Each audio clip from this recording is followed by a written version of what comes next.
See, let's get the music updated. Oh, that's actually in the right place. Why is that wrong? There we go.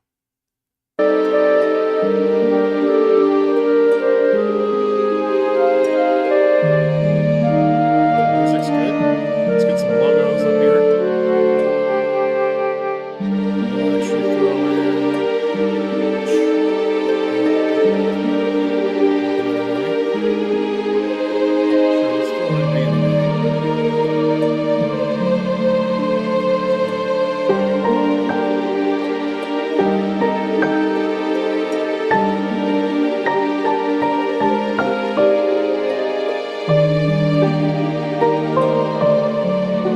that's kind of what this is part of. Let's get rid of it's a Unix system. Let's make more room for being an A and throw some down.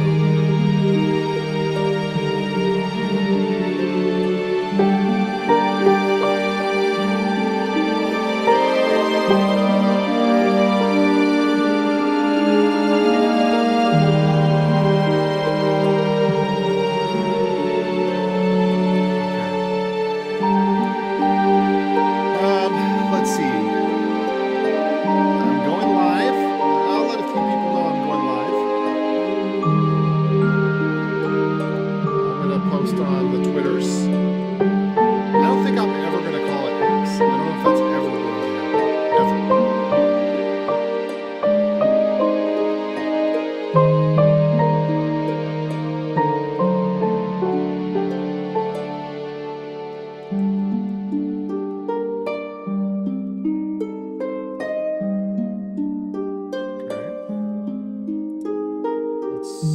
Get the chat up. Chat's up. Hey, how's it going, everybody?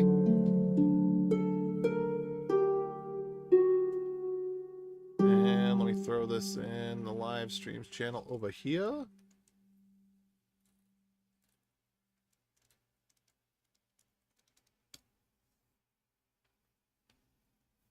All right, published.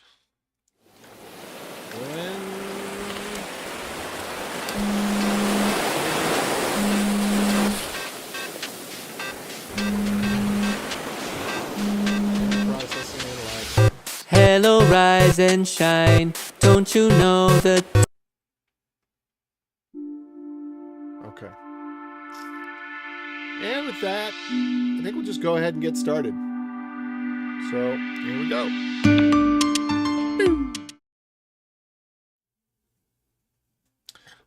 All right, so let me give a little bit of an overview of where things were left off, what I've done, where we're going. So I think that I had worked some off camera between the last time and now. Let's actually get, there we go. Get some light on the subject here. And I don't know all of what I did, but the most recent thing I did was just refactoring. Earlier today, I just did some refactoring and got in this pull request because that had been sitting there for 5 months or something. Let's see. April 17th. And it started, no, not this one. This was merged 1 hour ago. But some of these commits were back from April 26th. And then most of these were actually from around that time too. I didn't go back any further in terms of the updates that I made when I modified some things. Okay, sorry, I'm getting ahead of myself. So our goal is to do white label credit card processing and to make this something that anybody can use. That's one of the goals. More importantly than that, to get started, is make it something that we can use. So we're going to offer licenses, software licenses, API access, and services of some sort for pay. I've got actually not just services of some sort, but so we're bootstrapping, and we're not going to use Stripe primarily. Well, we may also use Stripe, but we're not going to rely on Stripe because of all of the problems that, Stripe and PayPal, they're notorious for being pretty easy to get started with, but they're also notorious for freezing your funds for no reason and not following a legal process, just kind of on a whim deciding, no, we don't want to give you your money. And I think that this is fundamentally bad.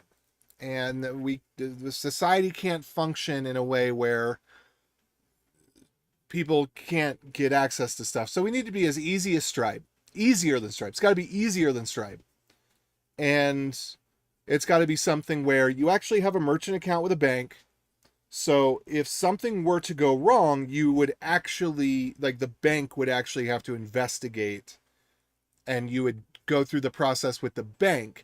And the bank is not just going to willy-nilly cancel your account or freeze your funds in the way that Stripe or PayPal will. You know, banks are a little bit more conservative in that regard. So anyway, that's kind of the overarching goal.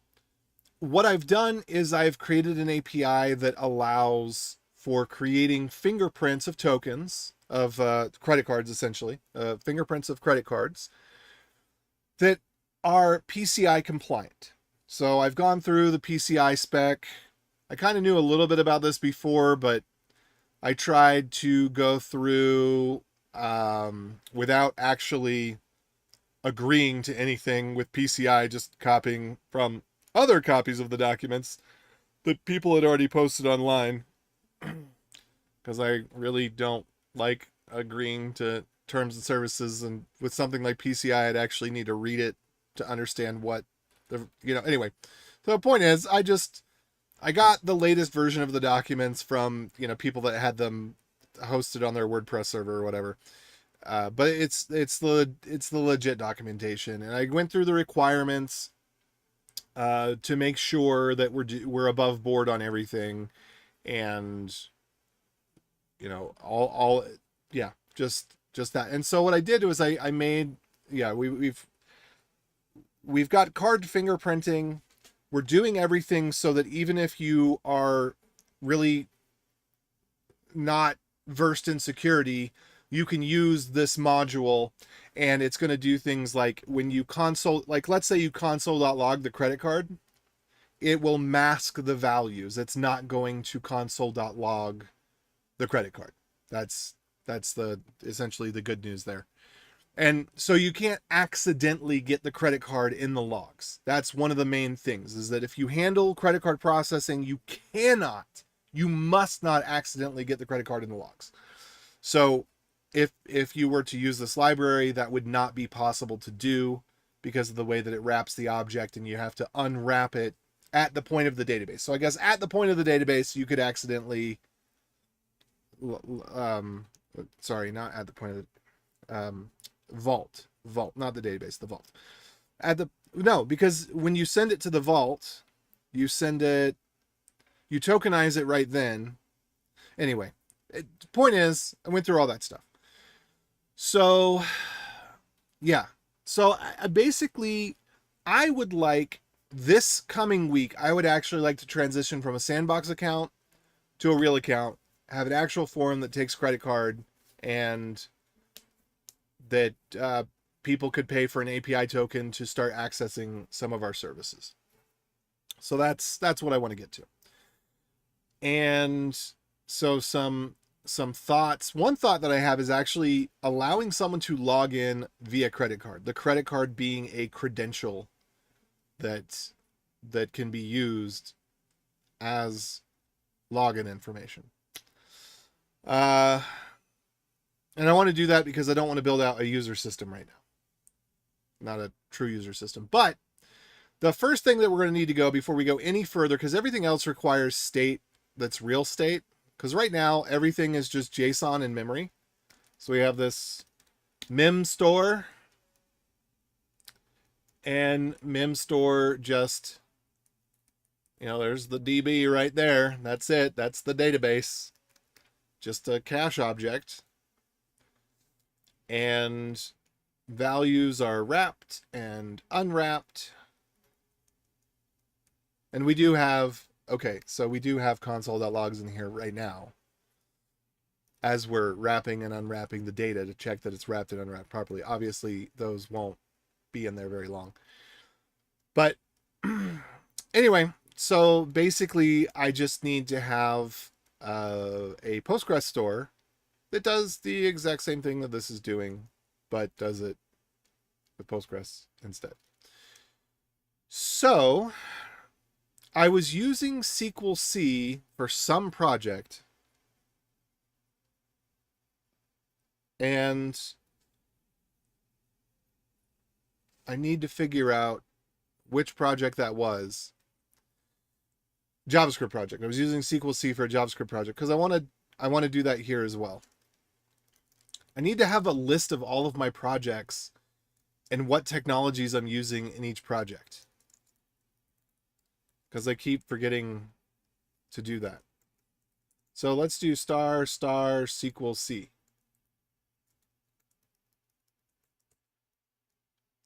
Okay, API v2 using SQL C there. But I don't think this is the project that I was using. All right, it's coming to me. Hold on. I just had a glimmer of it, a glimpse of it.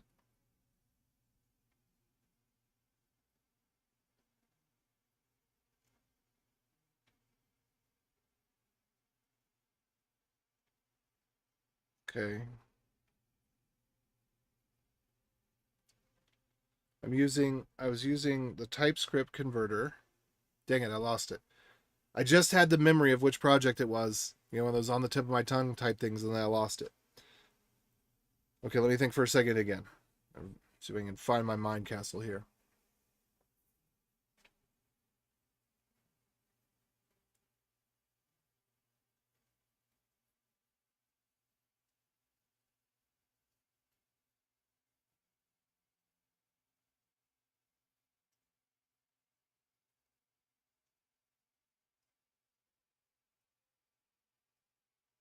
Let's try to look for migration.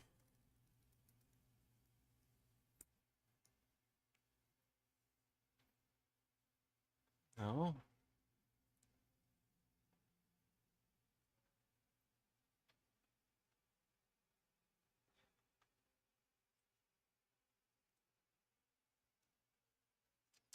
It's weird. Where would it be if not here in projects?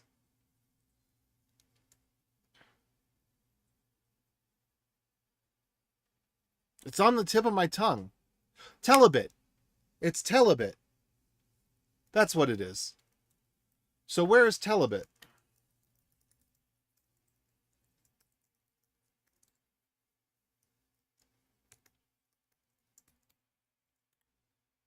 It's Telebit MGMT.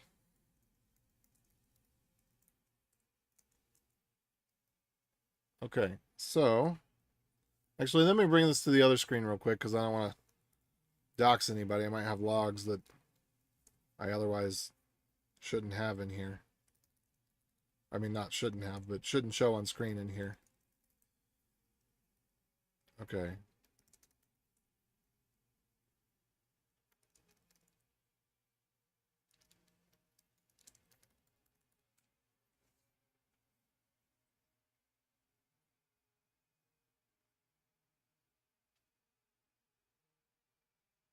All right.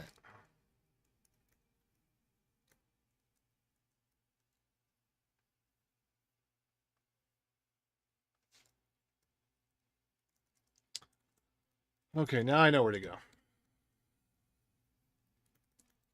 Interesting. I guess I've only been working on Telebit on the dev machine and the dev instance. I haven't been working on it locally. That makes sense. But I'm going to go ahead and get a clone of that.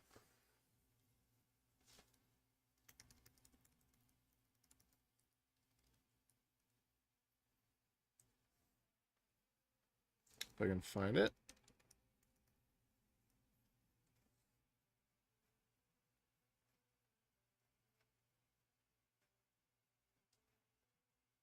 Uh-oh. GitHub is now showing what you star and who you follow. That's kind of obnoxious.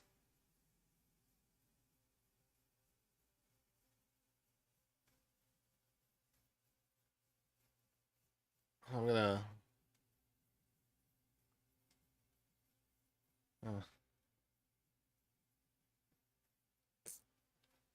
Kind of really don't want that, but whatever.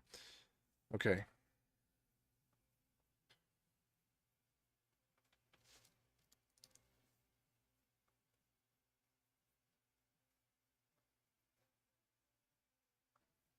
Okay, so we're going to clone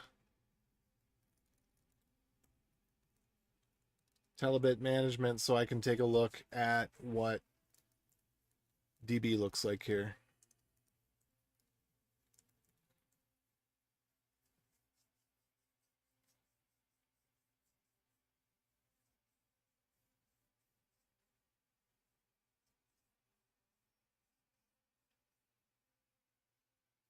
And then what, if any, of this stuff am I going to want to query on? I don't think I'm going to want to query on basically anything about the card, except maybe the date it was created at or something.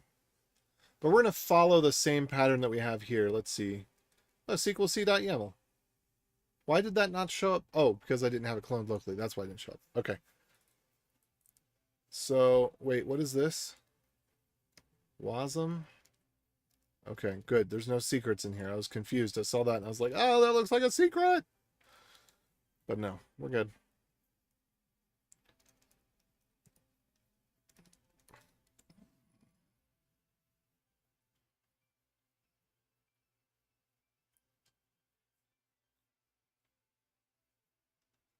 Okay, so we're not gonna do that at all. SQLC.yaml.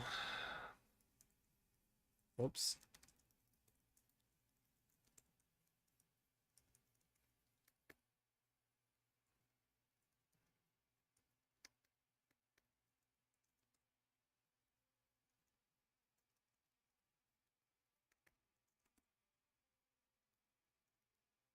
Okay, so it's a little obnoxious. We have to go from TypeScript to JavaScript. It's not that hard. It's just a little tedious. I don't really like doing it. I wish they had just had a JavaScript with types driver. Hey, how's it going? What's up? Feel free to ask questions, comment, whatever. So like I was saying, I'm going from a JSON memory store, in-memory store, to Postgres. And let's see, what do I need to do? I have some tools. I need to document this.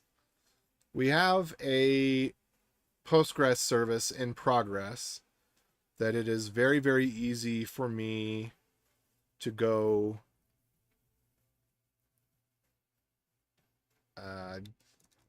let's see, Postgres. Yeah. Okay, I think I'm gonna have to log into the Postgres instance. And I think I'm gonna need, let's see. I don't think I have a repository for the Postgres utilities.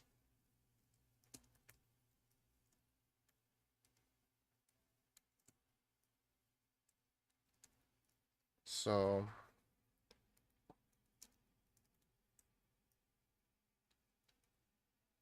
I think I need to make something for this.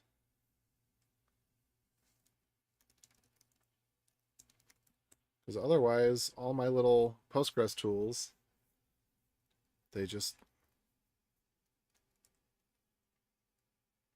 live. Let's see. I got a README in here. Okay, yeah, that's good to know. I'll bring this stuff over on the other screen in a little bit. I just need to do some changes first.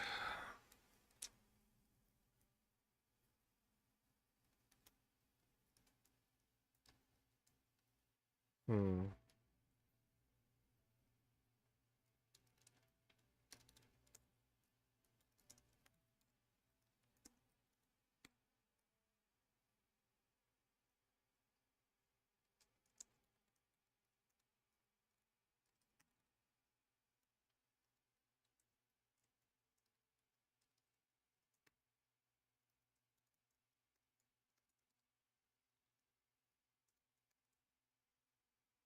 Okay, that's what I suspected. Okay, I've got a bunch of Postgres utilities that I don't have a repository for, and I'm going to go ahead and create a repository for them. I can actually do that over here. We can go over here and you can watch me make that. Because I need to set up another Postgres database. And let's see. PG Essentials.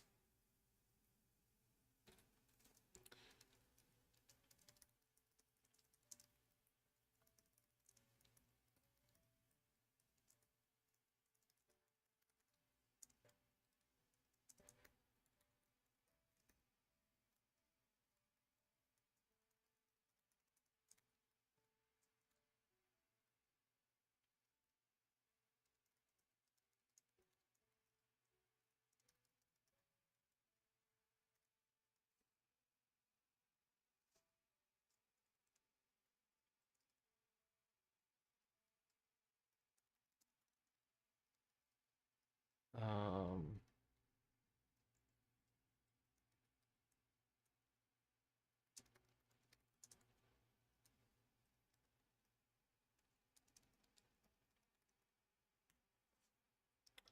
all right, we're going to go ahead and make this public. And I'm going to put Moz on this. What? What? Mozilla? What? Oh, no. Oh, ignore template. Okay. That's why I got confused here.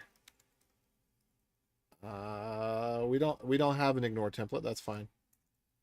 There we go. Pew pew.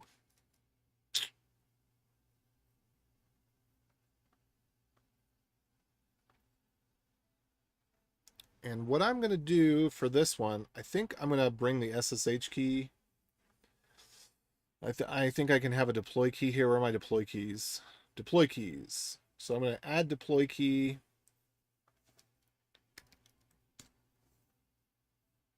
This actually may not work.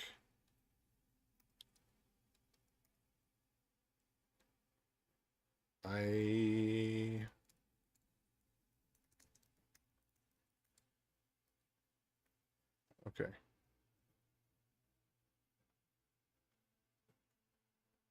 So what I got to do is I got to generate a newer key because the key that I have is not,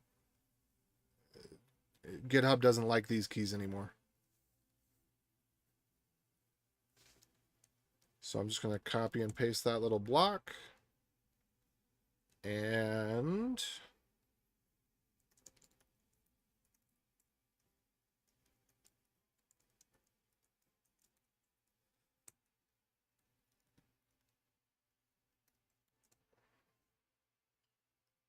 there we go.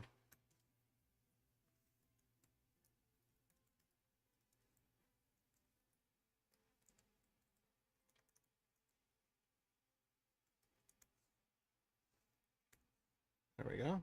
And we're going to allow write access.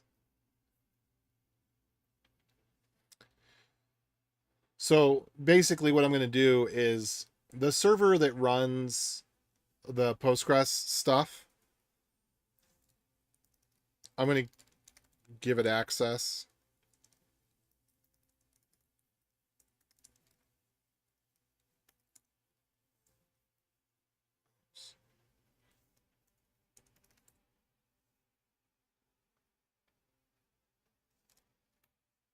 Oh, I got one other thing I need to do too. There's another piece of documentation I need to update. Let me go to Webby. So how I get to the GitHub is I always end up clicking through this way. So we got a pull request open right now with update reasonable defaults to do. I don't think that one's in there already. Maybe it is, but I need to double check. I don't know if it's in the reasonable defaults section that I just added. So.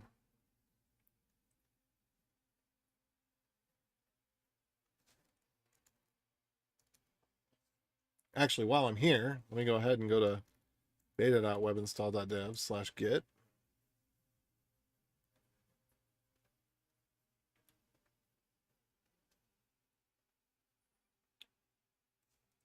Copy all these. Copy this.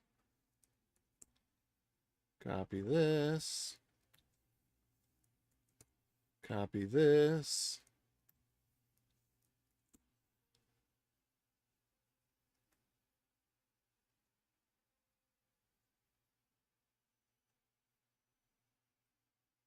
Maybe this section should actually go up ahead. I don't know. Anyway.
I'm gonna modify a couple of my scripts here on the fly too. So we're not gonna get into the payments just yet.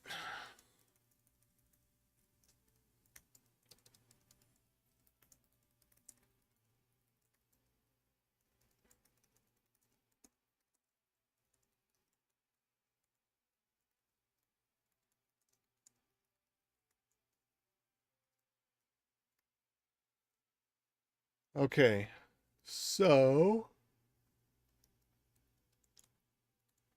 there we go. So we're gonna see if sudo exists.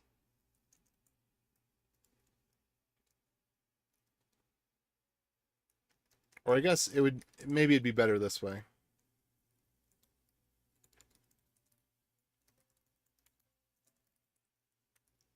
This is something I've got. Person turquoise waving. What up, turquoise person waving? I'm guessing that was supposed to be a really awesome emoji. What's up, Vigo? How you doing? So we'll do this. Like that. Then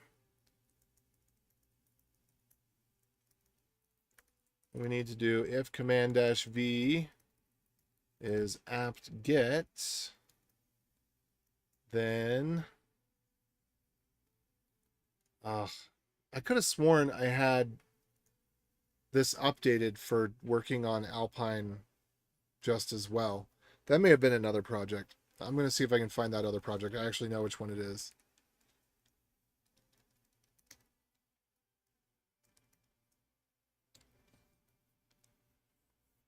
All right, I got it under scripts, deploy, API,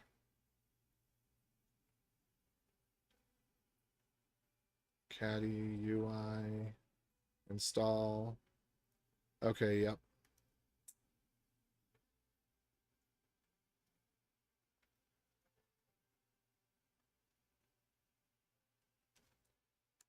Okay, here it is. This is my better Postgres installer. Whoopsie.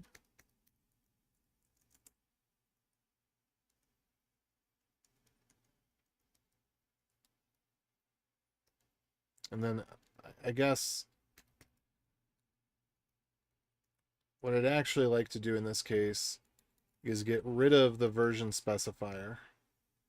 Because this is going to be generic. We just want it to install whatever. Well, I guess we don't want it to install whatever.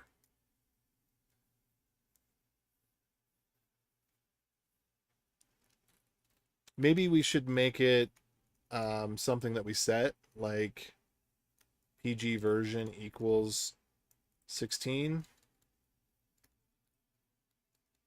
And then plop that in here.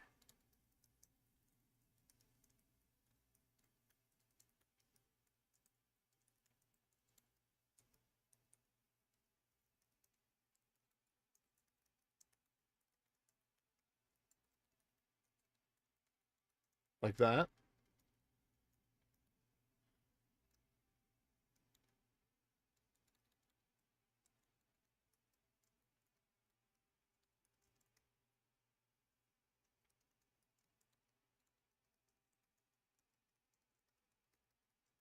Okay.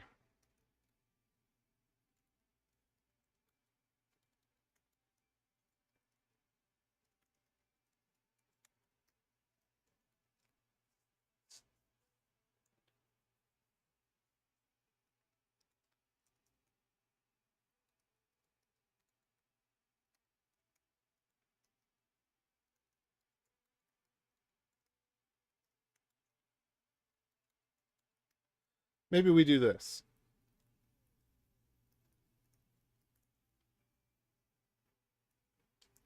Maybe we make it so that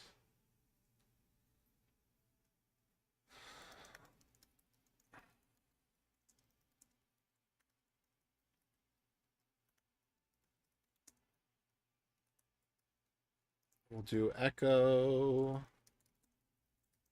usage. Let me go ahead and throw a bunch of this in there.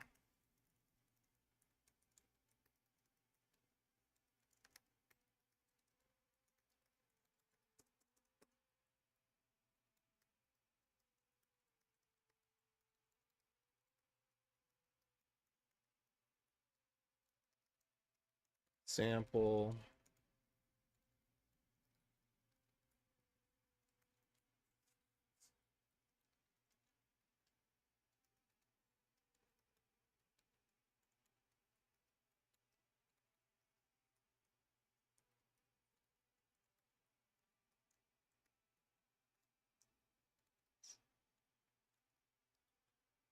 I don't know. That doesn't really seem to make sense, does it?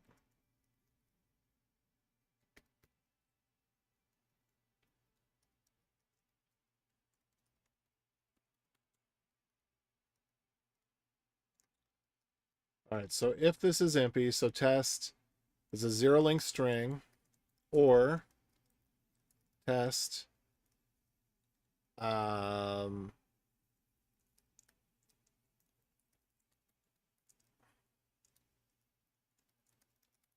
help, or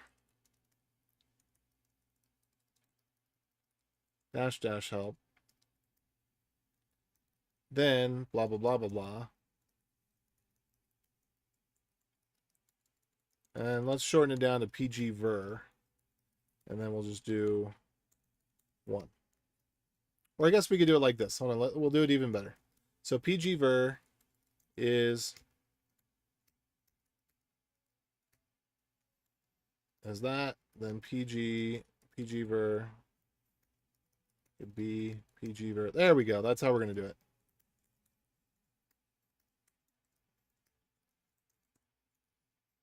Okay. Yeah. So we'll change all of these PG version then.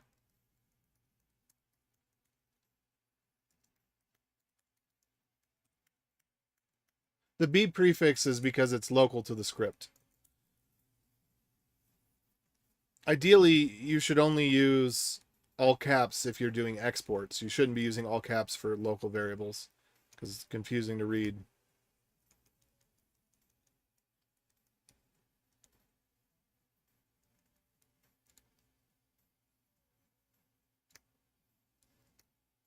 Okay, and then we also need to do here sudo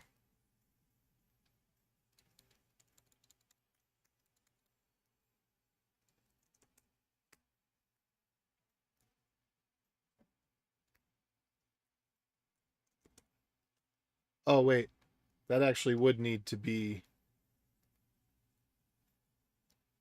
all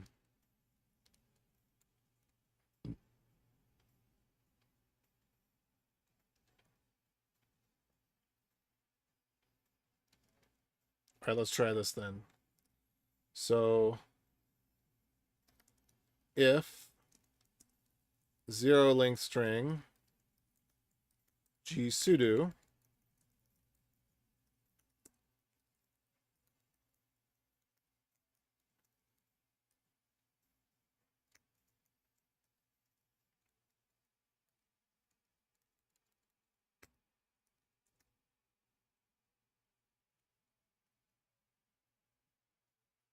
Oh, this is where it gets a little hairy, I think.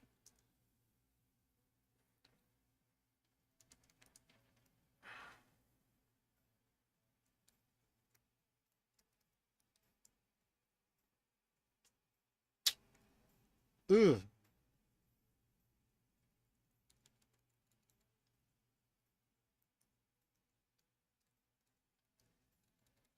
Uh, okay. So one of the things is that these quotes must literally be double quotes. They cannot be substituted for single quotes. So, yeah, and you can't escape single quotes. So with password, and then this one,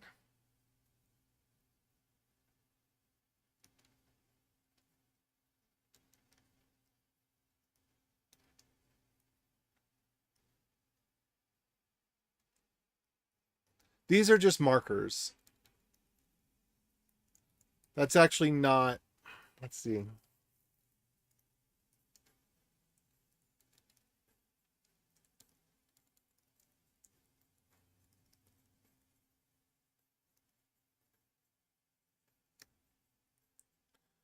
So these quotes need to go through.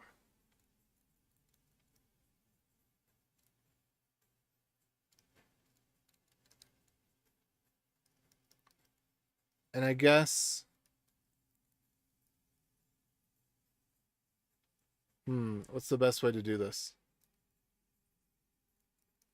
Yeah, because the quotes actually do need to go through as double quotes and single quotes respectively. So in order to do this,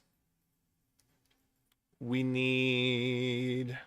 end these quotes, we begin these quotes, then use those quotes. Or can I just do backslash, because now we're unquoted, and then do backslash again because we're unquoted, and then I can quote again. So those are quoted, those are quoted. Yes, I think that is correct. So we have to get out of the quotes and then requote. This one,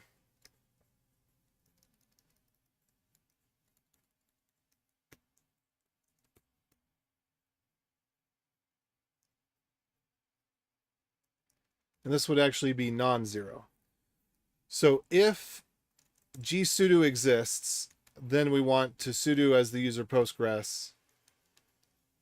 Otherwise, if sudo doesn't exist, then we want to just try running the command and see if it works out.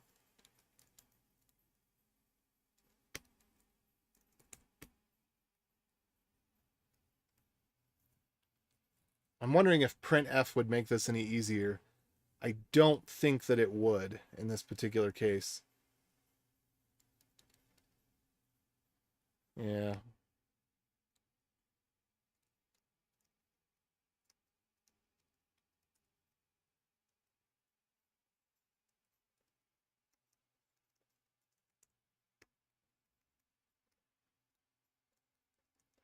So that's supposed to be the database there. Let me double check on that. Let me see.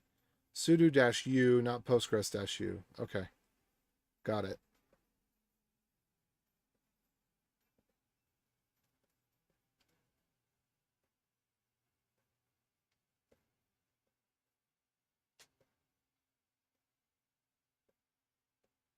Oh, this sounds like Tamaguchi. Anamanaguchi? Wait, what happened to... Oh, we lost our music mask.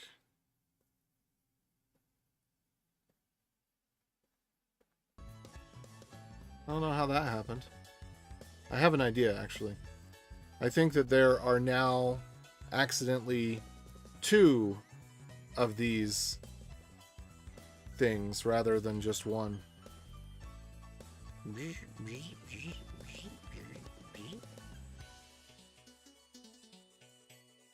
Okay. Postgres.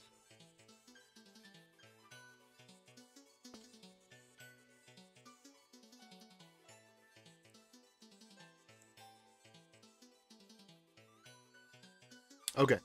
So we got that. I think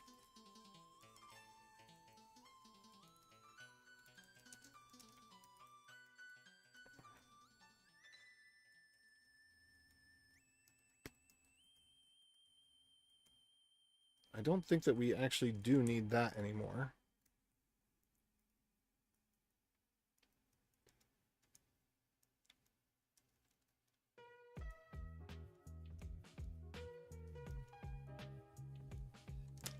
Okay, I think I see what's going on here, actually.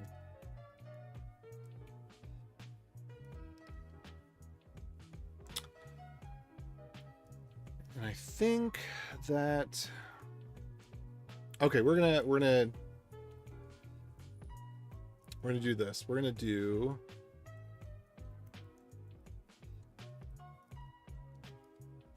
find or install PG.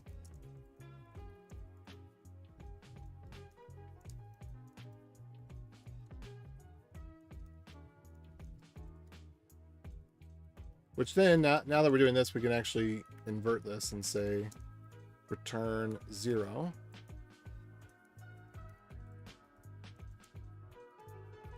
We find it.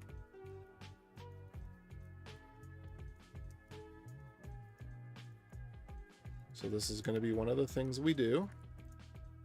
Find or install PG. And then we're going to do something similar here.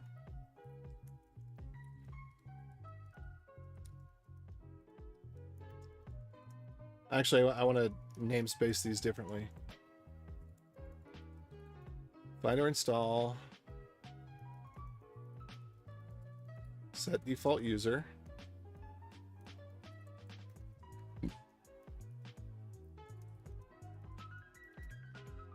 And we shouldn't need that anymore, because we did find or install.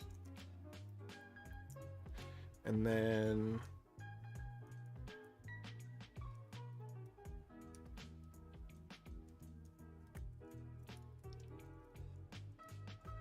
init local DB.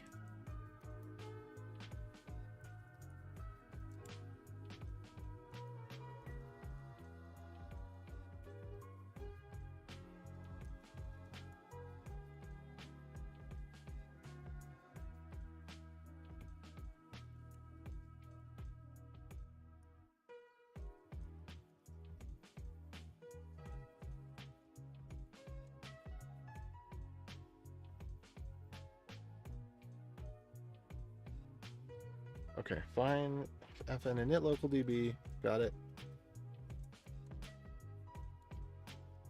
And then that's going to be for user stuff. I don't think we actually need that right now. I'm going to go look over at some other things over here. Do we need to init PG pass? Add pass.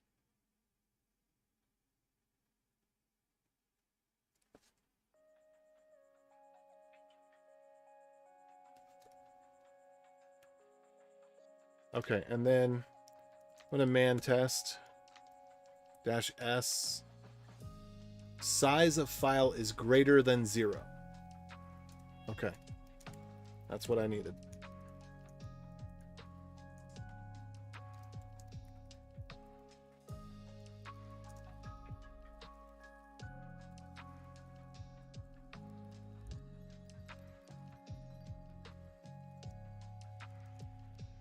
So if the size of the file is not greater than 0. Oops, what happened here?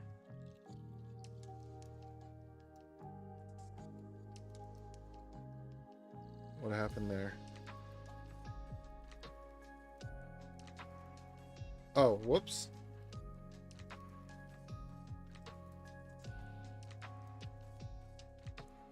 Alright, so a couple of things.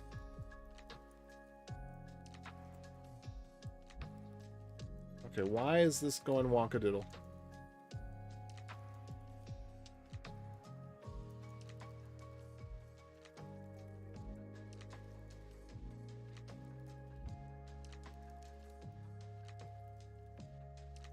There we go. Okay.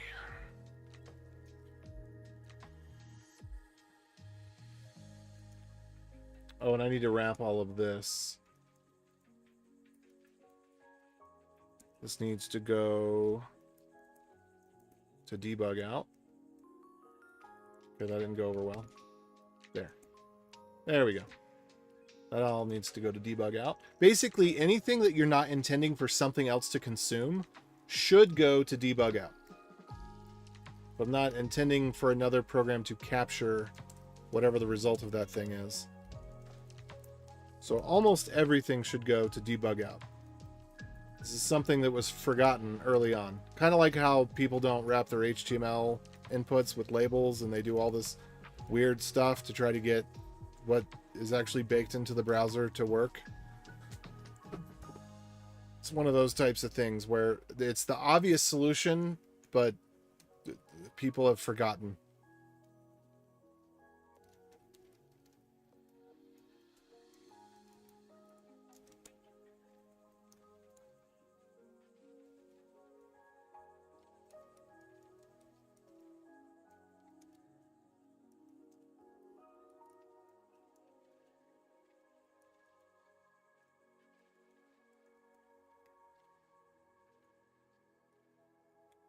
Okay, so got Postgres going to the file.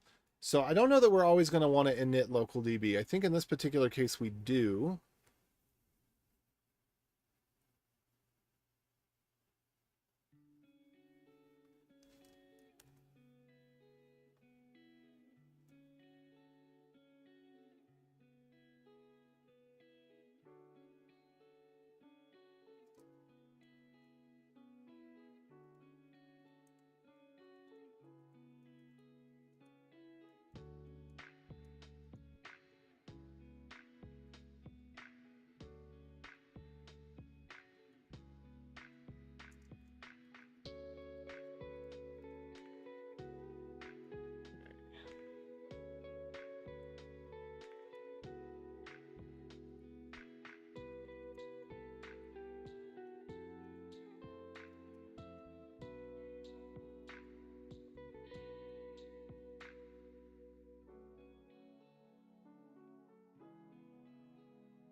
I don't know.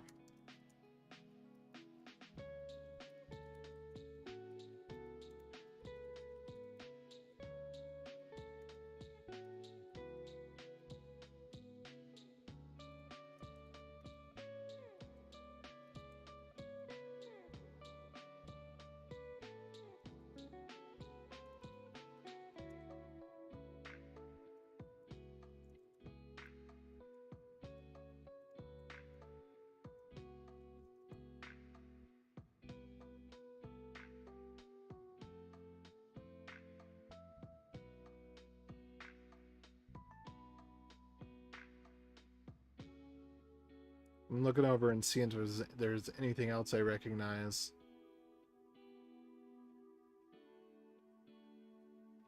That's what needs to exist here. I think that's pretty good. Okay, so that's basically, that's our PG install there. Except I might not want to do init local DB.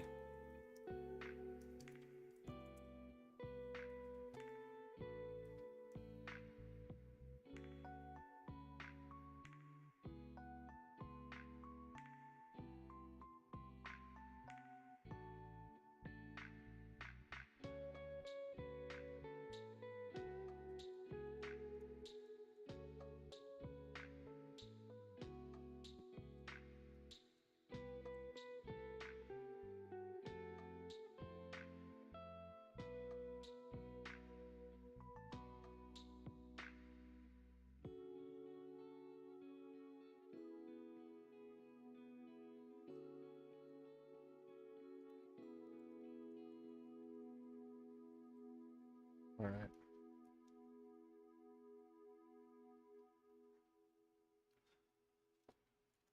Okay, so that's our basic install.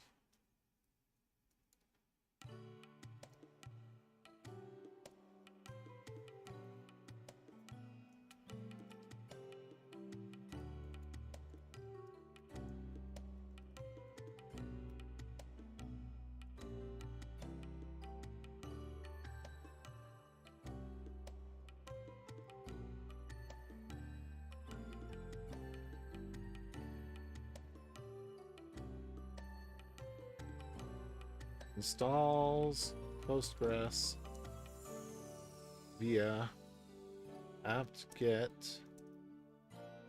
APK or Webby. I don't know if Webby is up-to-date versions for... I think it might just be static versions. We'll go back and add Webby later.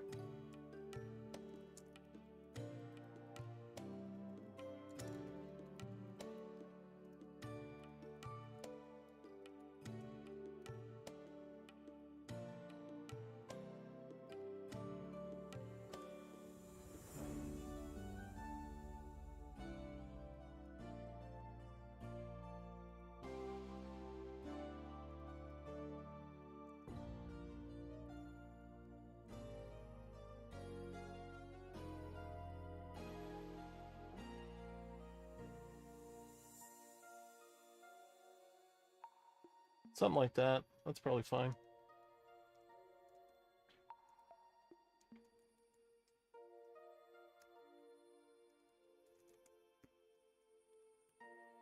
Okay, so that's not what I was planning on doing, but that's what I'm doing.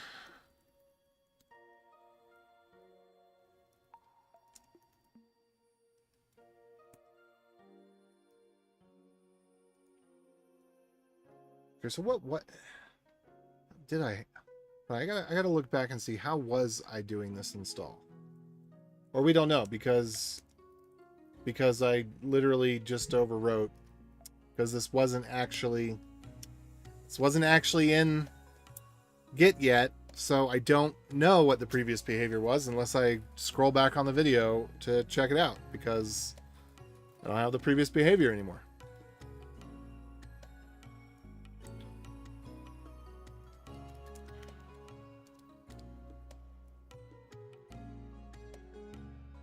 Okay. Well, that's what I get.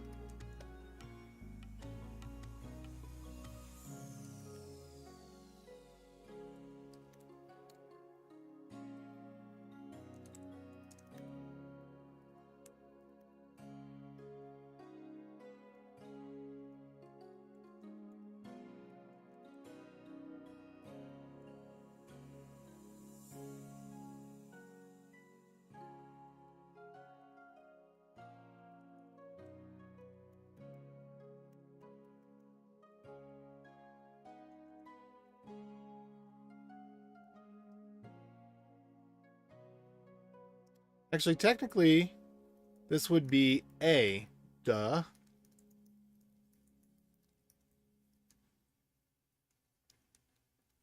And then this would actually be...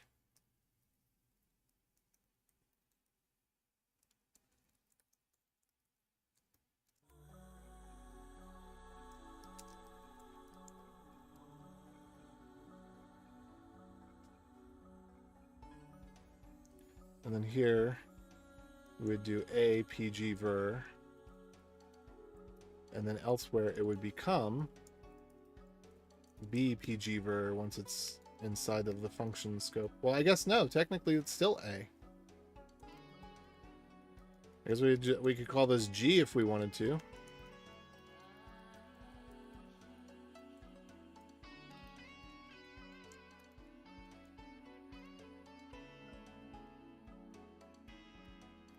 Because that's an argument. It's argument scope.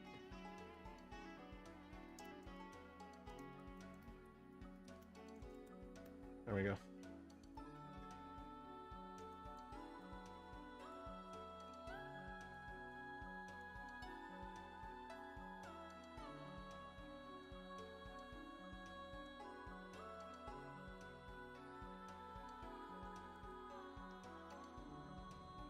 All right, so here, this is if we, so there's the system Postgres versus the user Postgres. That's the difference. And I think even on here let's see.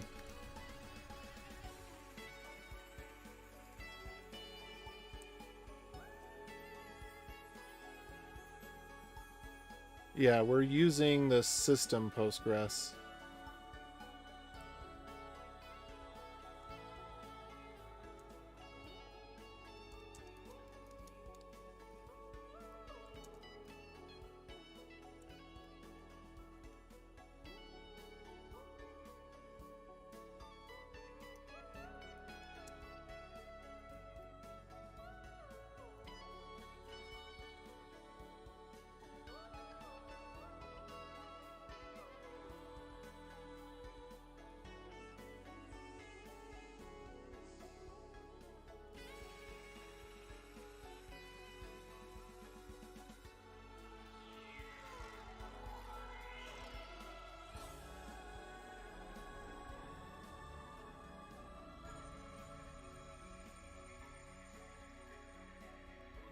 All right, there we are.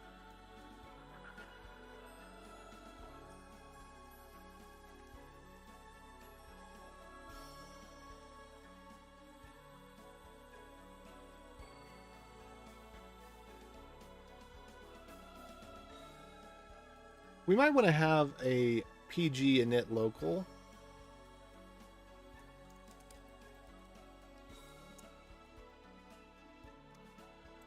But that's not really the point of what I wanted to do tonight. It's just where things happen to be going.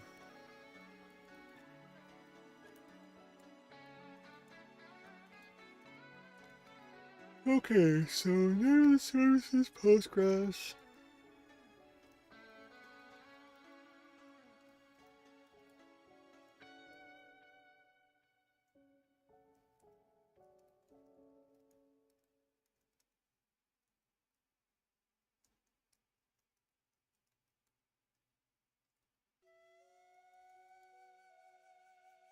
Alright, so we're gonna move this.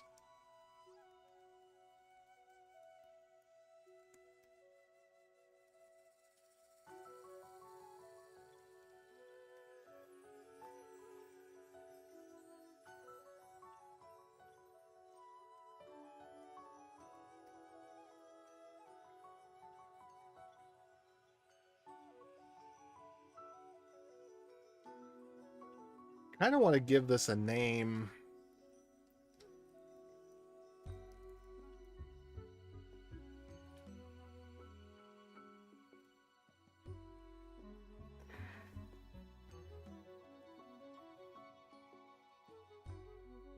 Scope it to the user, maybe? Because it's a system service, but it does have to be scoped to the user a little bit.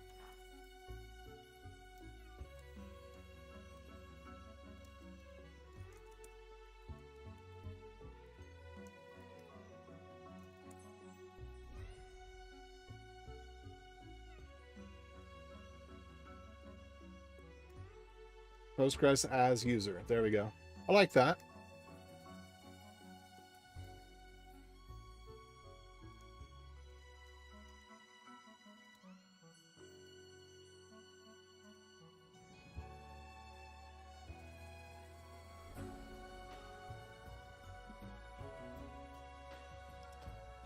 And then the port is kind of the funky part here. Because normally you would use, for normal Postgres utils, you would use 54321. But for B&A, we use 3080 because we wrap everything in TLS. And we expect everything inside to be on port 3080, whatever's exposed. We can have multiple ports exposed, but you don't get to pick your outside port. You get to pick your outside name, and everything has to go through TLS. It has to. That's, you don't, it is non-optional to secure all traffic.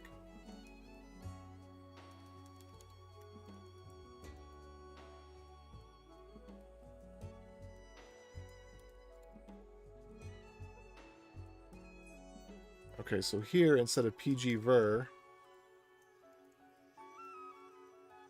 it's PG port.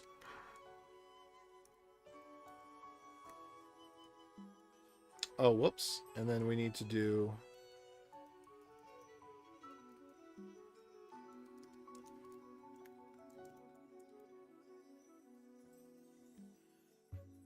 turn 1 on that.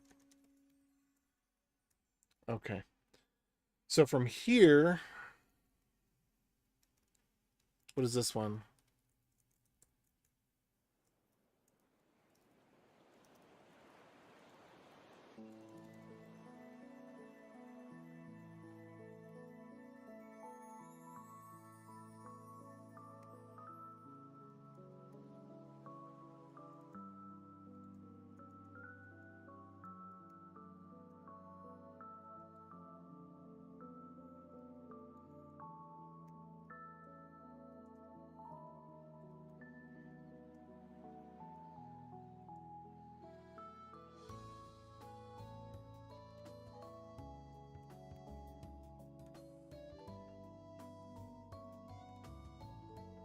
Actually, I think I want to put some of this stuff here.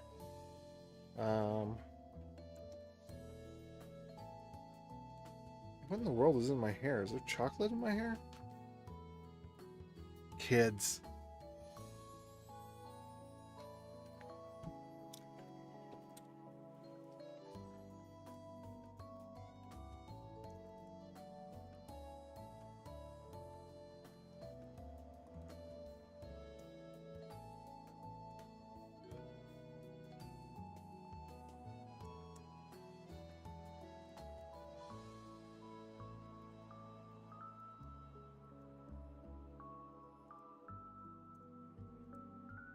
Okay, so I think I'm actually going to do one better on this.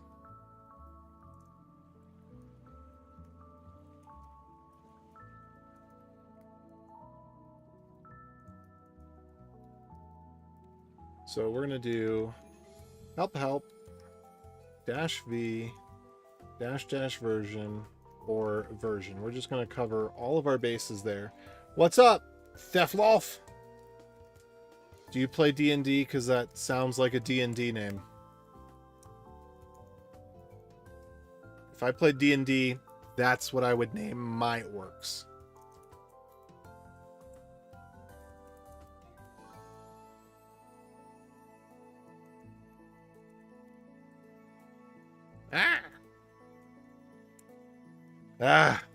Wish I did, but don't have the time. Yeah, I kind of wish I did too, but I don't know that I could really get into it. I kind of obsess about things and I get into them a whole lot. And this is just something that I have not been able to get into in that way.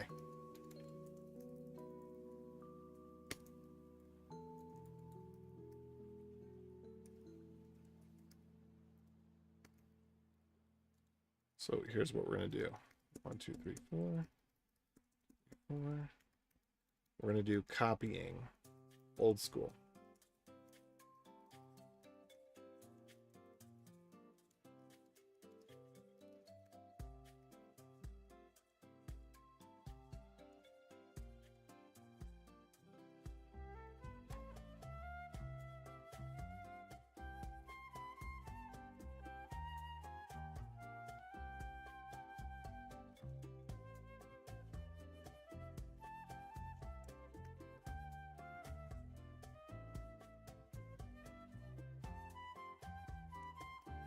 There we go.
I'm going to do PG user here.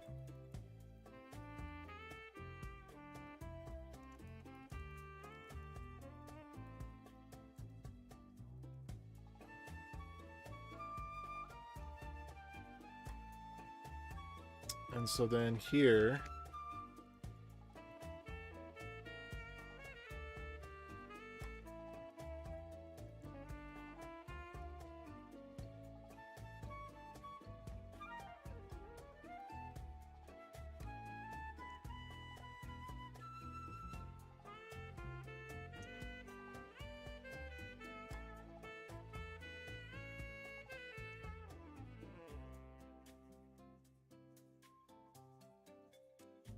and maybe what we should really do is, let's go here.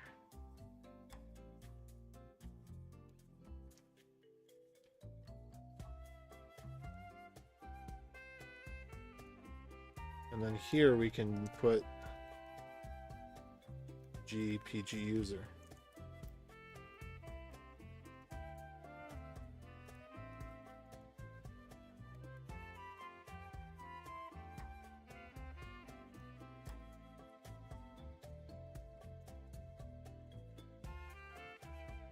Okay, there we go. I like that well enough. I'm in school doing electrical engineering. That's probably a really good field to get into right now. Congratulations.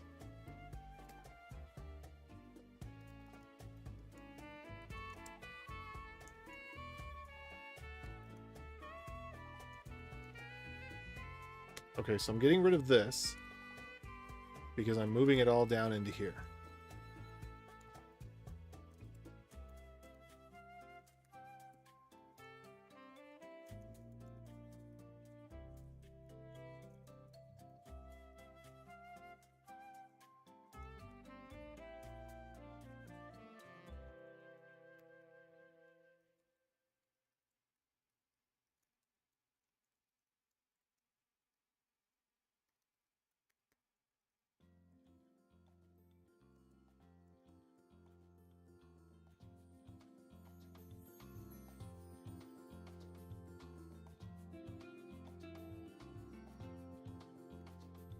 Let me go back over here and see how I did the copying section. I'm just going to format it exactly the same.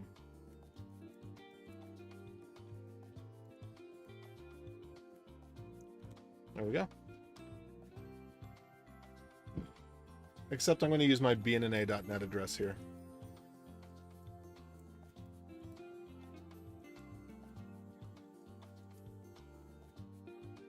For these ones. Okay, cool. So now I've got a pattern for this that I like.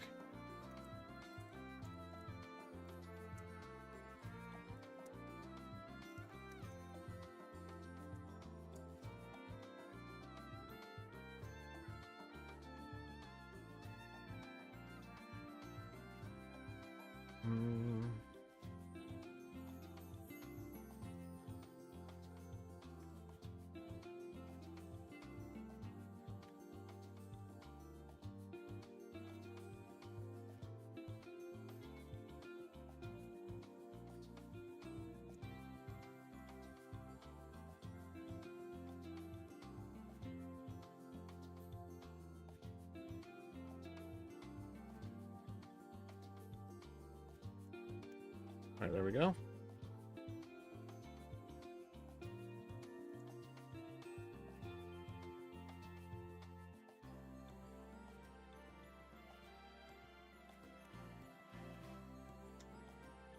And then I'm just going to get rid of this.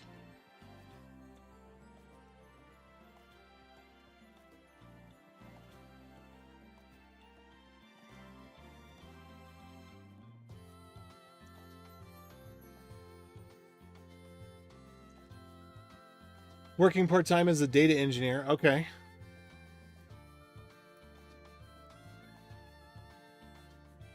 Sounds good.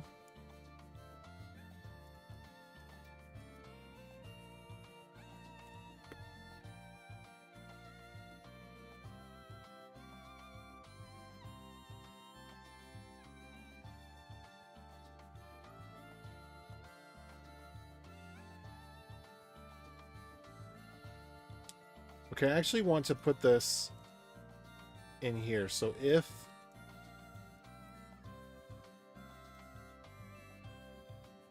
PG user is a 0 length string, then we'll do G user and this PG user. And the reason for this, the reason I decided I want to do it this way is watch this. If I go back and I make the same mistake I made before. What? Oh, darn it. Hold on.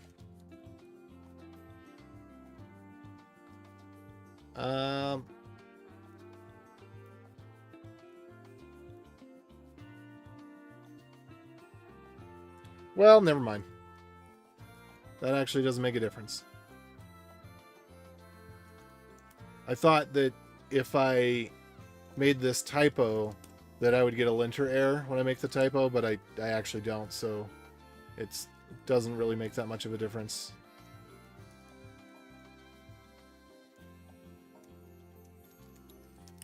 Well, let's go ahead and bring sudo. I don't know. Where do I have sudo in the other one? Where's the sudo check? Right below. Okay, before any of the major stuff.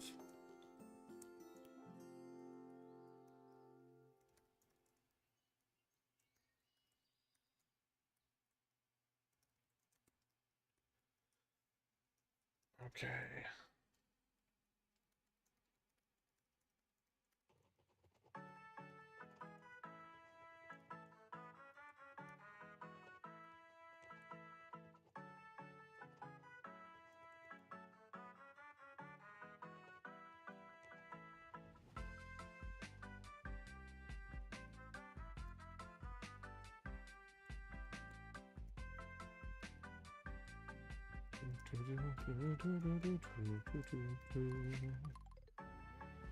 So what brings you to the stream today?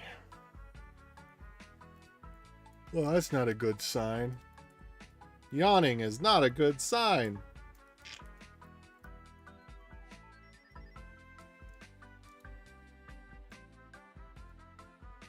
Watching while I'm doing some homework. Okay. Gotcha.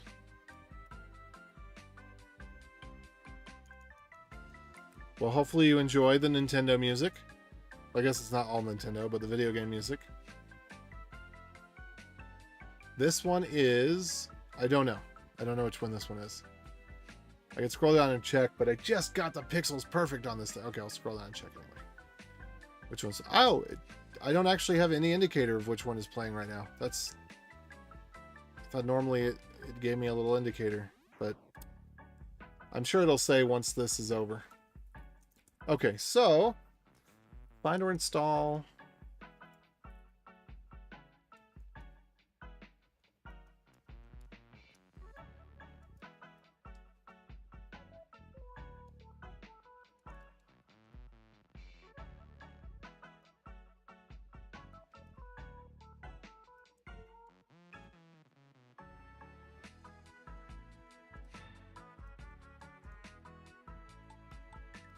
All right, I'm going to go ahead and pull it all out and do its own thing.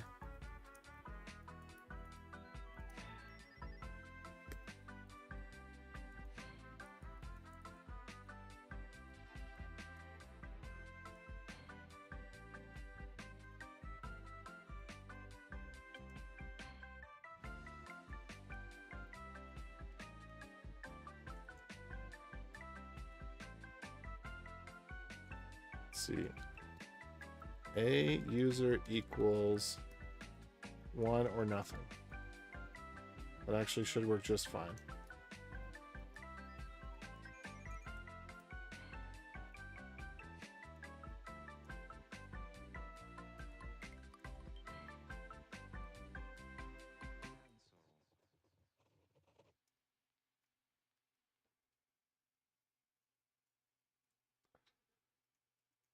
All right, so we're going to do fn help. So it actually likes to distinguish between the error case and the non-error case. You know, that doesn't seem like a bad idea, does it?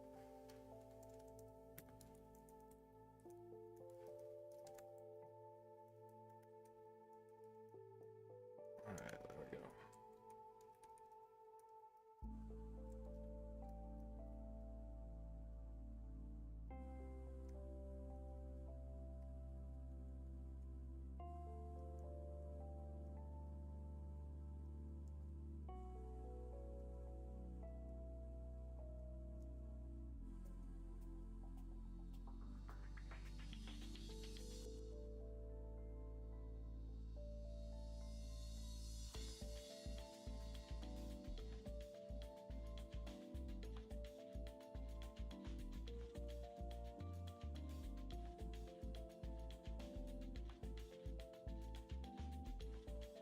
Okay, so wait.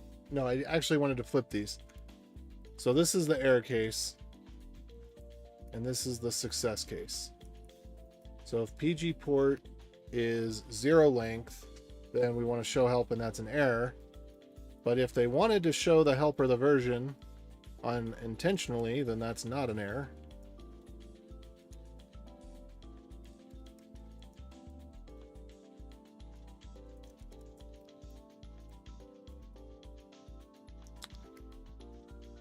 Okay, so let's try.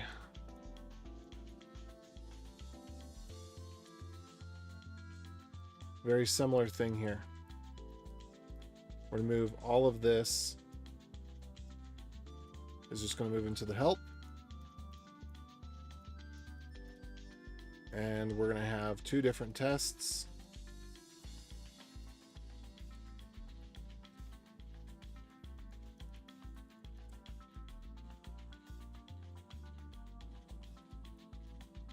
And one of them is going to be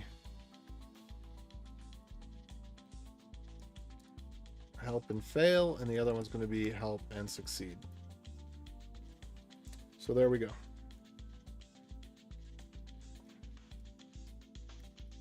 Kind of makes sense now that I think about it to just put that help as high up as we can.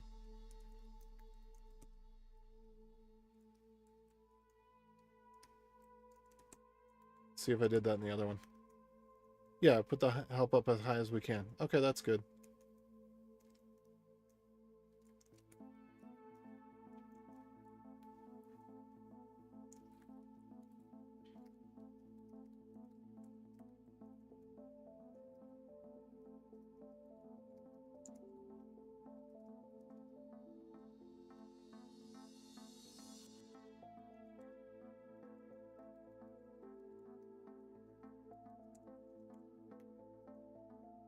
Okay, looking good. So we've got the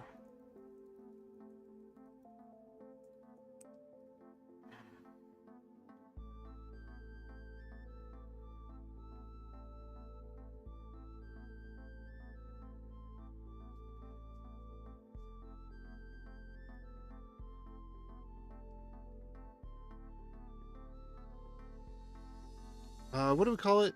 It's sysvianet. What do we call those? Launchers, units?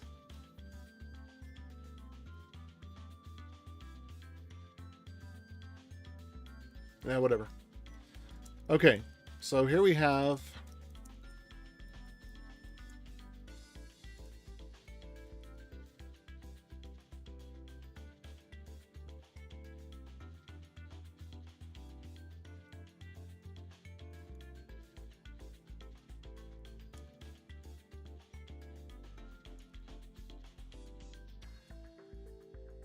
okay.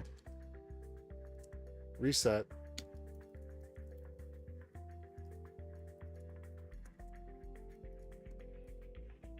Add pg install.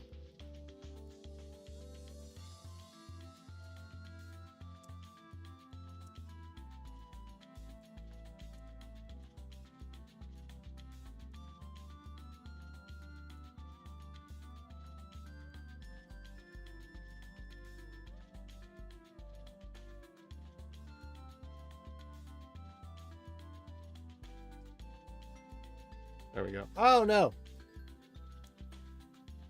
Okay. Who are you?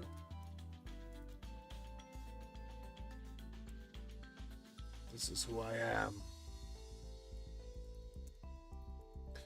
Kind of wish this was interactive. Ah.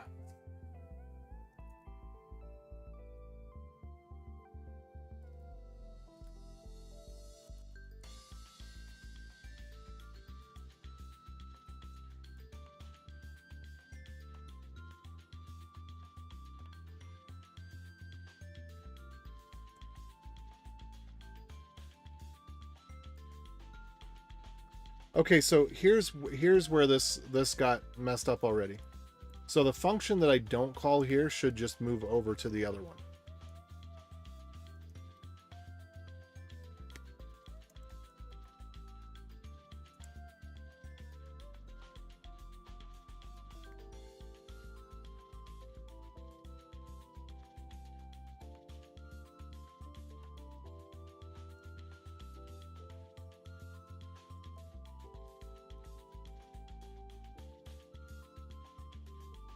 By the way, this is another one of those little secrets that nobody knows, but everybody should because it's standard POSIX behavior. When you create a function, wrap it in a subshell, and you get variable scoping. Because each subshell has variable scope.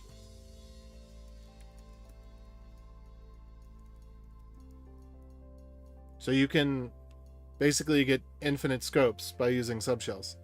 There is some small cost to that, but I mean, you're doing shell scripts, right? So it's not. Hopefully, the type of thing you're doing with shell scripts is not the kind of thing that would prevent you from reaping the benefits. Anyway, and the linting works better too. That's another thing, is the linting works better.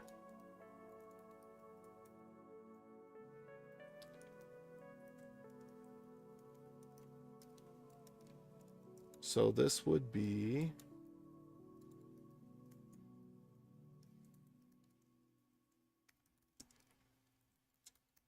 Okay.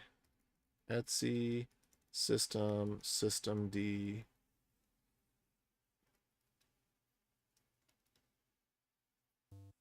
Oops, no. Etsy, systemd, system. That's service. There you go.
Okay, serviceman add, init local DB.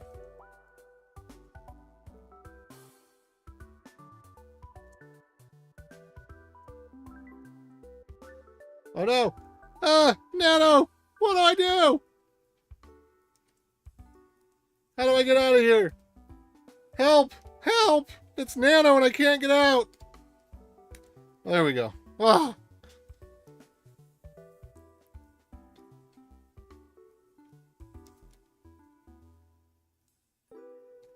Not good.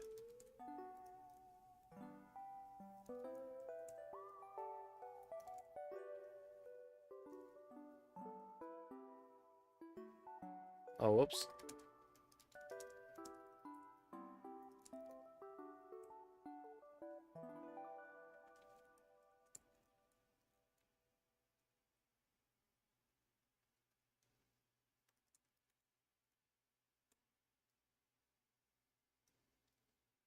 Oh, come on.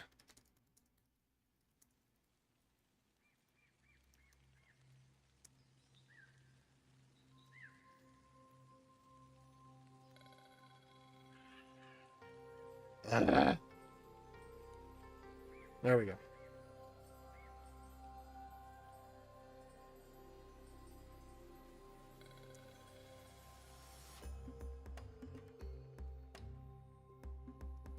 Oh, whoops.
All right, add PG register service to initialize and daemonize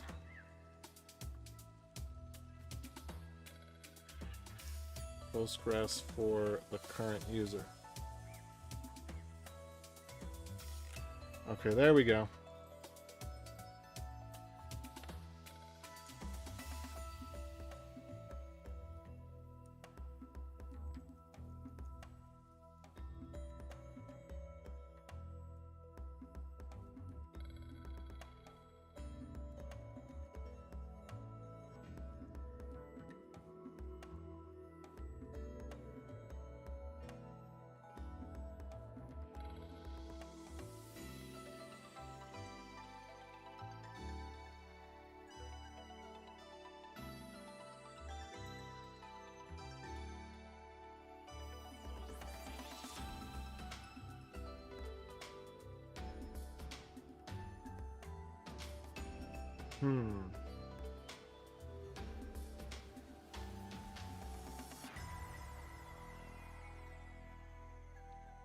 Interesting.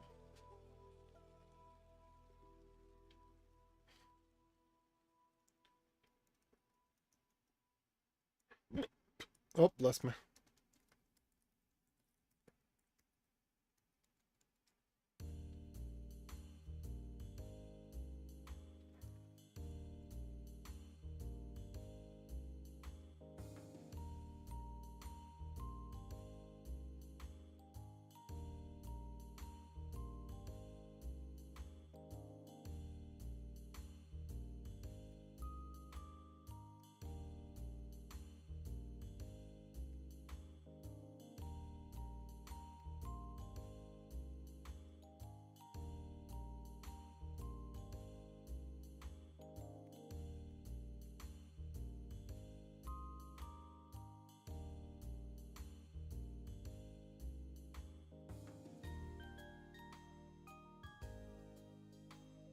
You know, and I had something here that actually add this to, okay, this is one of the things I had. Let me see where PG pass is. PG pass. Add pass. Okay.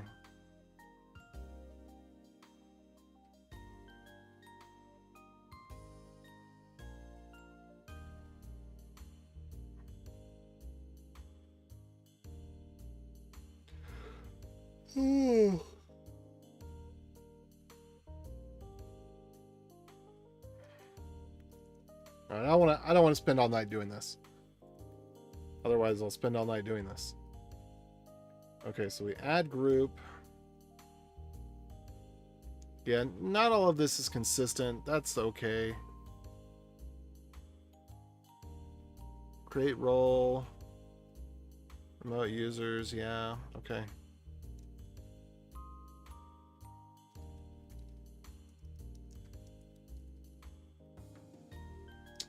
Let me check something out real quick. I'm going to pull all this on the other screen. Because sometimes, I don't think I did this, but sometimes you end up running the process with the password in the PS description.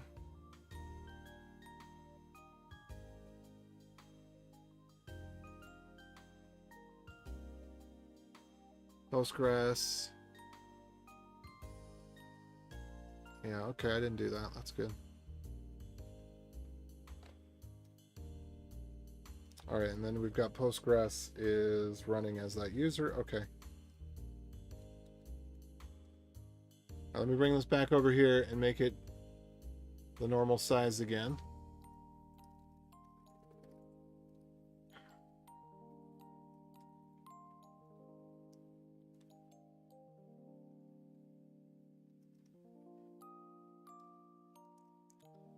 So I think add local, I think this was to add a local user. Okay, that's fine.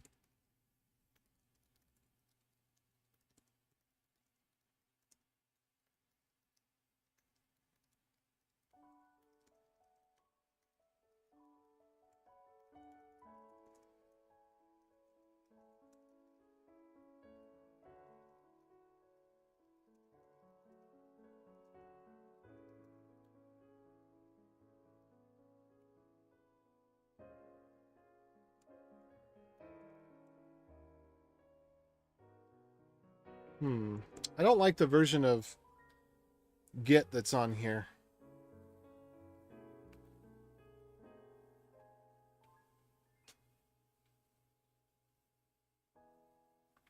Just going to mark this as whip.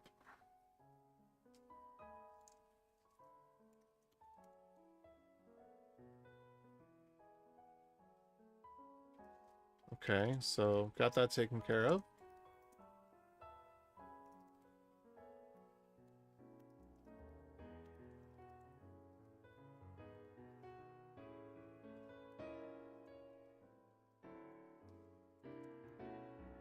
What does PG remote mean?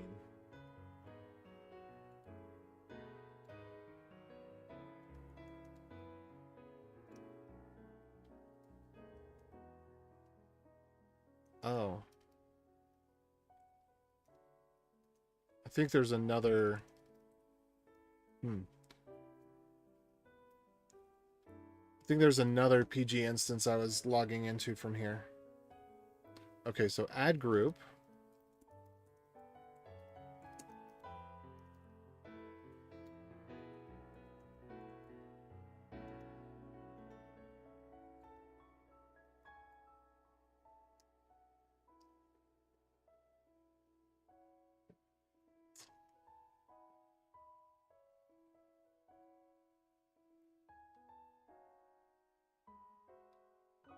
Add group. What is this doing here?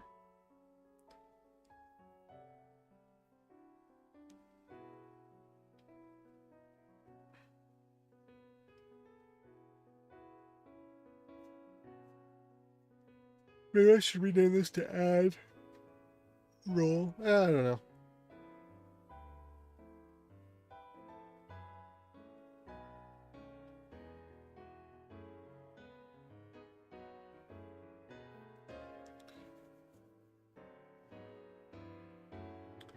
Yeah, a little bit of this is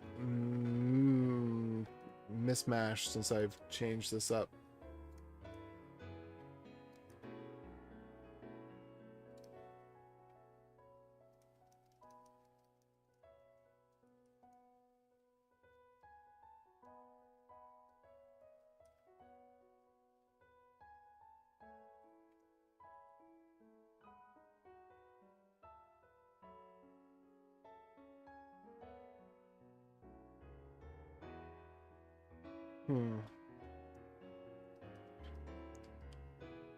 This probably needs something like...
maybe we say host type.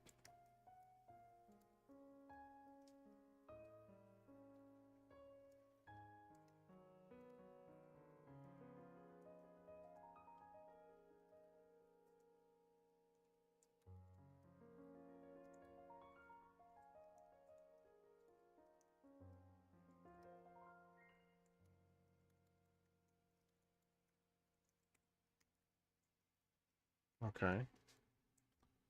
So there we are with that. Trying to make this more generic.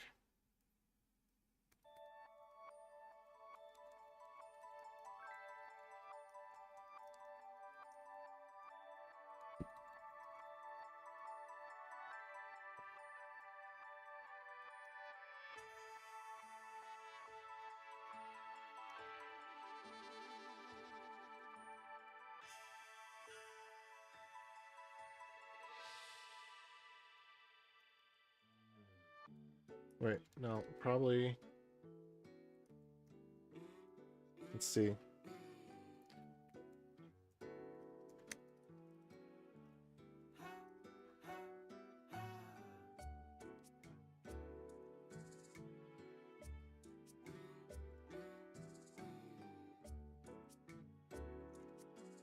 Oh, I like this one. Listen, listen to me. Listen to me. I don't know what we're listening about, but I'm listening. Hey everybody, how's it going? I'm still in the midst of getting Postgres set up. So I had a bunch of scripts for setting up Postgres, and I decided that I need to put them in a repo before I lose them, and put them in a repo so I can, continually document them, update them, because there's been a number of times now I kind of had this Postgres instance that I just keep all the scripts on and then run them as I need them, or copy them over to another system as I need them. And that's maybe not the best idea. So I'm copying them over, but they were set up kind of specifically for a particular purpose. So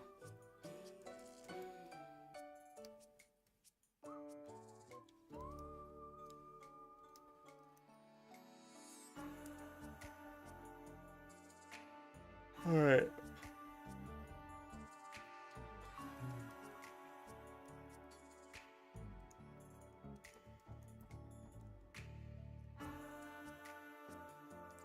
Okay, so most likely, what are they going to need to change here? Remote users.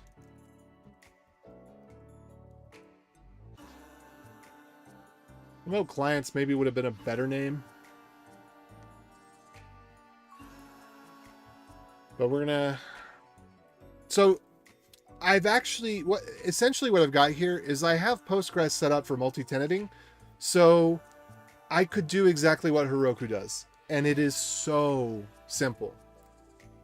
The scripts, I guess, I don't know, it is as complicated as it is, but it's not.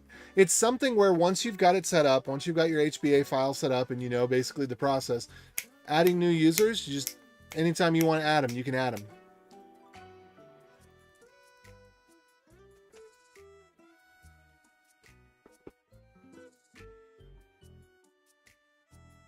But the overarching goal is, well, the hosted Postgres is going to be one of the services. So there's going to be two levels of hosted Postgres. One is going to be your own Postgres instance. And guess what? It's not going to cost $30 a month. Because why should it? Why should you pay more for a commodity that costs, again, I don't even know how to explain this. If you're going to purchase a VPS month to month, and it's going to cost you $5, the service, the utilization that you have on that is up to 100%.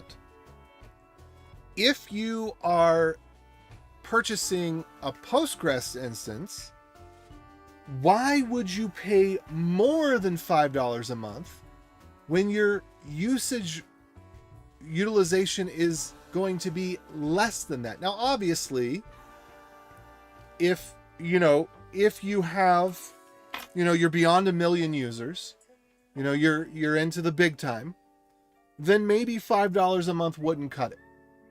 And you have to scale vertically, and then eventually you have to scale horizontally. But, if you've only got 1 million users or so, $5 a month is probably going to do you just fine. You probably don't really need, why are you going to pay $30 a month, especially, and maybe it's not 1 million, maybe it's 100,000, but still, it's well beyond 10,000, well beyond 10,000. I think it's close to I think when you get close to 1 million, I think that's when you really got to start thinking about, okay, are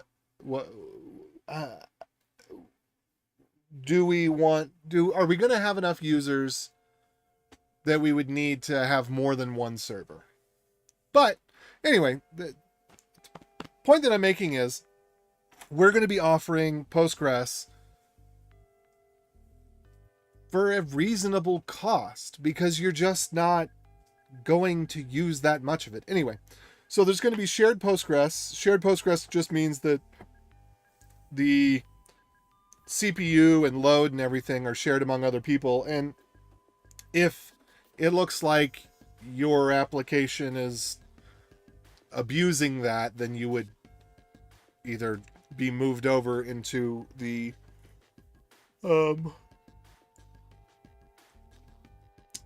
your own instance, or you just get kicked off for abusing the platform. So no big deal there.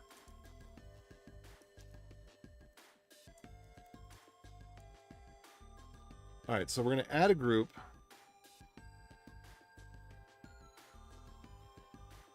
I almost want to call this, and I think I might, PG remote add group, PG remote add user, or PG add group remote. You're not really going to do, I think the local is what would be the odd man out.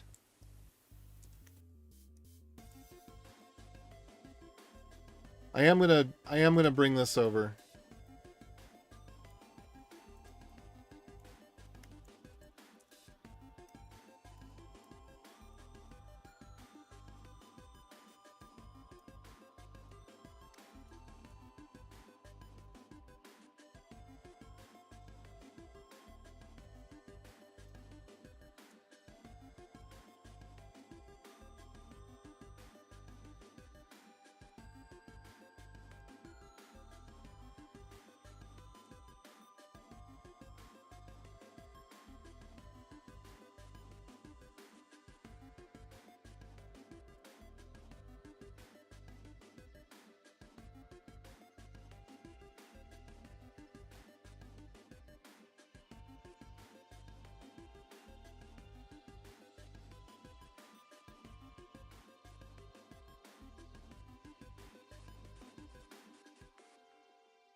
Host type port, PG port.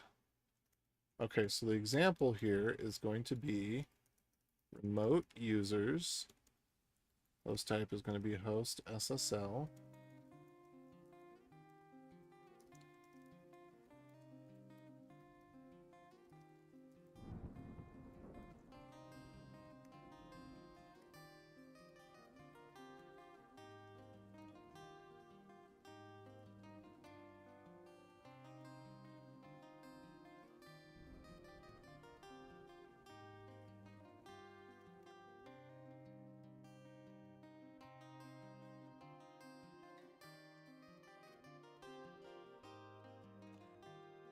Use host rather than host SSL if you use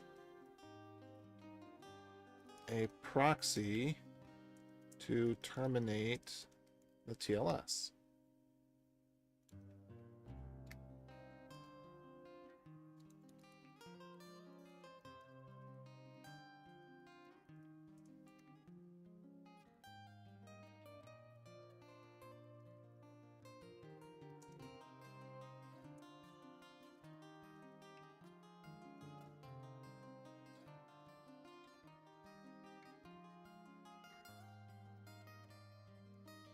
Actually, I think that the least likely thing, let's see, what's the most likely thing you're going to have be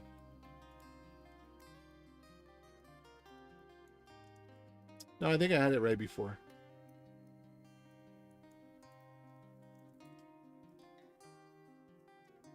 No, I don't think I did, because you're only ever going to use the group name one time.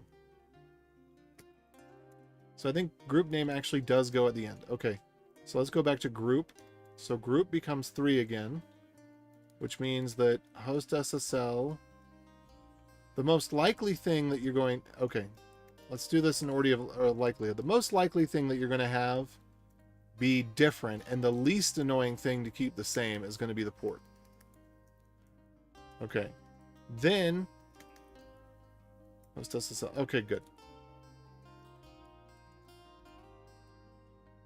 Yes, this makes sense now.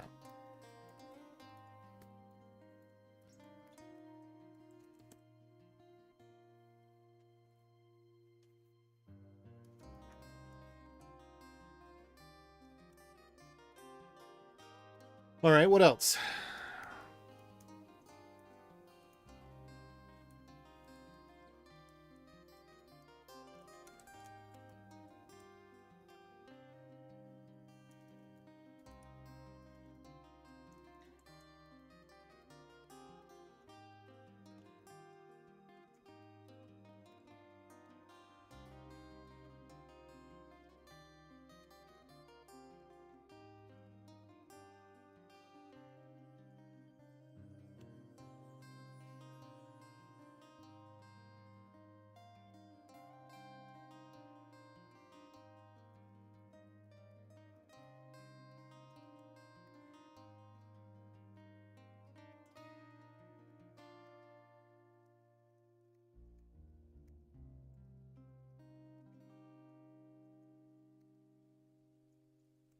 All right, I got all that.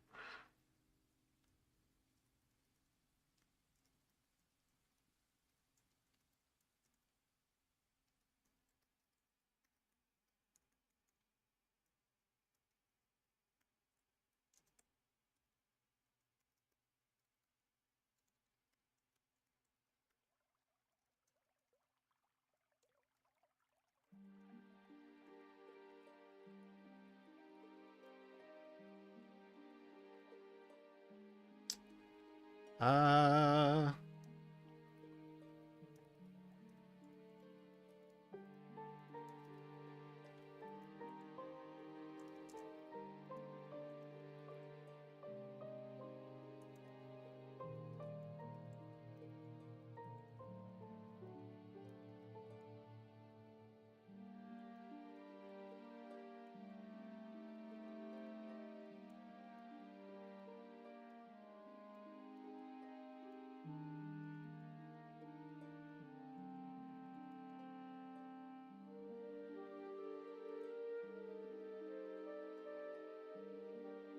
what does OpenRC stand for?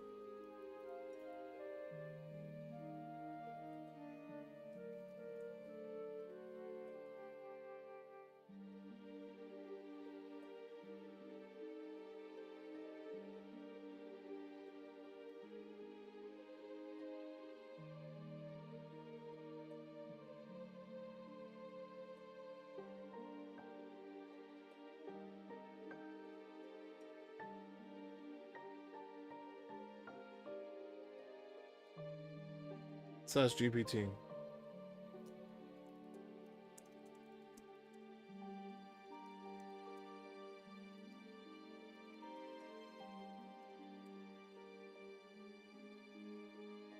Run commands or run control. Okay.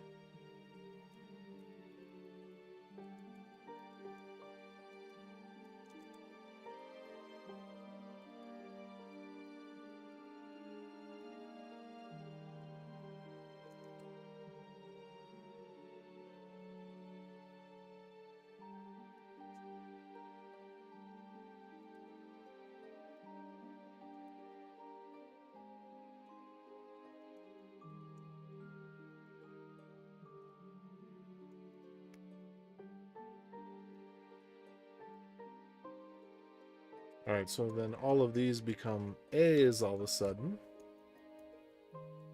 which means that then basically they become the same thing here. Except now,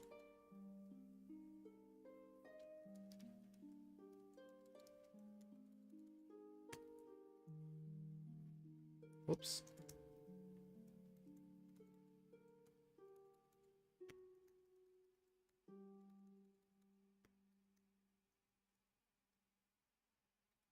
see, create role.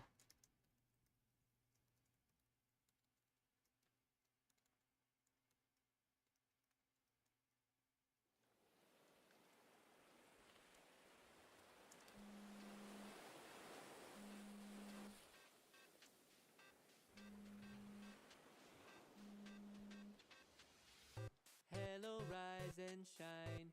Don't you Bum know bum bum that bum bum. they will Bum pass bum bum you bum by? bum. I'm actually gonna skip this one just because I don't want the lyrics.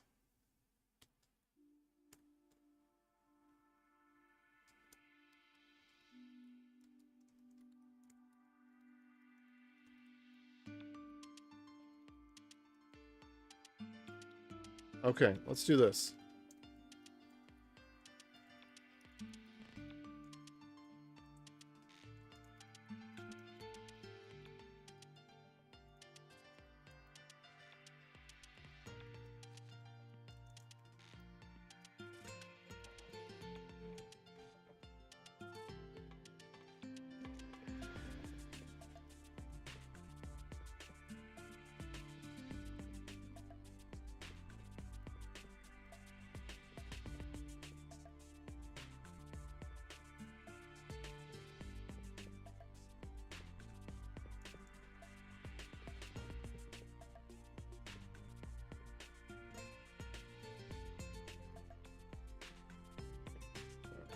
Group name.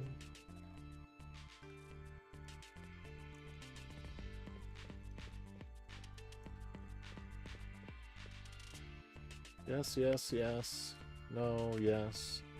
Yes. No, yes. Yes. Yes, yes, yes. No. No. Okay.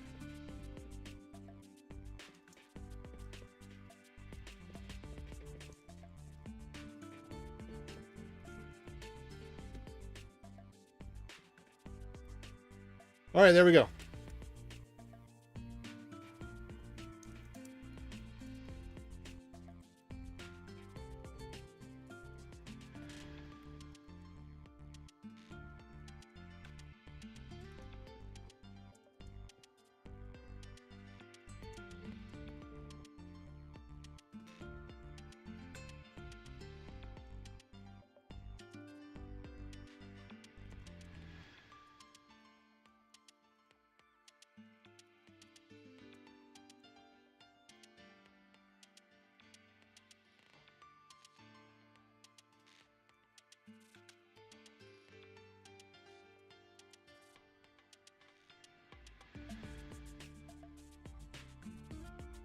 Okay, so then after add group comes, let's see, what's the difference between PG add pass? Oh, because this is going to be to PG pass.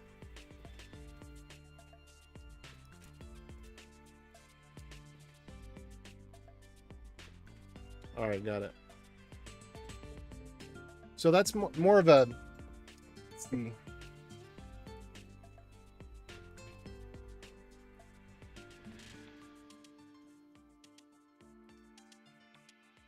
It's more like save pass.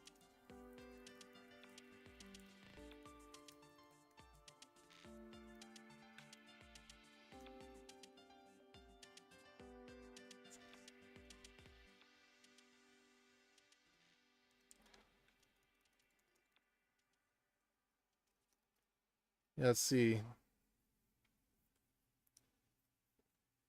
PG add, maybe? Thinking like SSH add.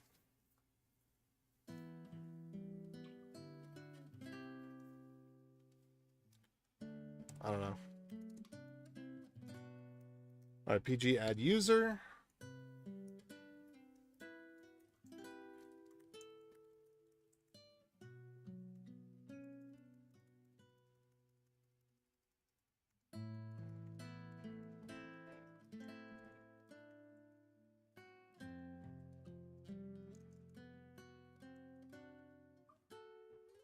Okay, so here's where we got the username.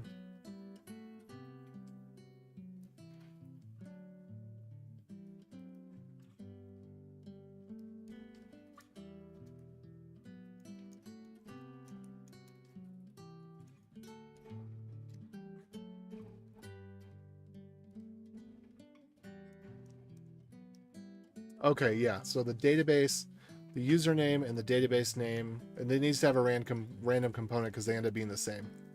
All right, this is where the magic is right here. Is that once you create a user in a group, then when you add new users to that group and the group has the same name setting on it, that means that any user of the group can log in, but they can only access the database that has the same name as their user. So database names and usernames are one-to-one. And that's the magic of this and what makes it work really well and makes it easy to do multi-tenanted hosting of Postgres. Okay, so okay, I did Postgres version here. Register service. Port is first, then user.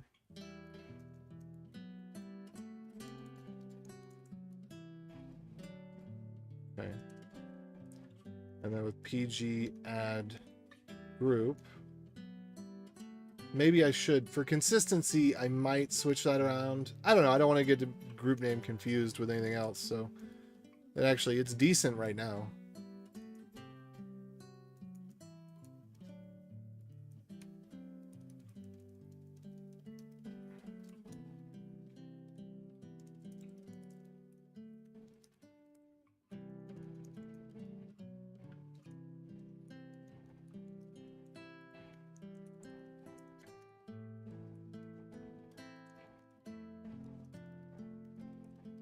Do we use sudo in here? We do, at least in one place.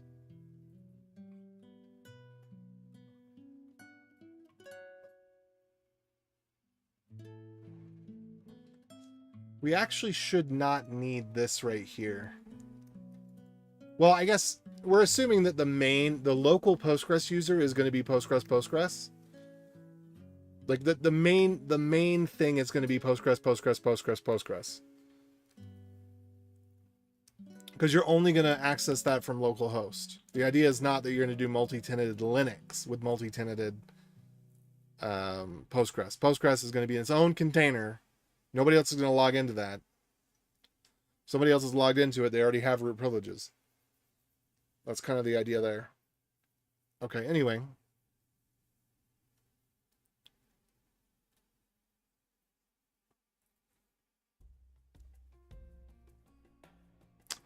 Okay, so what? PG pass. What can we say about PG pass?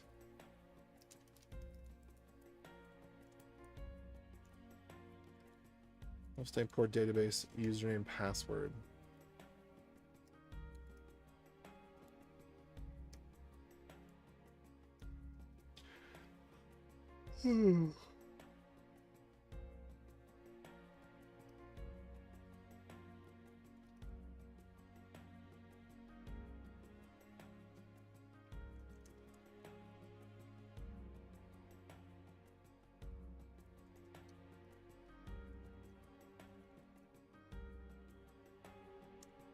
Maybe PG authorize? Because I'm thinking of SSH add is the main thing. You know, you're adding a password, you're adding a key, but it's not like you're adding a password to a user.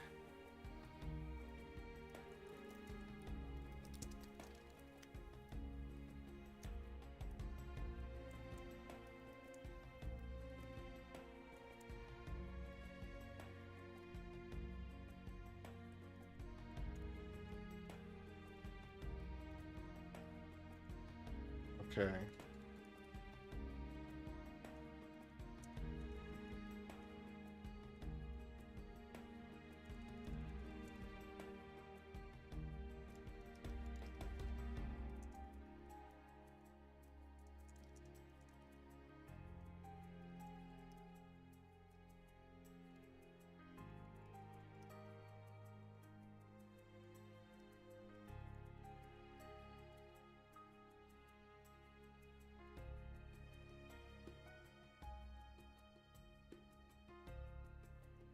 Okay, so PG add user. It's going to be prefix.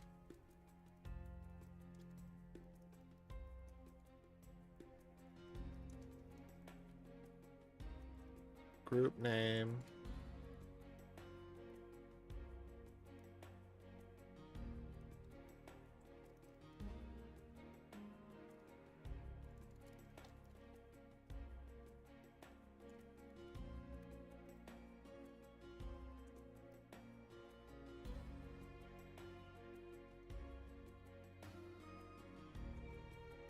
An example is going to be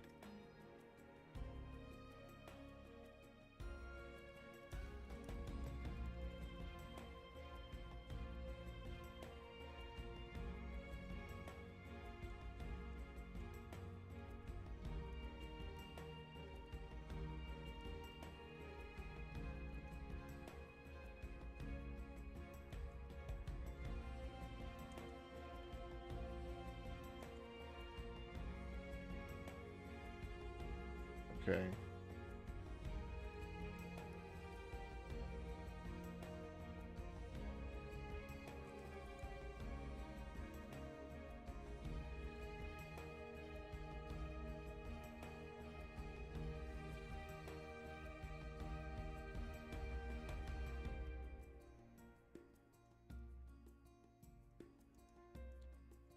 All right, then we're going to do port, then we're going to do group name, and do we need to do anything else? I don't think we need to do anything else.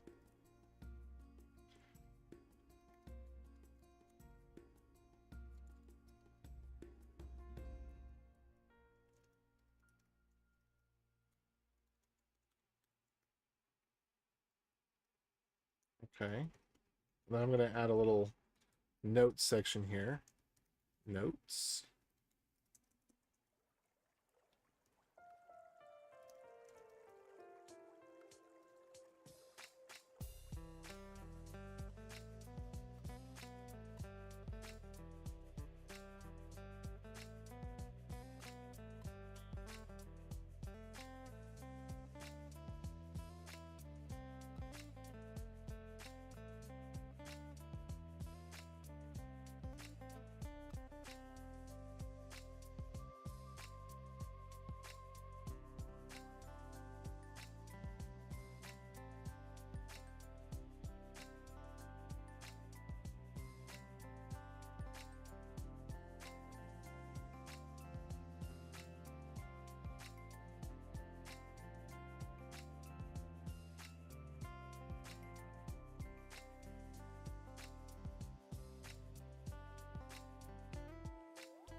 Okay.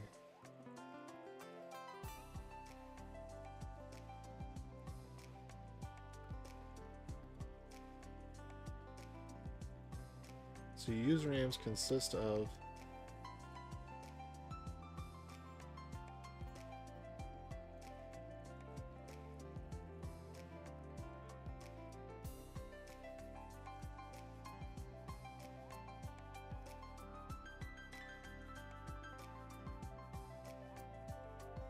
okay.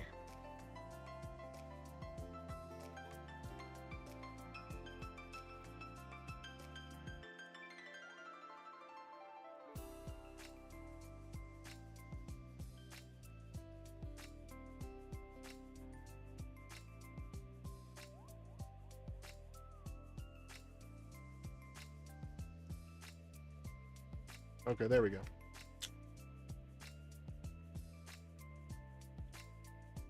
Okay, so we've got our prefix.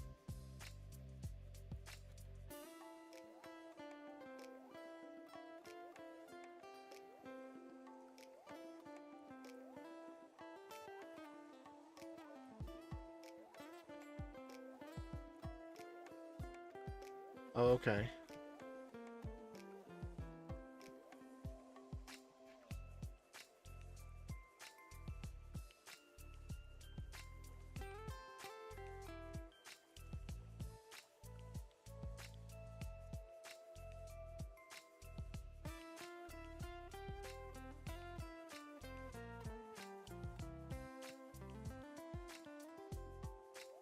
Okay, so here we go. So there's hex.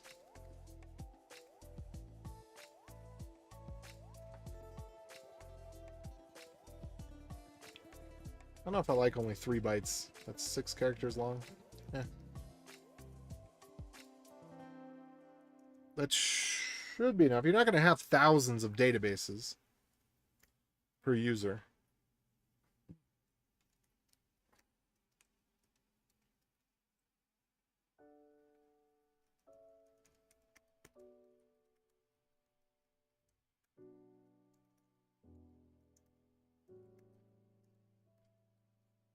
Okay, so there's the user prefix, the port, and the group name.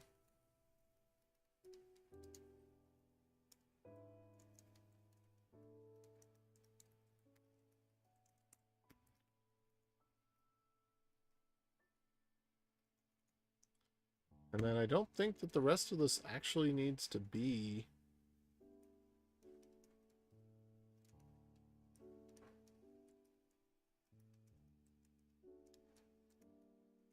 Let's make this GPG ver instead G prefix. There we go.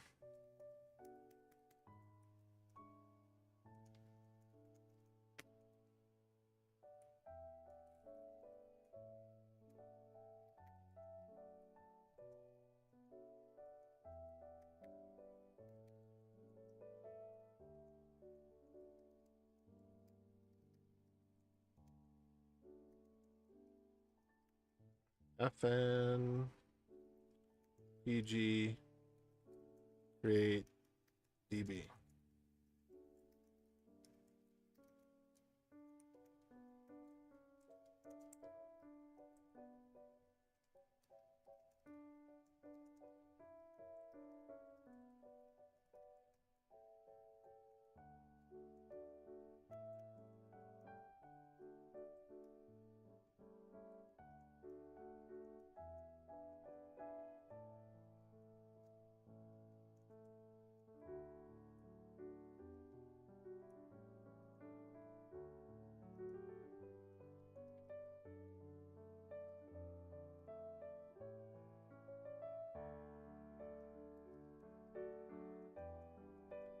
So I think we're gonna basically get rid of almost all of the G underscore for a B underscore here, because it's all to the block scope. B user, B user, B... Nope, that's a G port. Ah.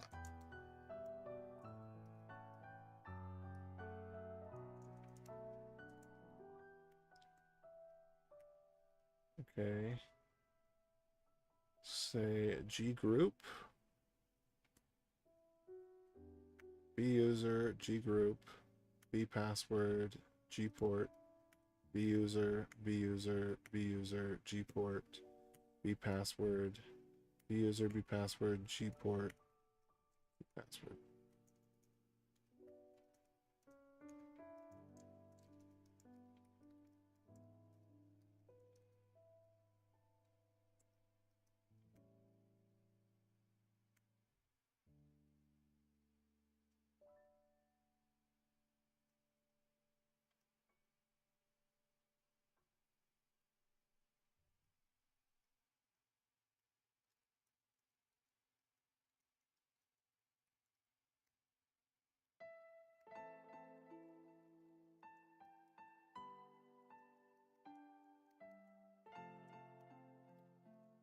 All right, and then for consistency, I just want to clean up any of these that don't have the brackets around them.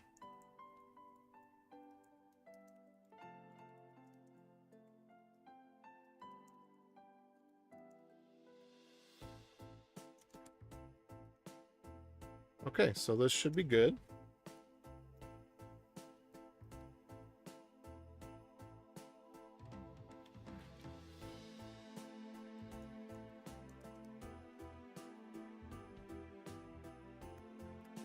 Actually, I do want to change this up just a little bit, because what I really want to pass in here, and then on the receiving side, I'm going to rename these to BDB is going to be 1, and BPW is going to be 2, and I'm pretty sure we don't need the intermediary stuff.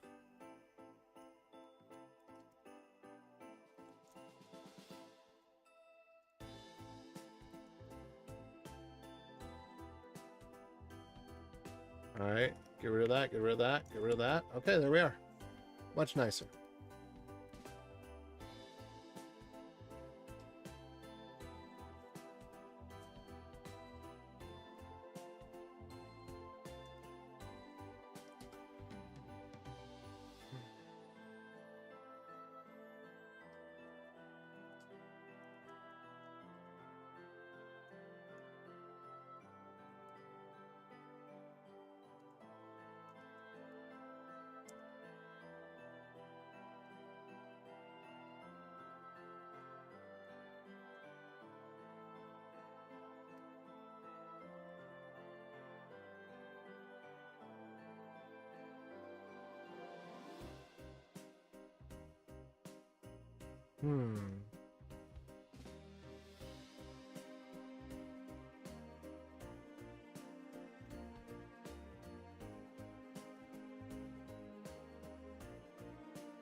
All right, so here we go.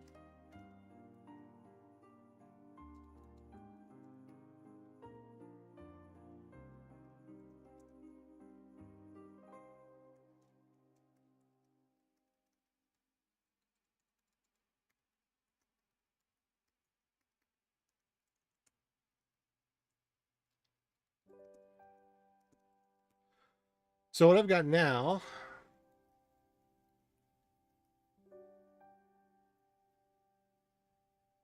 oops.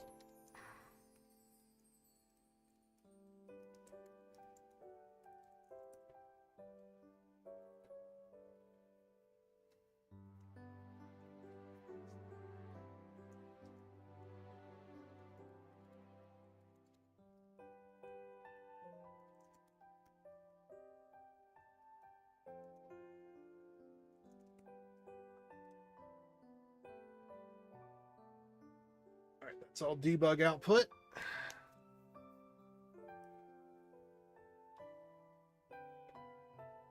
The important bit is that.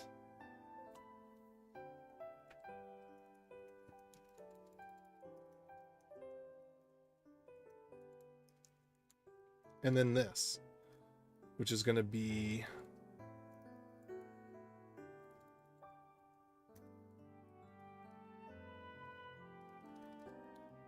localhost port database.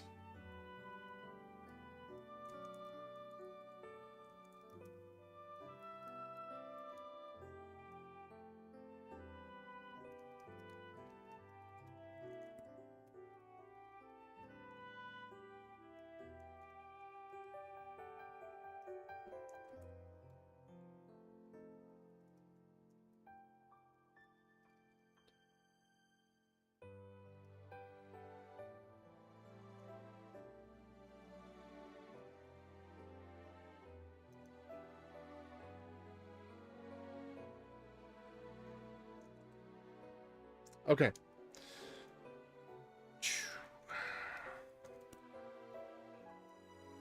Password.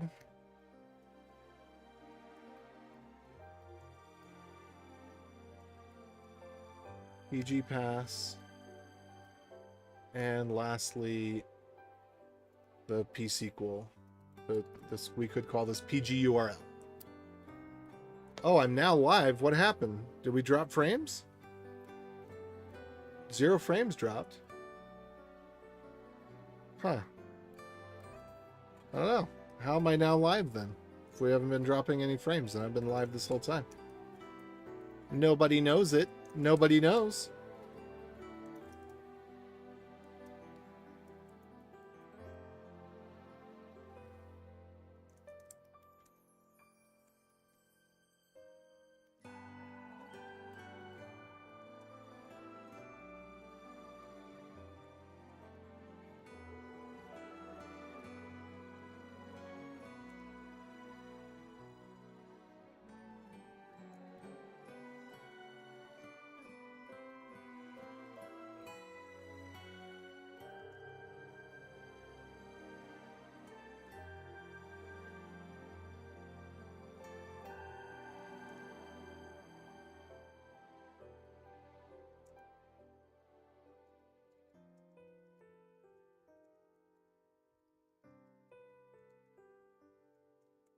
All right.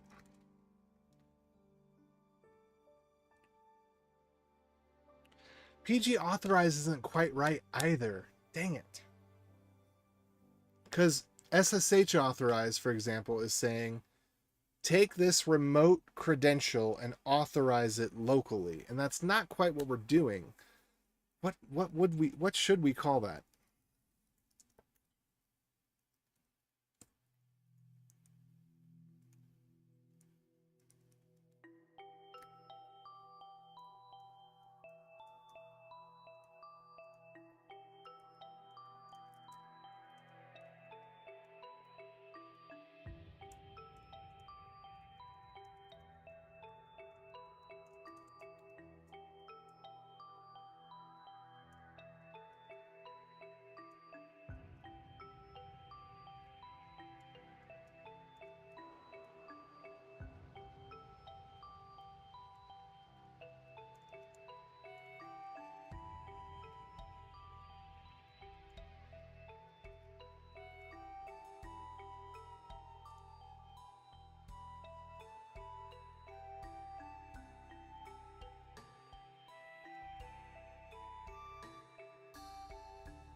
Are we using PG user? What are we doing here? Register service uses PG user. So maybe, okay, let's go back then.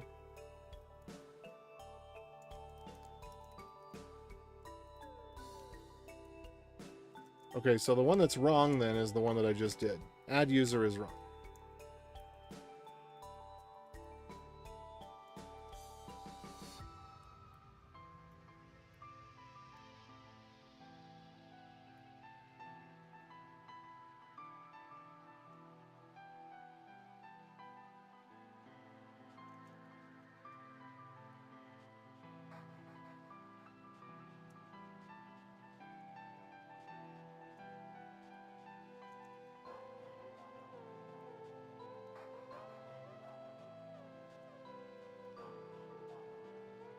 Ah!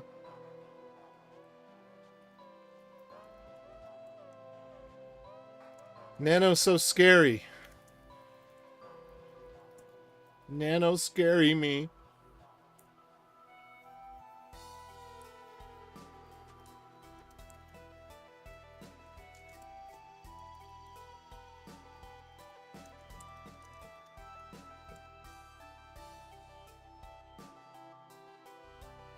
Okay.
Hmm. I want to look at that HBA file. Let me look at it. HBA conf.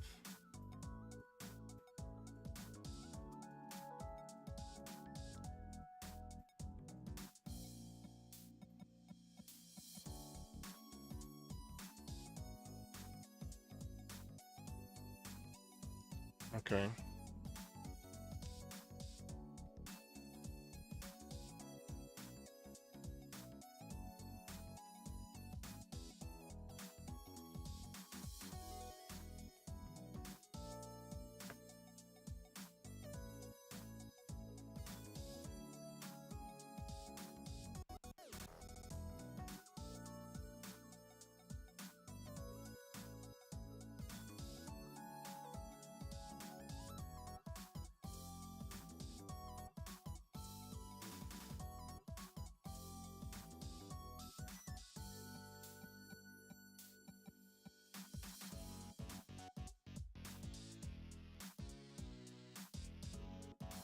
Okay, type.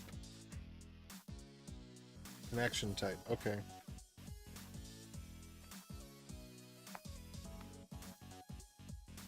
So it's not host type per se.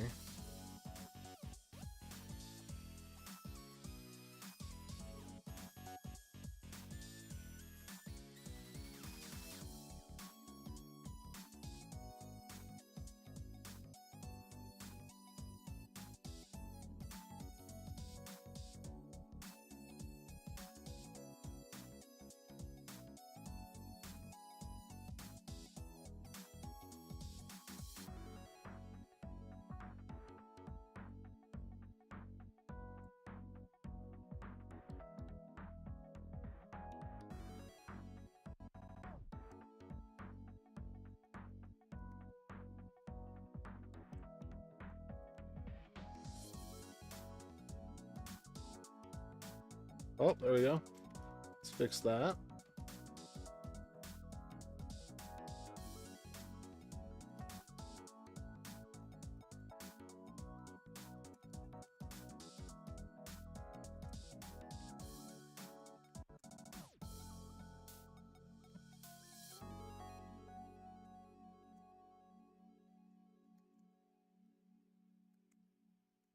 Ah, I hate Nano. Why, Nano? Why? Okay, let's see. K is cut. All right, and then is P paste or what's paste? U is paste, of course. What? Okay, it pastes above.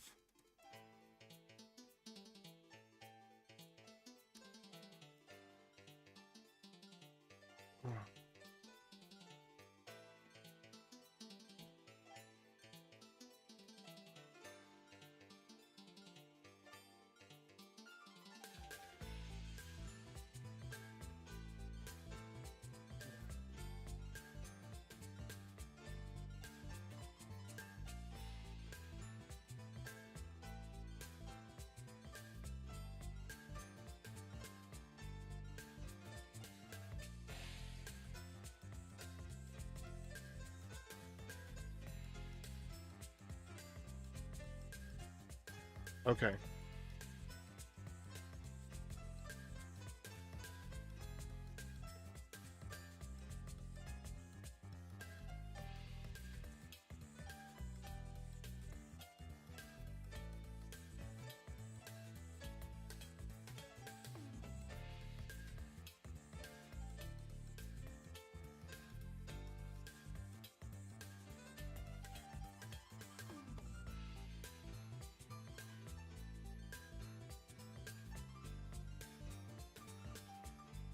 Reset a user's password.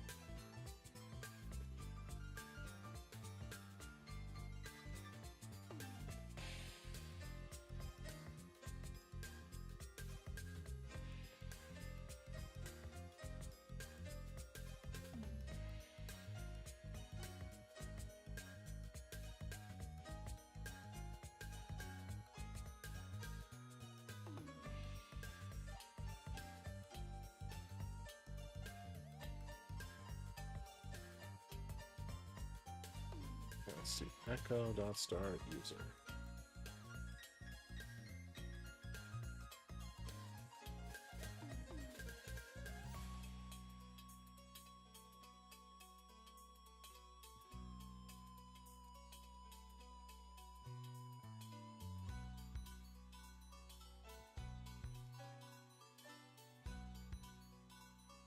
All right, there we go. That'll be fine, I think.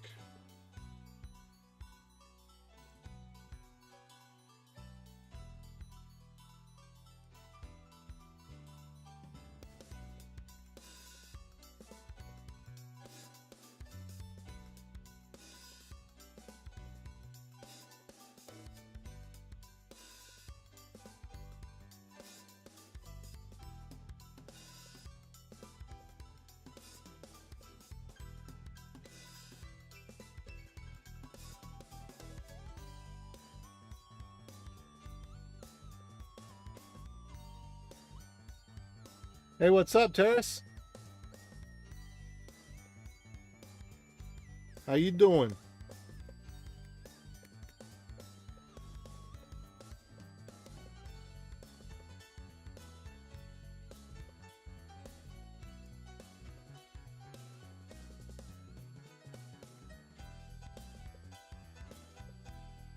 Oh, do I have to turn these into exits? What happens if we return? We're not in a function.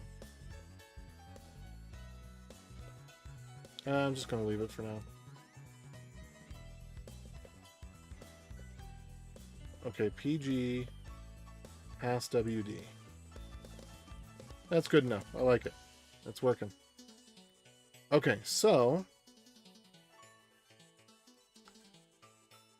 resetting passwords. So we'll do FN PG.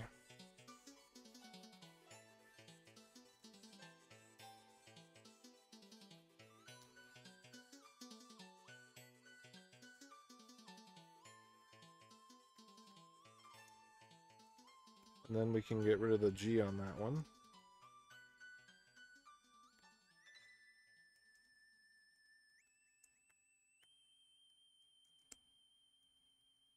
And then we'll take that to PG port.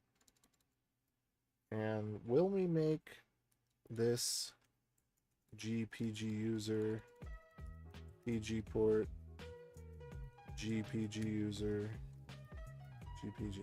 You know, actually, that's okay. We're gonna change this a little bit. We are gonna do, instead of GPG user, we're gonna do B user.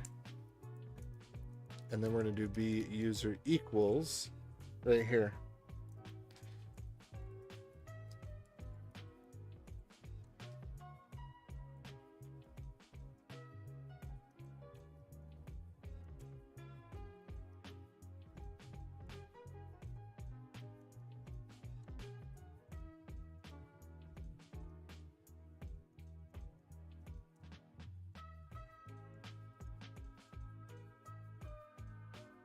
Okay, so we do this.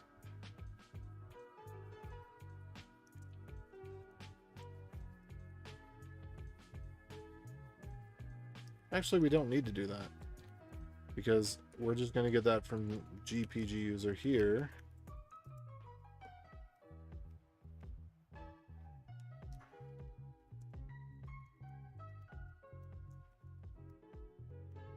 Yeah, we're going to get both of those from this. I wonder if I should just move that into the main function. Is that the right thing to do here? Maybe it is. Maybe this should just go into main. I think that's what I do in other places. And then I just call main with the @ symbol like that. Doing good? Starting a new multi-decade project. I'm not optimistic about that, but yeah, why don't you tell me about it? How many multi-decade projects have you successfully managed in the past? Wait a minute. You're having a child? Congratulations.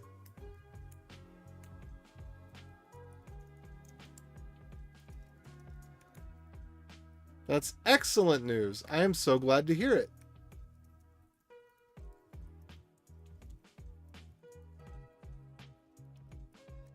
Seven-year-old daughter.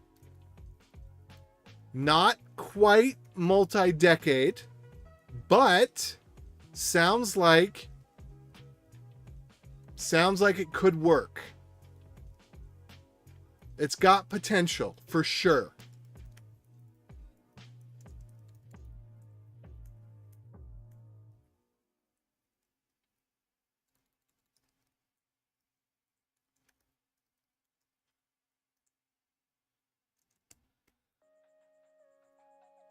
Yeah. And, you know, a 7-year-old daughter has more potential for being a multi-decade project than a 7-year-old son.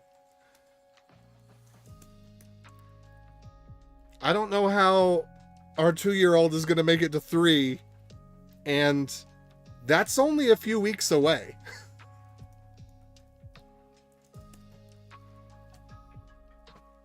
Yeah. Multi-decade projects, all right.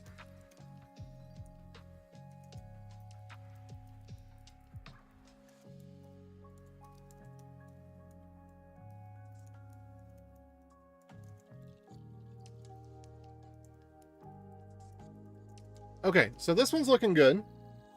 I may want to go back and edit others. Help's looking great here. Okay, I'm going to do it.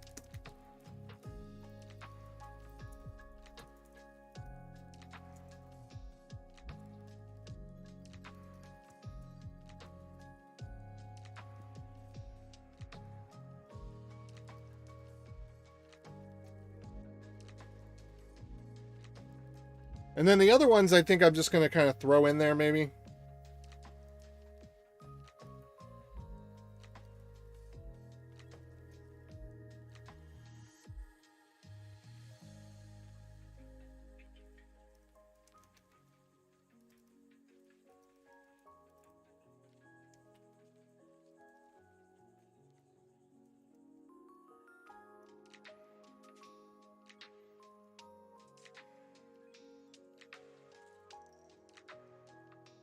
Let's see, what should I call it? I'm adding the credentials to PG Pass. That's the purpose of this thing. So what should it be named? If that's what it does, what should the name be? Save Pass, Store Pass. I like Store Pass. Store Credentials. I like that one the best.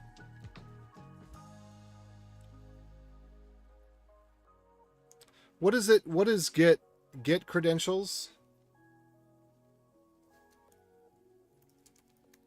What's the command for get credentials?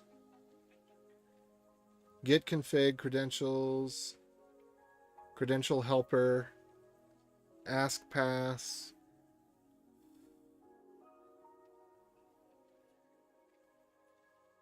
I think store credentials is maybe the best one.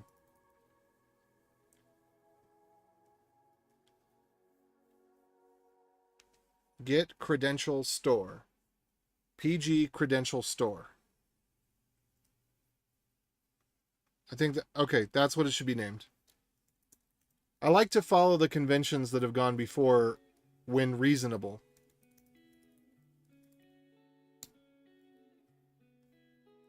So if SSH has something similar, or Git has something similar, or one of the other commands that everybody knows has something similar, I like to do that.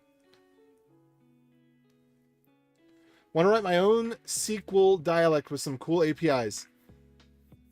So I think what we first need to do is just fix PostgreSQL. So very, very simple things that have been on the mailing list for decades, or at least years, like trailing commas. We need to break away from the SQL standard a bit. Because the thing that's weird about the SQL standard is that nobody follows it. But then if you want to do something that's actually sane, then they'll say, oh, well, that's not part of the SQL standard. We're like, have you seen your database? Have you seen your database? Have you looked at the SQL that you wrote the parser for? Because it doesn't follow the standard either.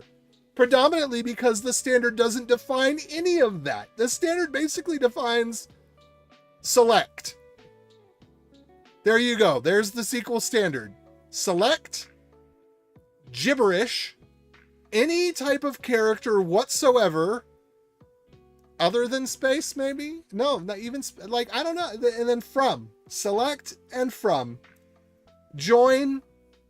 You know, like the SQL standard defines like all of, I don't know, 5, 10 things. And the rest of it's implementation details.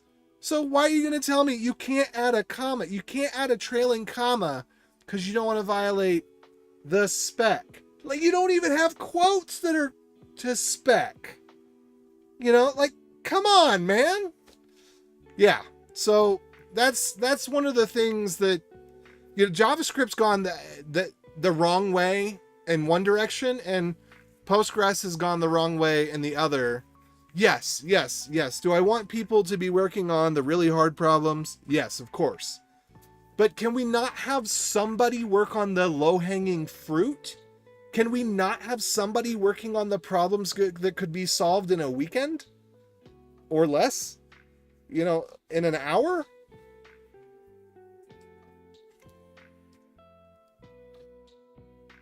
What to do?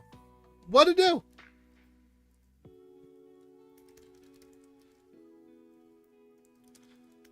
Okay, so we got PG credential store. Oh, wait, did I do PG password? Did I add? Okay, good. I added that.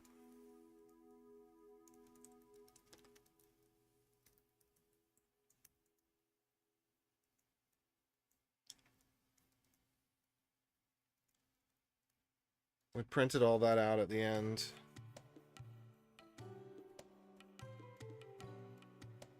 Okay. Ooh, Turing complete. Bad idea. Please don't do it. Please don't do it. You know, you think you want these things, Nemo, but you don't. You think you can do these things, Nemo, but you can't.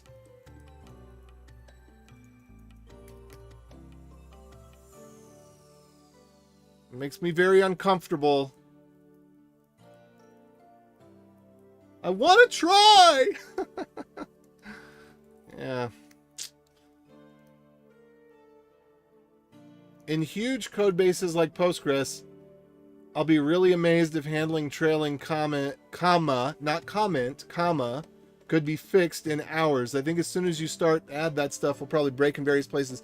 I don't think so, because believe it or not, people who handle relational algebra, they're decently smart people by necessity.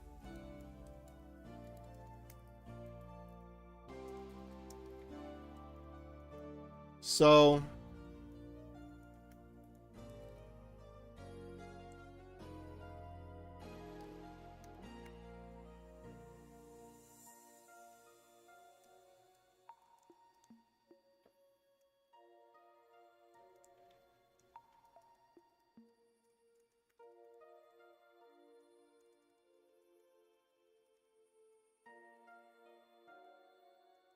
wait, why are these upset?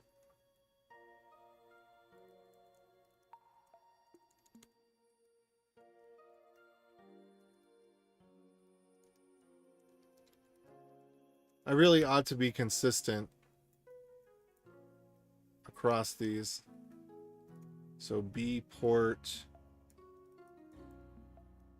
Okay, this is going to be PG port, PG user, PG user, PG port, PG user, PG user. Okay.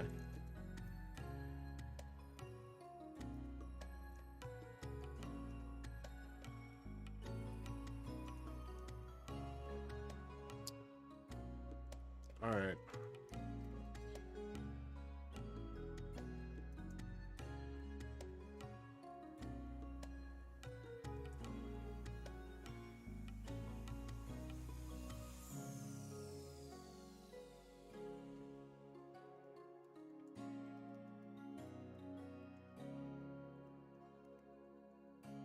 Well.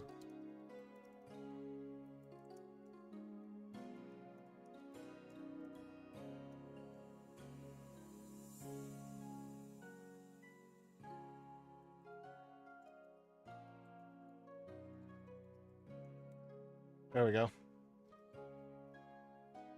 Okay.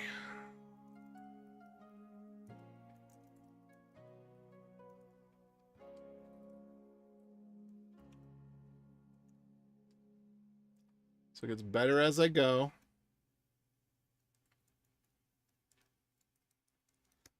I'll kind of do this in a little bit of headliner order. So that's a helper function, so we're going to bring it a little bit down. The nice thing about putting everything in main is then I get to put it in whatever order I want to, which is kind of nice.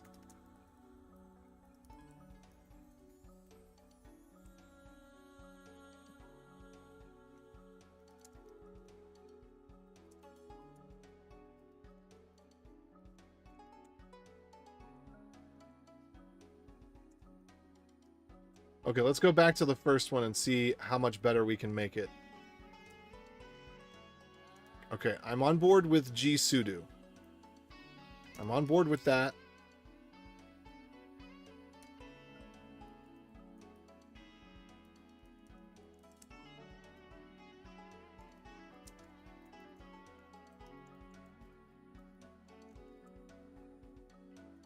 All right, do we have any main? Let's just grab all main with .star at here. Okay, so pg add group is wrong. Let's go ahead and fix that. Well, actually, I guess pg add group is not necessarily wrong in this case. I'd rather be safe than sorry though. We're gonna do it. We're gonna do it the safe, better safe than sorry way.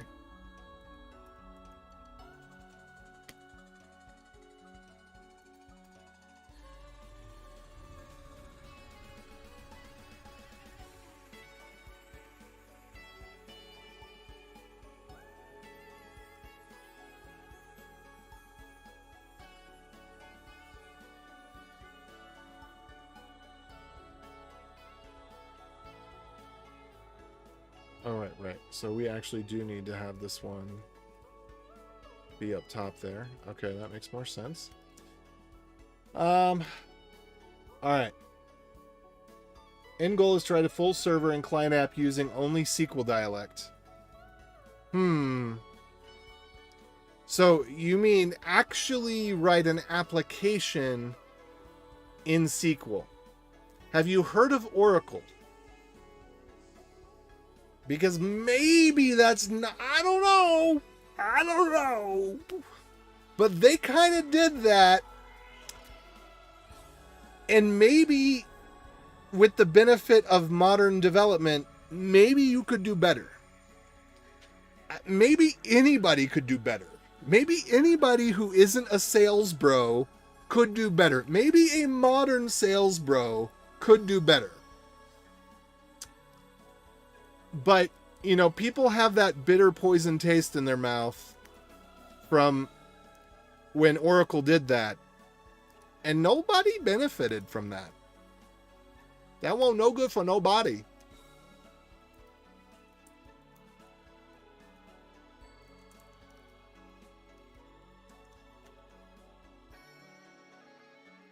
Okay.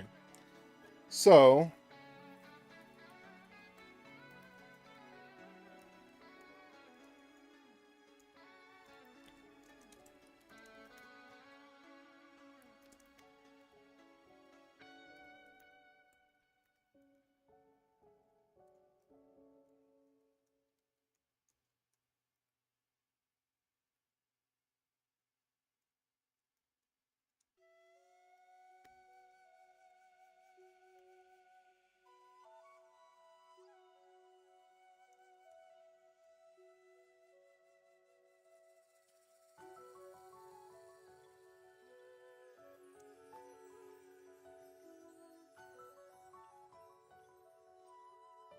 all right, so we had this. So then we changed these ones. Basically, we just change everything from G underscore to B underscore here to indicate that it's now in a block scope. So that's what's intended with the B underscores. Okay, and so then, so we've got the init local DB, find or install serviceman, init local DB, and then this one, we're going to want to have B user is going to be this one, and then B port is going to be this one, and then G underscore is going to become B underscore, except not sudo. Sudo. I go back and forth on that. I don't know what's right. And if I don't know what's right, nobody does. Come on now. Let's be honest.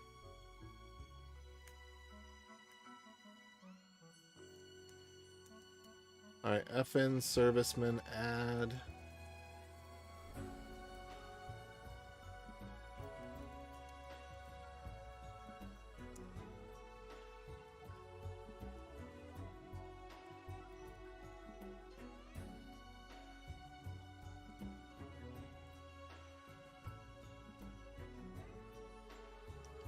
Okay, so what's all this? Got it. All right.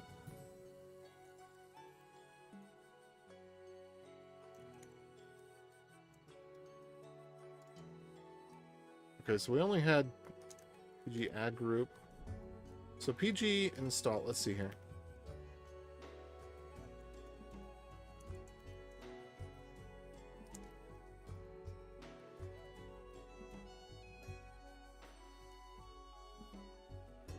I like having the help first because it acts as documentation.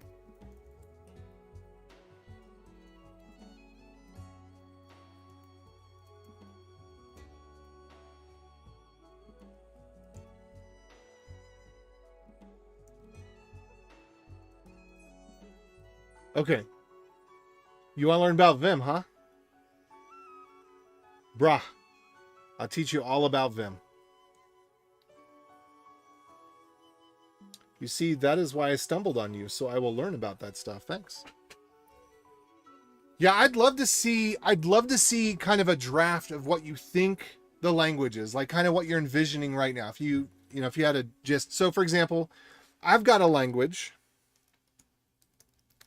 that one day when I have enough money from other projects that I can just spend, months at a time working on something else that I'm going to come back to. But here's the draft of the language.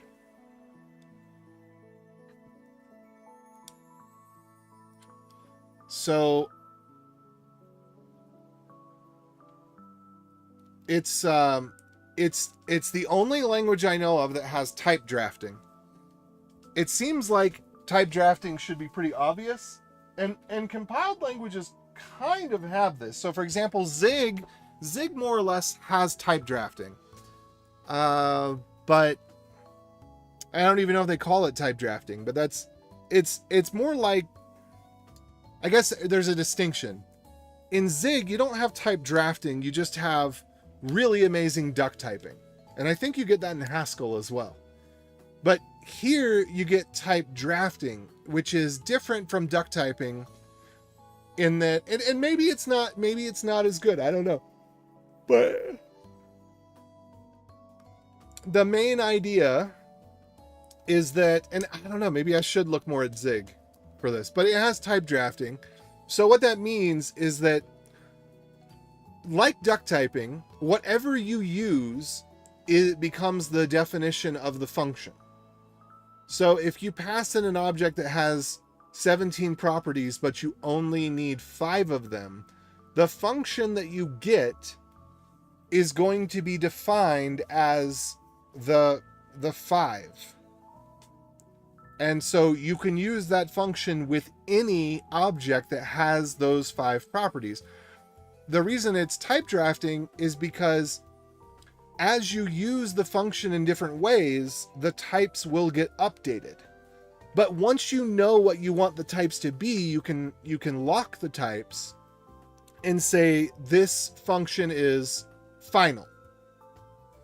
And when you do that, then any changes anywhere else to the types is going to be an error rather than an update. So like this. So it would draft out a type that looks like this, maybe. It's not 100% going to be this way, but it's going to look something like this. That's how the type gets drafted. And then when you want to lock it, you set it from draft to v1 or something like that. Give it a number or some sort of incrementing identifier. And then that also helps you change.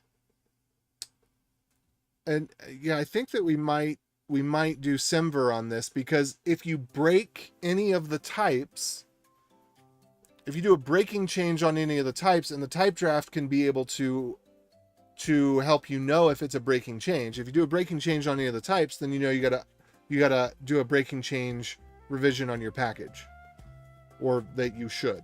But in any case, we can produce information that tells at what level something that depends on this would break. So maybe that could be really tedious. That might turn out to be a really bad idea, but it could turn out to be really good in terms of helping you hone in on, okay, my application broke. Why? Well, if you can look at the type change between the two versions, you could see what version of the type you were using versus what version of the type exists now. And if it's a breaking change in the type, then that like tooling could automate you to, oh, this is what needs to be updated. So the whole idea of AI script is that it would be a tool first language. Anyway, so type drafting is the most interesting feature. But then, just like with Zig, I took the best things about Zig and Go and designed the language around that. So there are some things, like function names, have to be of a particular case. You can't there's certain things you just can't do. Likewise, I'm not 100% certain on not having function expressions, but function expressions are pretty much a no-no. You're either declaring a function or you're assigning a function to a namespace or an instance. But you can see if you scroll down, another new interesting thing about the language is that there's no chaining. So essentially, once there's a closing parenthesis, you're done. And the reason for that is in many cases, one could argue it's 50-50, because there's certainly cases where it's tedious. But I think the benefit outweighs the cost, in that oftentimes when you have, this is a really simple example where you say, oh, but I want to do that. In which I'd say, well, go cry tears of a rapper. But things get complex where you get composed expressions. And when you start composing expressions, then you have to add comments, and then the comments get out of date. So what if you don't allow composing expressions? Every expression has to be assigned, and then the assignment, or let's say complex expressions, because there's accessor expressions. So complex expressions, meaning not accessor expressions, must be assigned to a variable or voided if they're only used for side effects. And then your documentation is going to update with your code, because your documentation is going to be the variable names. Let's see. So, and you may notice that this is a language that will run in browsers natively. So that's another one of the interesting things about this language, is it would be one of the only languages that isn't JavaScript that runs in a browser. In fact, I think it would be the only other. I don't know if there are any other languages that aren't JavaScript that run in a browser. But this language will run in a browser, because syntactically, it's compatible with JavaScript, and semantically, it's designed for tooling, but the way that the semantics work, they don't contradict the way the browser works. So it's not 100%. Obviously, it's called language draft, but this is over years of thinking about it. There's several issues. Oh, one of the other interesting things is having natural numbers. Having natural numbers, bitwise, integers. There are some thoughts about a macro system. I think we can get it down to 24 keywords in the language. That's what I'd like to do. I think I'm going to end up at 26.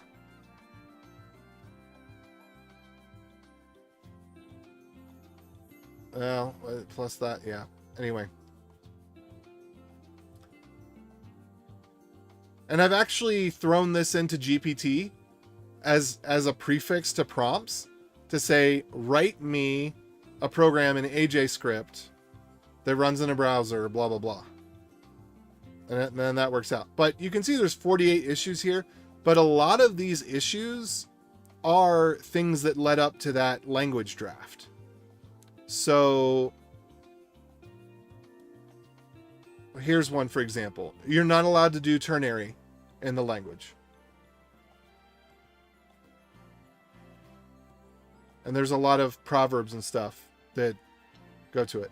So anyway, let me figure out what I've got in my paste buffer, because I've got that itching feeling like I've got something in my paste buffer. Okay, it is this link. So I will give you this link if you want to check it out.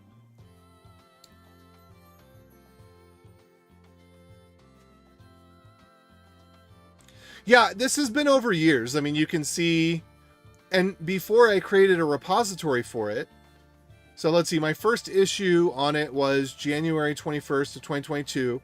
And this was already baking in my mind for several years before I thought, I ought to start putting this together as an actual language and figure out what is something that's going to be part of the standard library, what's going to be stuff that's tooling. So I'm thinking of it very much in the vein of Go, Rust, Zig. I want it to not lack the benefits of Go in as much as possible. It is a dynamic language. I thought about, could it be compiled? But I don't know if I want to worry about that yet. It's interesting to think about. And we do have a delete keyword that we can use that could make it compilable. So we could have automatic deletes within block as long as something isn't returned or accessed out of scope. So I don't know. I think it could also be a compiled language, but I'm not 100% sure. When I look at Swift is a compiled language. But when I look at Swift and I see how simple that is to work with, it makes me think that this could be a compiled language too, because Swift and Zig both are very, and even Rust to some degree. Okay, so sorry, I'm more than compiled, I mean memory managed. Could it be a memory managed language? And I think that it could, but I'm not 100% sure. But I think that we can have typing ums. There's so much stuff that we can have without breaking the guarantees that I want to guarantee. So I'm interested to see where I can take it. I don't know where I can take it, but I'm interested to see. Would you star my project? Go ahead and drop it into the Discord. So I'm going to give you the big D. There you go. The Discord link. That's the big D. I've been watching too much Primogen. I love Primogen. I love him so much. He is, like, if I were a better person and better at what I do, I'd be the Primogen. I would absolutely, like, I love what he's bringing back. And, it's, when I first watched him, his crassness kind of was a little bit off-putting. But, you know, actually it's like, no, we need this back. We need to be able to, you know, fart and you know, talk about genitalia again. Like, I don't know why, because it seems like, well, in civilized society, we just don't talk about our genitalia at the dinner table. But I don't know. When you lose the ability to say, oh, now I can't even, pecker, you know, like when you lose the ability to say that, like something goes wrong in society. And I don't know how to articulate it, but we need the Primogen. We need the Primogen more for just his knowledge. We need the Primogen for his fearlessness in just being crass, but not in like an obnoxious way, because a lot of people are crass in a really obnoxious way. And again, I don't know how to articulate it, but it's like, you know, you go to San Francisco and it's like F and F and F, F, F, F, F, F, F, F, F, F, F, F, F, F. You know, like people don't have a vocabulary in San Francisco. They cannot complete a sentence. The F word is just a filler word there. And if you haven't been to San Francisco, you might think I'm exaggerating, but they can't. They can't complete a sentence without the F word. And, you know, in an investor pitch meeting, it's the same. It's just like it's a very strange thing because there's no sense of decorum, but yet you're not allowed to say certain words that could offend someone. It's like, well, what are you, like, you're using GD and F this and JC that, but you know, so you get to say everything that you want to offend anyone you want that has any sensibilities, but then, you know, somebody calls you a slur because you're mentally ill, and then it's, oh, well, and now granted, should we call people who are mentally ill slurs? No, because it doesn't help with the problem. Well, and whatever, right? But the fact that, yeah, I don't know. It's just like that whole thing. And the Primogen is kind of like taking us back to the right kind of crassness. Like, you can have friends and you can, because his audience, they're not obviously his friends, but it's got that vibe. It's like the bros hanging out. And if the ladies want to join in, that's fine. But it's a bro hangout. And bro's going to be bros. You know, and anyway, so I'm very fascinated with Prime as a cultural figure, among other things. Okay, so I need to go through each of these and just make sure they're right, according to my new set of rules for how I'm doing this. Okay, so PG add group, good. PG add user. Actually, first, let's do this because let's go in order, because otherwise we're not, like, we get BOGO order. Okay, backup. I don't think I've actually done this one yet, so we're going to leave that one alone. I'm just going to deal with the ones I have already done. I don't think I've done credential store yet. Yeah, this one has not gotten any treatment yet.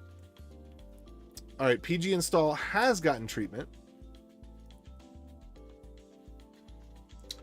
Are you writing this stuff in Bash? No. I'm writing it in POSIX shell, which to the untrained eye would appear to be Bash, but to the trained eye is POSIX shell. Now, a Bash shell can run POSIX scripts, but a POSIX shell cannot run Bash scripts. So POSIX command language is a much simpler language than Bash. And so I prefer it for that reason, because people, they think they get smart with Bash and they start doing all sorts of stupid things that are really complex, and you have to be a Bash expert in order to understand them. And you really have to be a Bash expert. Now, you do kind of have to be a POSIX expert in order to write POSIX, but you don't have to be a POSIX expert in order to read POSIX. And just by turning on your linter, you can get a lot of mileage out of POSIX. So all you have to do to turn POSIX on in your linter is put this. So instead of doing user bin env bash, like that's how you would turn your linter on for bash or user bin bash. If you do user bin sh, and that is the location, like that must exist. I don't believe there, I could be wrong. I don't think there's any system at which it doesn't exist in bin sh and does exist somewhere else like user bin sh. It might be one of the BSDs or something where they don't have a bin at all. Everything's under Unix system resources.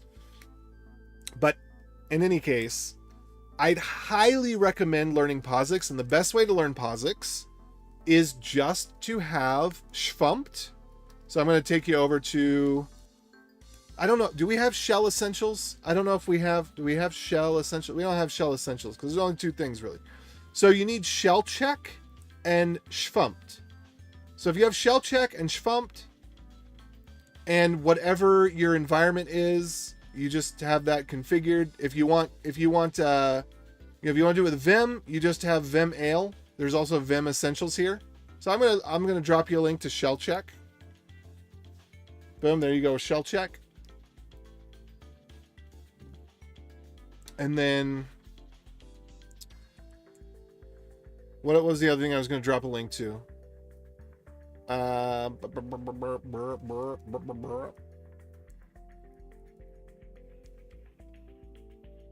Oh, Vim Essentials. So you can see the heading here. Vim Essentials has all this stuff as part of Vim Essentials. You can take it piece by piece. You don't need them all, but they're all a very light hand. All right. Well, did you drop? Let me check the Discord. Did you drop that link in the Discord? Okay. Stacks. I'm taking a look. I will take a look at it before I throw a star on it because I don't just throw stars on things. Oh, okay. This might be something that I actually am interested in. Also, it might be something that would be good to put on here. So if you'd like to get it on Webby, it's super easy. Basically, there's a template that you copy from. Let me see what your releases look like. They're probably very simple. What language is this in? Is it a single binary or is it multiple binaries in the zip file? Because if it's a single binary, you can copy, for example, you could copy caddy. Let's see, lib, what is this? Dart. Oh, interesting. Dart. Does this ship with the Dart compiler? How does... I don't... Is Dart now compiled? Have they moved beyond having to have a runtime? I would definitely say move your installation section. Let me pull this over just so we can talk about it for a second. So I would definitely say move your installation section down below, because the first thing I need to know is why do I care? So I need to see something really simple that helps me understand how to do it.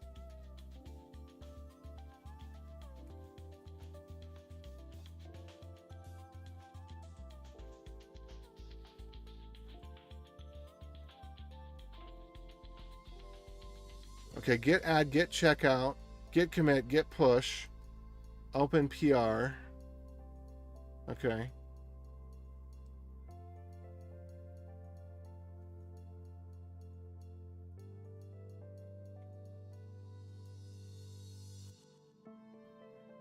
Oh, okay, cool.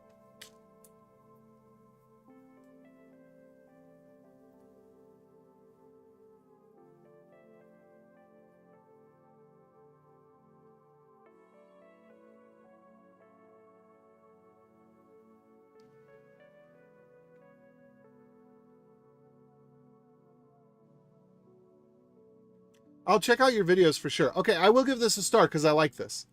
I don't know if this is my workflow, but this is something that it might be my workflow. I'm going to watch your video. I like what I'm seeing. I would like a little bit more in terms of there's some things that are kind of elided, like list of gone branches. I would like to have that be more clear.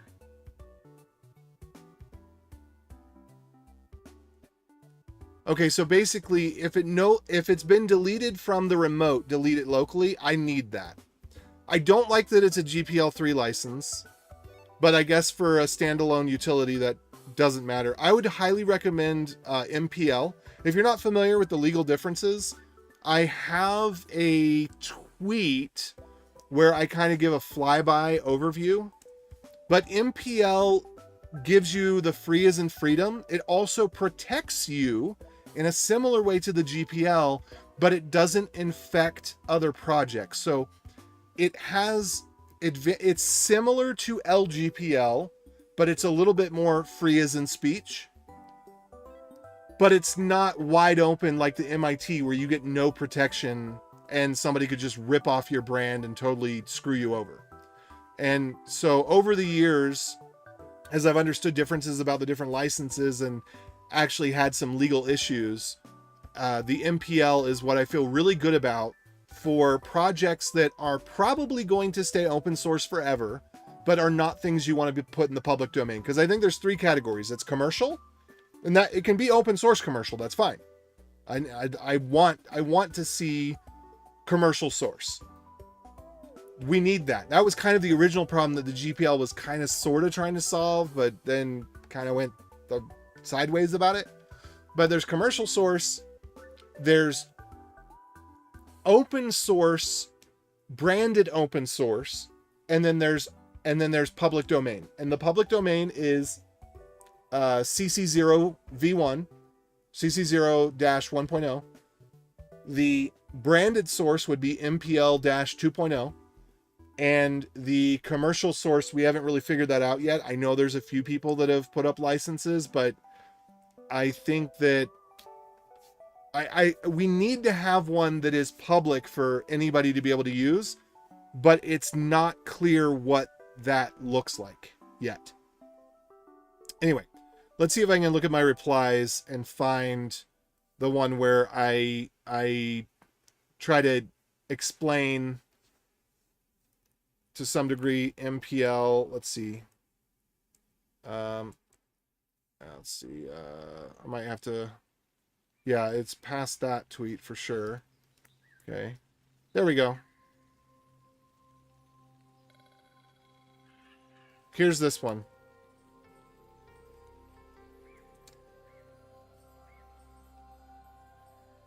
I accept live demo requests. Hold on. Live demo requests. You do? Oh, okay. Well, yeah.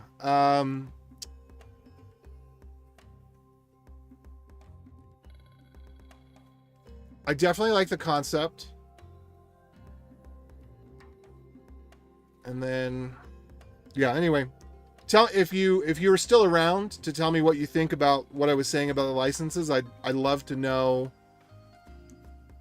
what your, off the top of your mind, what your thought on that is.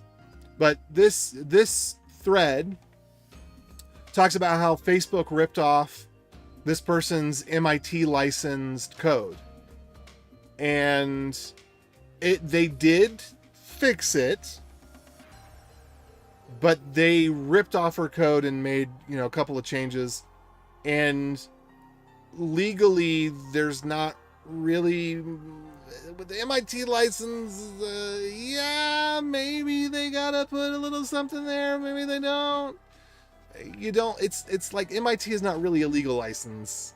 And then GPL, like I said, is just too aggressive. It just bites into you. So, yeah, it's only this long. So, it's a few paragraphs. It's not a huge thing. But check it out and let me know what you think. All right. Need to think about it. We'll read it. Okay.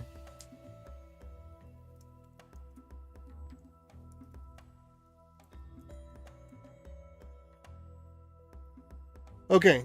Do you think this is the worst tech market in your years of experience? Yes, absolutely. Without question. Never seen the tech market worse. In the 15 plus years that I have been in tech, this is the worst tech market. Yes. But I think that there's a shift that's coming. And I'm not sure whether it's going to make the market better or worse, but I think it's going to make tech better. We need the Fed rates to stay high. That is the one thing that I will be really, really sad about if Trump gets elected, is most likely he's going to bring the Fed rates back down. And that's the one thing that I think will actually be terrible. Yes, it will boost the economy. But it's going to stop all the progress that's being made right now in tech and likely revert us back to where we were. I mean, we had a little bit of a reset over this, but the problem with the Fed rate, and I've talked about this many times. So in short, problem with the Fed rate is that when the Fed rate is low, people are able to create companies through investment. The investors get the money for free or near free. There's no risk. There's no accountability with the investors to the lenders, because they essentially have infinite time to pay it back, and they need very little gain to pay it back. And so that money passes through to startup companies, and that means that they don't have any responsibility to their customer. What they end up doing is create users. They create services rather than products that have users rather than customers. And then the investors play hot potato because, in short, there's a meme that basically goes, and I think this was quoted on Silicon Valley, the TV show, although I haven't watched that. But it's essentially, you don't ever want to be profitable, because the moment that you're profitable, you have to account for what your profitability is. As long as you're not profitable, your profitability is unbounded. And so you never want to be profitable, because as long as you're not profitable, people can think that you're going to make billions and trillions of dollars. But the moment that you're profitable, reality kicks in to what you actually will make in the market of customers that are willing to pay for your product or service. And so that's the problem that has caused, led to all of the encrapification, has been an entire decade of no accountability between the company that is producing code and the person that is using the code. There is no customer relationship. Instead, it's a user relationship. And as the Fed rate stays high, that means that companies have to become profitable, because they can't get free money from investors, because the investors have to pay back the loan. They have to pay back the interest on the loan, which is a real cost. And so, I mean, think about it like this. If the interest rate were, sub 1%, you could get a loan. I don't know who you are, so maybe this isn't true. I could get a loan for $100,000 or $200,000, and I would essentially have infinite amount of time to pay that off. Like, I'd be retired before I have to pay that off. But when your interest rate is up at 4, 5, 6, 7%, well, then you need to get whatever you're going to take a loan out on, you need to get paid off, in 5 years, not in 30 years. And so that's kind of the thing, is higher interest rates mean that we can't have as much money just flowing through the system without accountability. The accountability has to be there, and that accountability, when companies get money, they get, rather than getting the money from investors that are taking out the big, huge loans at really low interest rates, and then getting, rebundled as assets and collateralized debt objects and all that, funky stuff that then goes into a gambling market, which then, they get bailed out of if they fail. So it's not only that they don't have to pay back the interest, which is an immediate concern. It's that if they fail, they just get bailed out anyway. So there's 2 layers of responsibility removed. When they have to pay interest, then they have to be more short term, and then doing that gambling stuff is less attractive, because there's less money they can float around, because there's more money they have to pay back immediately. So that's, I got some of the details wrong. There's some nuance I didn't get correct, but that is basically the problem of tech. And that's the reason that the bubble is as burst is the interest rates are up and now people have to be profitable and they don't know how to do that because they spent the last 10 to 15 years not being profitable. And it's a very different business model when you're gambling, throwing users around versus when you have a relationship with a customer. It is literally a night and day difference in how a business is run. One being a business, the other being essentially a Ponzi scheme. Although the people at neither the users nor the employees are necessarily part of the Ponzi scheme, but at the investor level, it's a Ponzi scheme. It's just you're passing something around to see who will buy it, and the person who ends up with it is where the bubble bursts. Anyway, there is a documentary about this that I think says it pretty well. But I've actually been in business, so it's not, like I have experience with this. I know I was worth $2.2 million, which is nothing, which is absolutely nothing. And I could get into some of those things about, oh, we're only going to tax people that have, what was it, like $400,000 of worth or less or something like, but it doesn't work the way that you think, because especially in the market where the interest rates are low, you can be worth $2.2 million and have a salary of $30,000 a year. That's basically where I was at. I was living with roommates. I wasn't married yet, didn't have kids yet.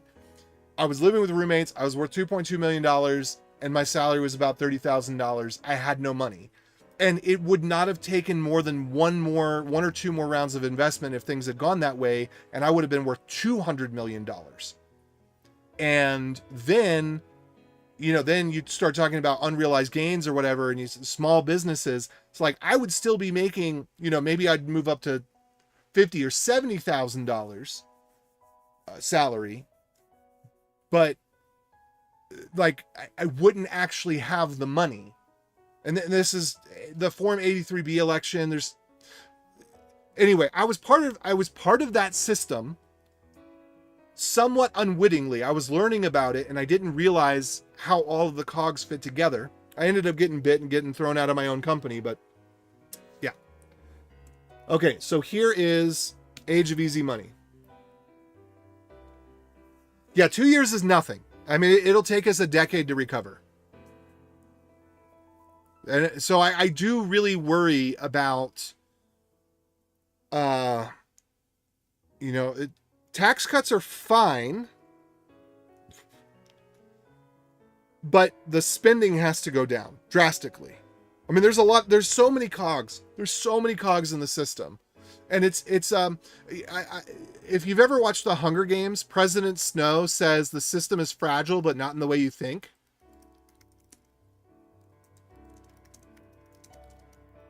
It's uncanny. We live in a strange time, but it's not that strange. It's like every other time. Let's see. I think it's this clip here. I'm gonna share this clip. I'm not gonna play it, but I'm gonna share this clip. I didn't watch it, obviously, but I think that this is the one. So that one is Age of Easy Money. And this one is President Snow visits Katniss. And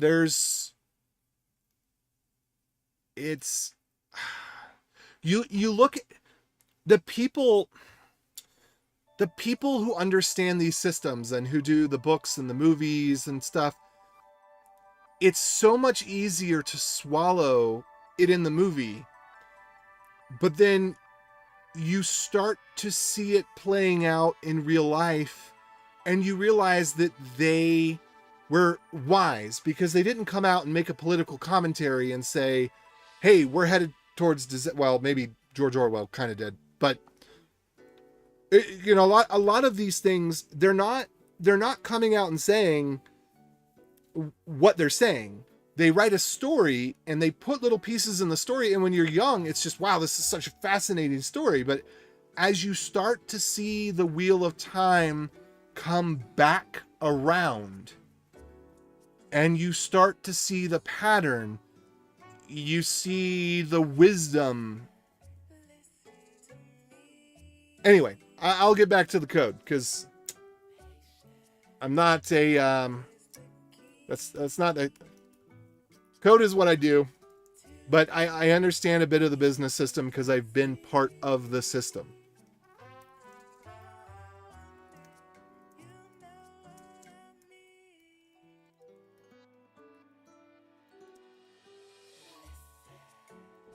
Listen to me.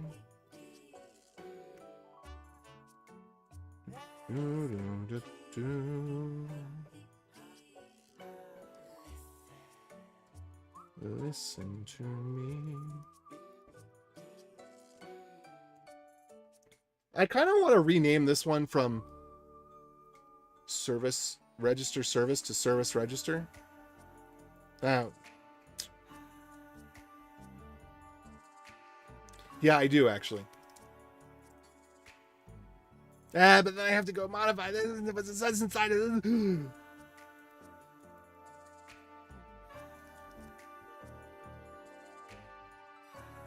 I'm gonna leave it. Maybe I'll change it. Maybe I'll change it one day. I'm gonna leave it for now.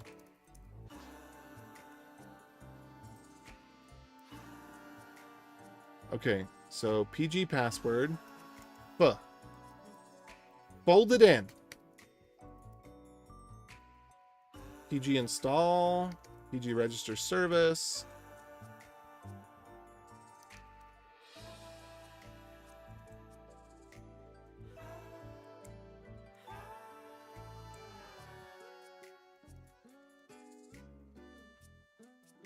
Okay, there we go. So when I'm just starting out with a repo, sometimes I do this where I just like the commits to be clean. I might be a little pathological in that, but that's how I do.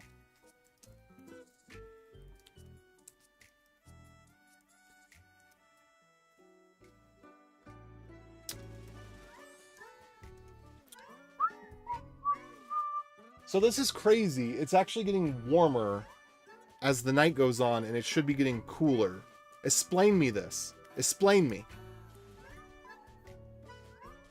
You know, I think I'm going to have to change the name of this video to working on Postgres utilities, because we're 3.5 hours in, and I'm still just going through the Postgres utilities, trying to clean them up. Because the thing is, I want to push it to a repo, and it's like, well, if I'm going to push it to a repo, I want to document it. Like, I just can't push it up. I gotta document it. I gotta have, it's gotta have error handling.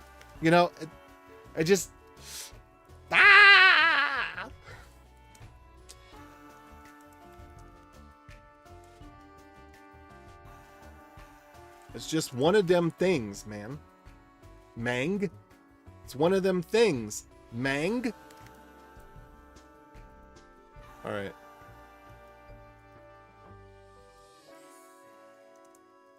Listen to me.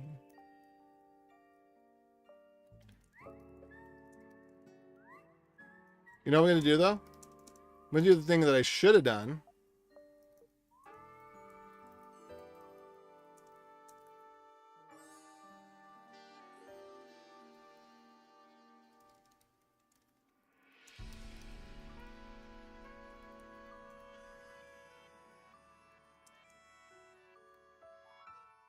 So portable schema and data backup, part of what that means is that I can go between versions of Postgres.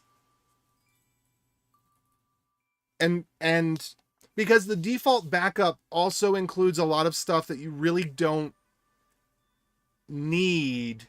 It's got too much of the meta information in it, and you don't really want the meta information. Because I'm going to go set up another Postgres server, and I'm just going to do my install script, and it's going to generate a random password and create a new group, and some of the identifiers or some of that data is not going to be the same, just as a part of the, the meta-ness of the installation. So, all right. Add PG backup for portable schema and data backups. Yes. So that's what we're doing there.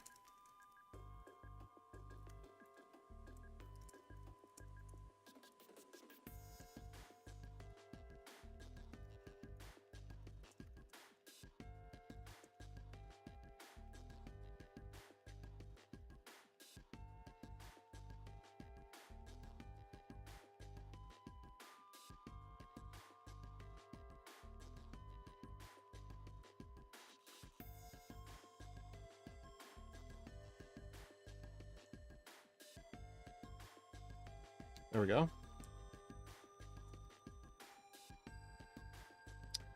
And I don't know this PG remote one.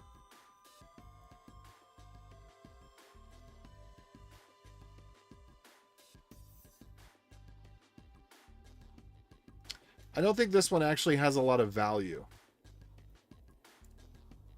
Because all this is doing is just connecting to a particular other Postgres instance. I think I migrated. I don't even think that Postgres instance works anymore. I'm going to go try it in the other screen real quick. But I think that I migrated that database over here. And while I was doing the migration, I was logging in and da-da-da-da-da. But I do like to have locally, I like to have a script that's like PG Connect.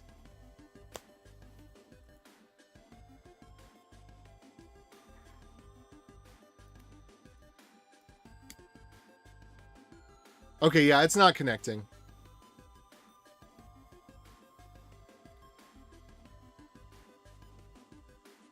Oops, I didn't mean to do that. Is everything here? So I had a little bit of backfire, but then I had a brain fart.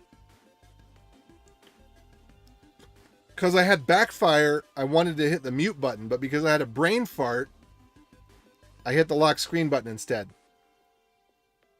So I don't know what happens, but it looks like everything's just fine. Okay, yeah. So that's not doing nothing.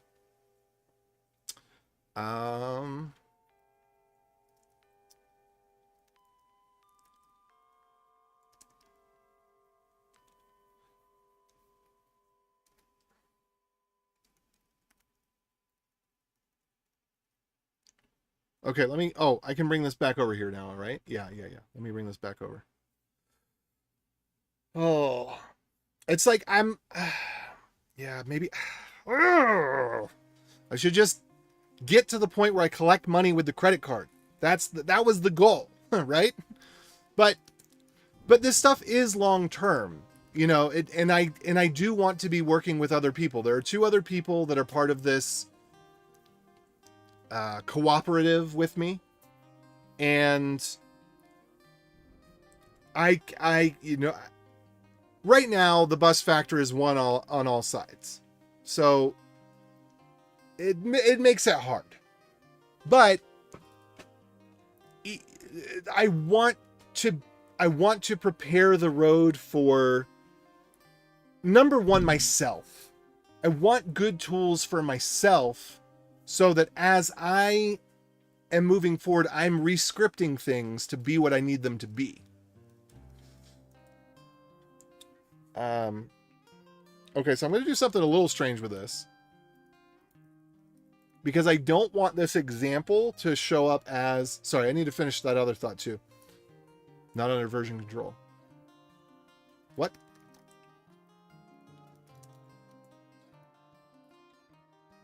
Whip. Okay, cool. What was I saying? Oh, so I want to have documentation for things. I want to have a way for me to be able to redo things in the future. And I want to be able to have tools that I can bring other people into that have some documentation with them. Because obviously all this stuff, you know, you just look it up in the documentation. The problem is there's the 90% of the documentation, and then there's the 10% you need. Well, there's 100% of the documentation. Well, no, 90%, because some of the documentation's not there, right? But, and then there's the you know, 5% that you need in order to do the things that you actually want to do, because there's so much Yagni that persists over the decades. And part of that is because constraints change. So it wasn't always Yagni. But like nowadays, we do everything in a container, and this actually makes sense. It's actually a good idea. Containers have pretty much no overhead, and you get much more security than you do with just a user. So, and you get more flexibility and more security. That's a win-win. So there are a lot of use cases that people wanted to support, especially in open source. Open source has such a big problem with wanting to support use cases that are never going to happen because again, open source has the same problem. It's all about the users. It's all about the stars. It's all about the download count. It's all about the likes. It's all about the conference talks. It's not about the customers because there are no customers. And so there's this desire to go be everything to everyone to get more of those stars, get more of that social validation. And we need less of that. Faux show. We need to get more niche. But anyway, what was the point I was making? I don't know.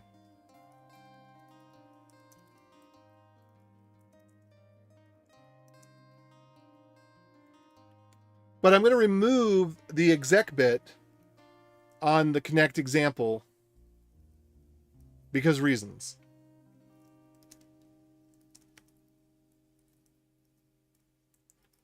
Okay, and then we're just going to change this to foobar xxxxx at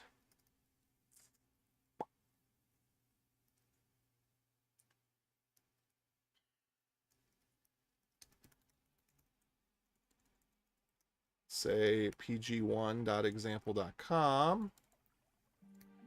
SSL mode equals require. I'm not even sure how I ended up doing the Postgres TLS. The next version of Postgres is going to have standard TLS. That's another thing.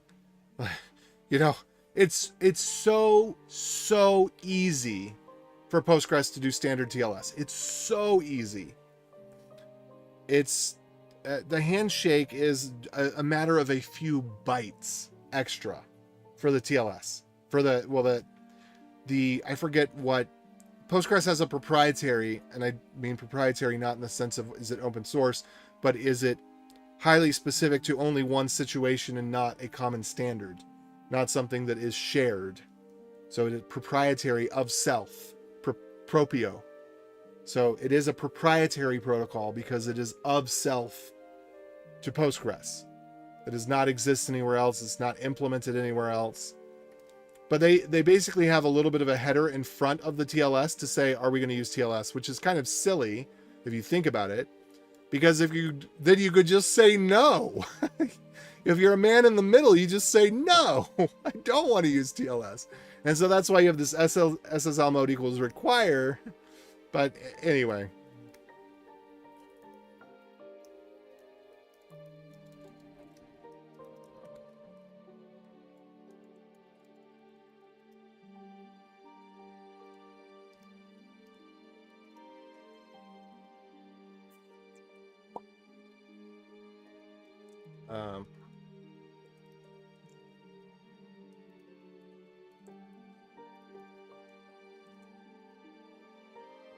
Oops.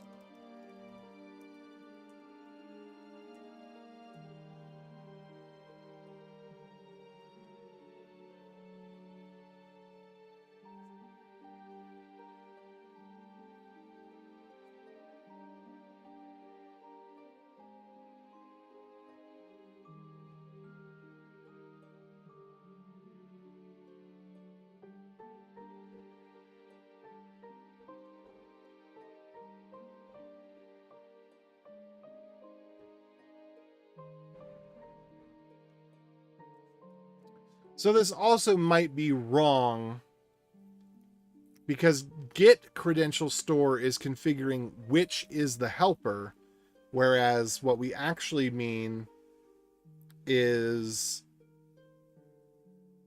to store the credentials. So maybe it should be PG store credential.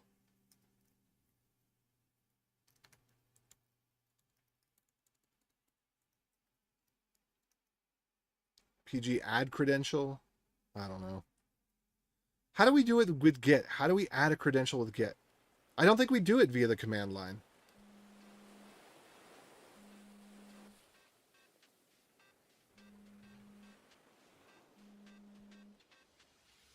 Hello, rise and shine. Don't you Bum, bum, know bum, that bum, time bum. they I'm gonna skip that one. We're on repeat now. Faux show. I need to check out what it does as well.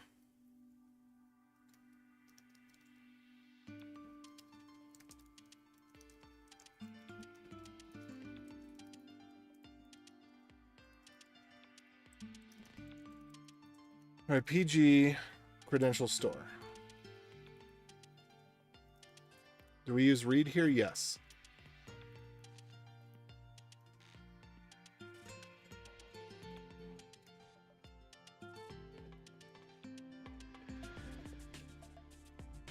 Okay, there we go.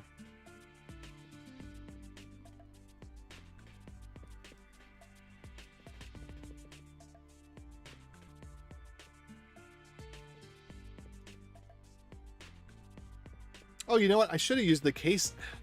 Oh, why? I don't want to go back and fix the other ones now. But this is what I should have done. This is what I should have done.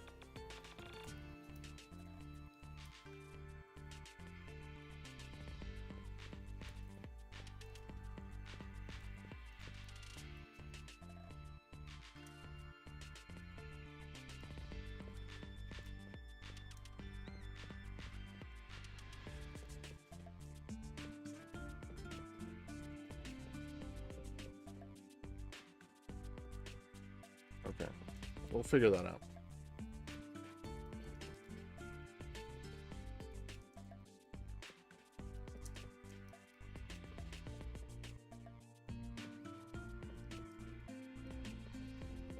Got to figure out when is it a namespace versus when is it the thing you do, the verb. So PG credential, are we saying PG credential is the namespace and the verb is store? Or are we saying PG is the namespace and store credential is the verb? And I think that that's the one that I want to go with.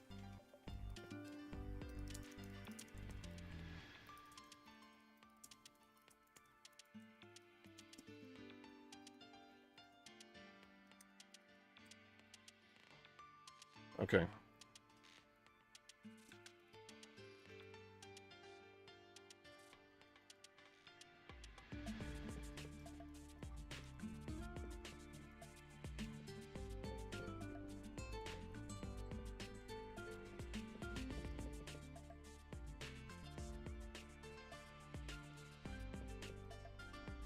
Oh, what's this?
There we go.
Let's see, can I make this just a little shorter? Install.dev/alias, man, that's...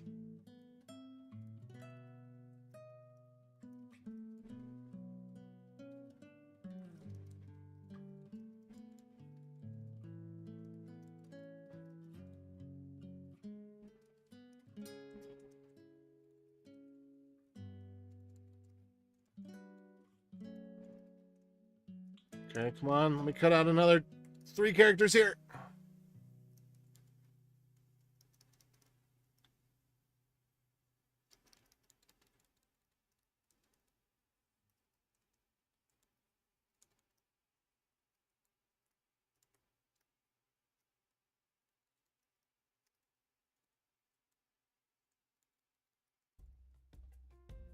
Oh, oh, oh.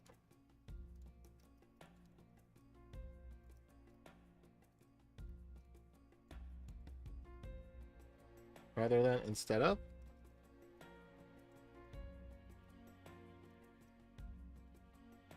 Great.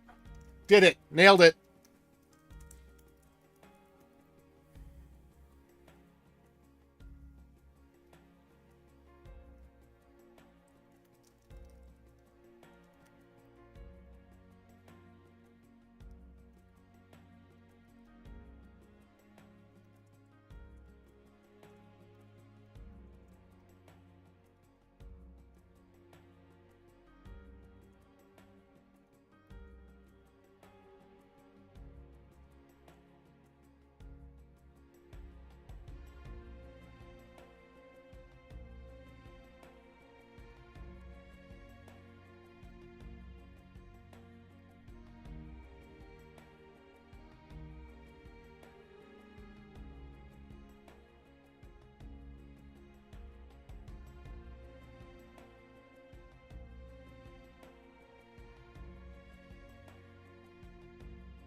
All right. So what have we got then?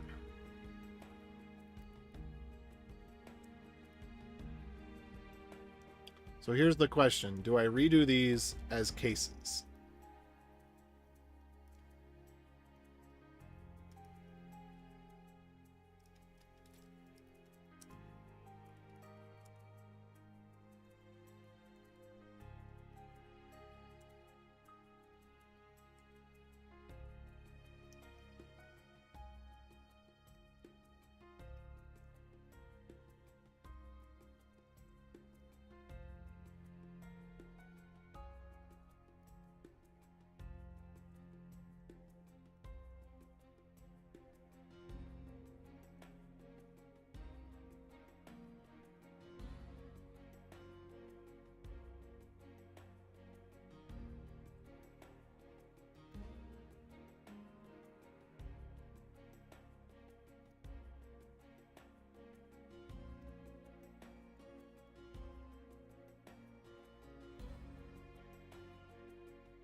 The more of the stuff that I have that's the way that I want it to be, the more easy it is for me to go back and grab it and copy and paste it into what I want it to be the next time that I want to use it.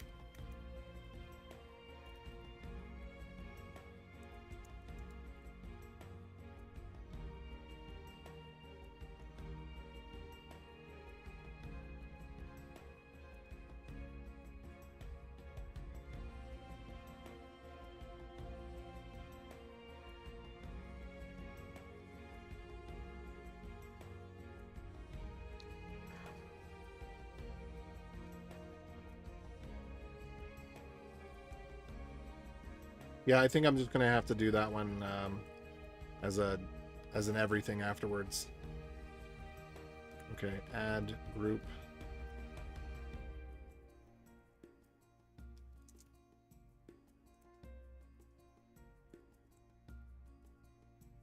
Oh, good.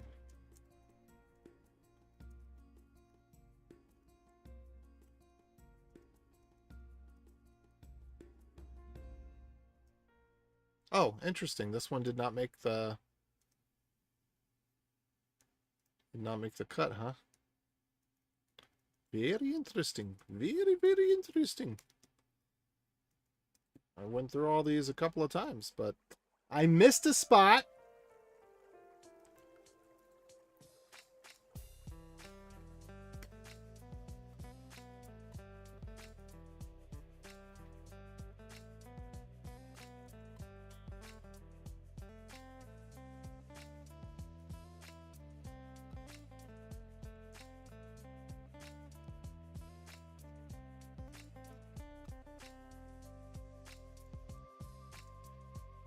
Oh, and you know, the other thing is that when I'm returning 0, I actually don't want this to be going to debug, because that is the case where somebody's using it intentionally on purpose. And when it's an error, that's one thing, but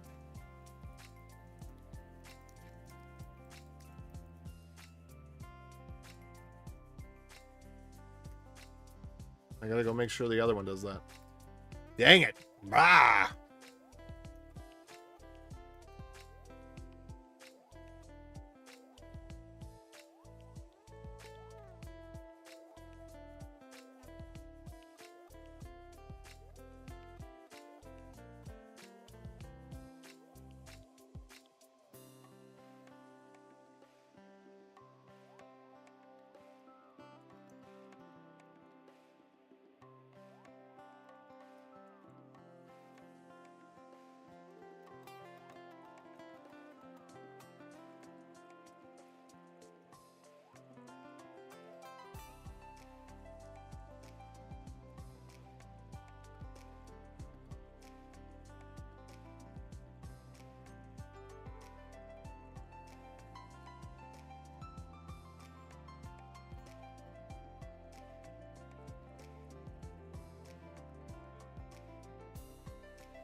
Okay, so here we have port. No, no, no, no, no, no, no, no, no, no, no, no.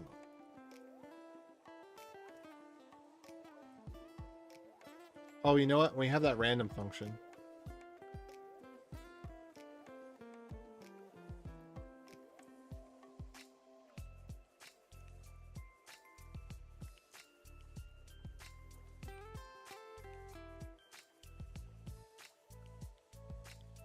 It's a supporting function. I think I'll put it right here.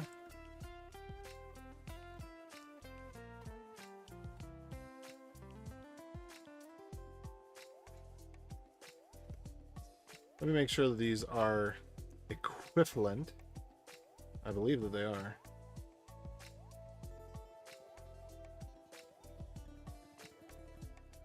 So the nice thing about it being in a easier to read format. Let's see. Yeah, these are all the same. That's all the same.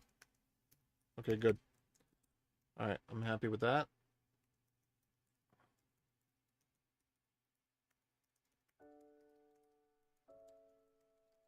All right, so first it's group, then it's DB, then it's password, then it's port. So B port, B group. Because the group is the container, so that's why the group's coming first, because the user belongs to the group. All right. So that's good. I like that better.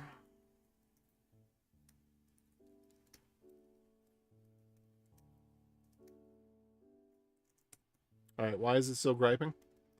Still griping because we've got BPG port here. Misnomer here as well. All right, good. Now that looks great.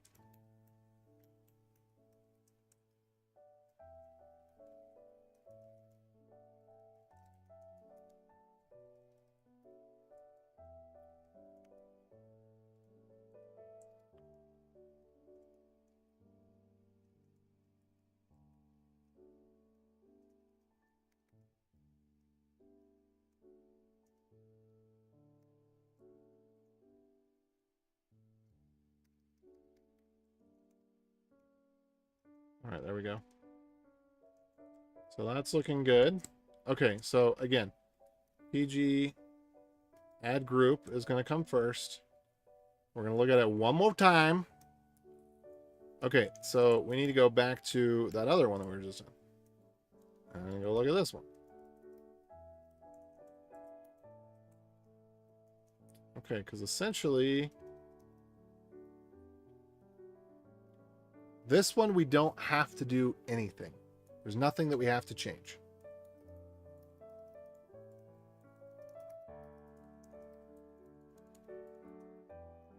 We don't have to do this.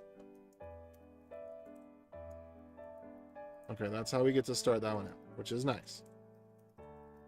Not gonna lie. Okay, so we're going from add group to add user. Add user's already got this. Let's go ahead and take this one here. All right, so PG backup. We'll go ahead and get this started. So this is going to be FN PG. What is it? Dump full. Let me go ahead and get main started over here. Because we know main's going to have this in it. And we know main's going to need to pass the array with an empty string if nothing else. All right. And we know that we have another opportunity.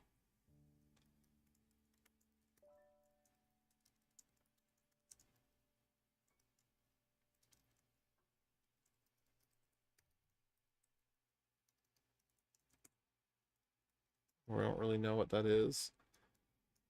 Okay, so in order to do nothing,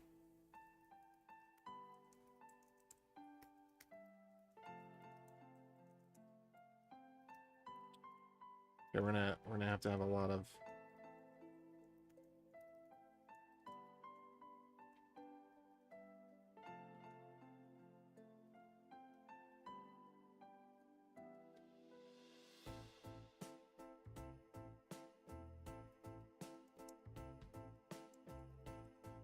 Oh, what's up, Funky Waddle? How you doing?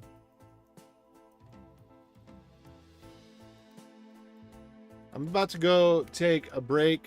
Not a break, but just go grab another Mountain Dew from the fridge. I've only had 2 today.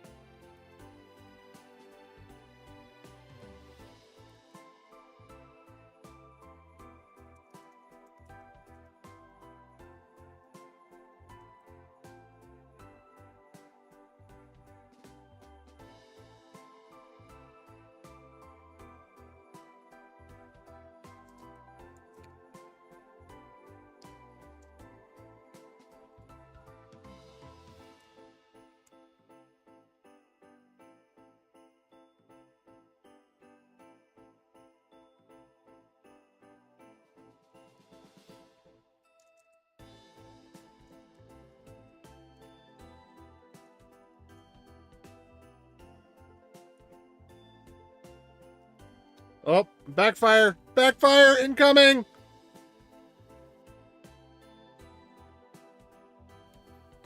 Alright, it happened.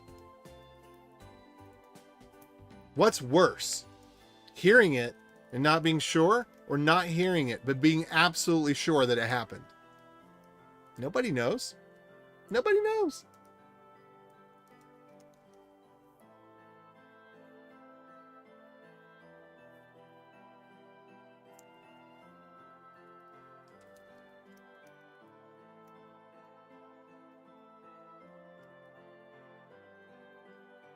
Doing all right, just hanging out, looking for a good coding stream. Ooh, good one. Oh, I'm doing all the bash. I was going to be doing JavaScript, but I ended up doing bash instead. I believe I've been here before, just a really long time ago. Yeah, I didn't stream for 6 months or so. I kind of went down in a funk. Well, so I am the best farter in the world because I can fart really loud, but nobody smells it. But that's kind of the paradox, isn't it? It's the loud ones. You know, it's the silent but deadly. The loud ones, you know, if anything, it's like, I don't know, it's like a hint of garlic passing by in the wind. It's the silent ones. Those are the ones that are, you know, rotten eggs from the bottom of a hot spring with algae and whatever else floating on top of it. Whoa!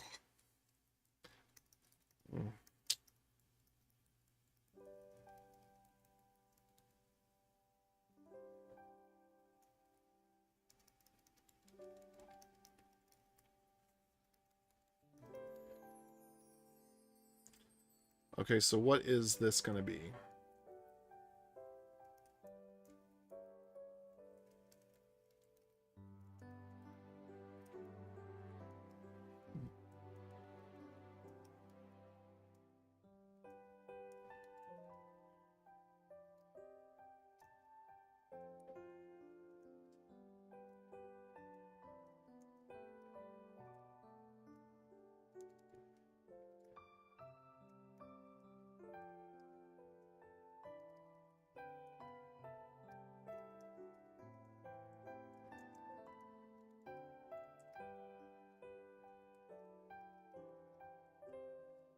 Hmm.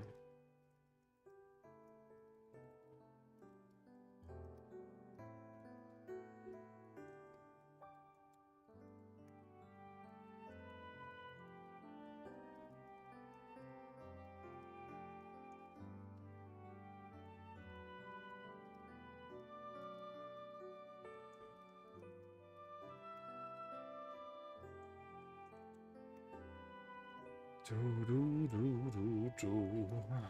Do, do, do, do, do, do, do.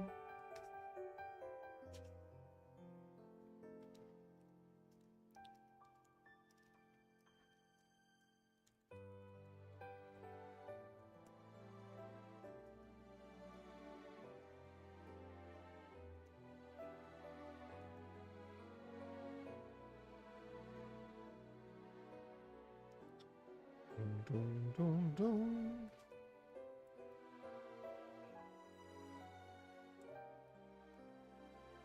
Oh no, how do we specify port with this?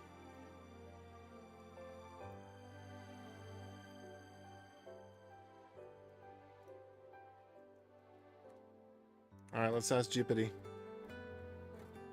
How do I specify port with pg dump and pg dump all?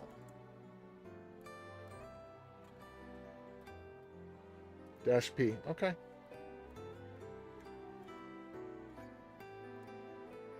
Is that the same for both of them? So confusing though, because they have different.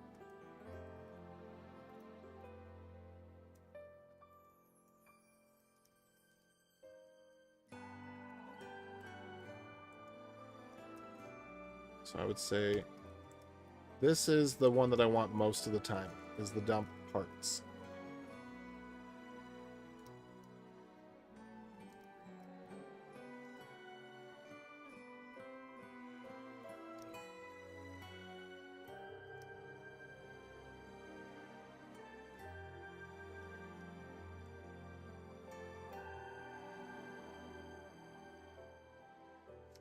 Okay.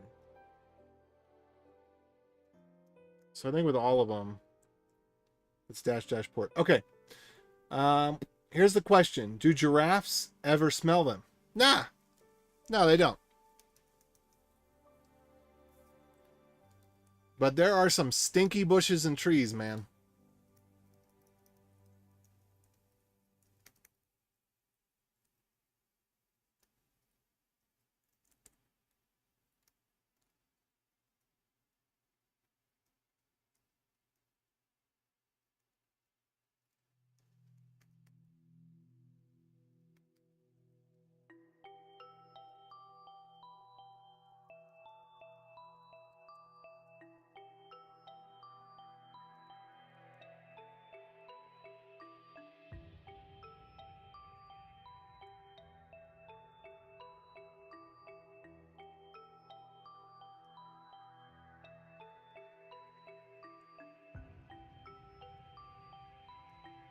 No password. I think it's no password because it's going to look it up in PGPass.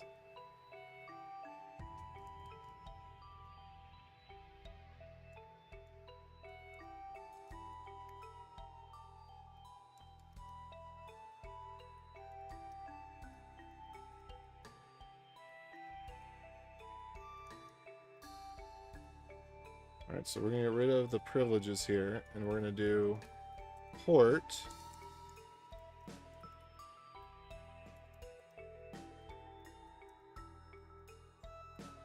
We're going to do this one. And we're going to do this one. Okay. All right, don't mind me having a drink and made a promise myself I would never touch code while drinking. So instead, I go in search of coding streams. So sorry, but you're stuck with me. That's awesome. Thanks. Welcome.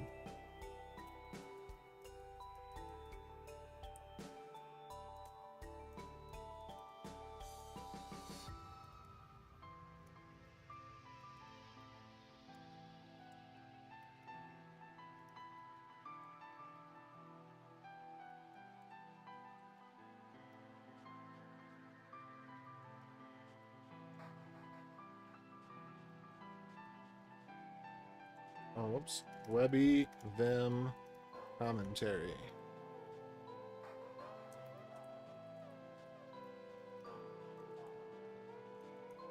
Oh no.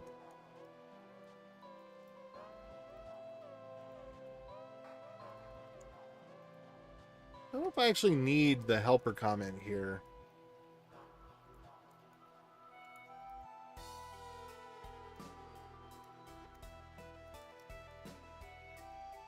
I kind of think the no password ought to go right after user, just in terms of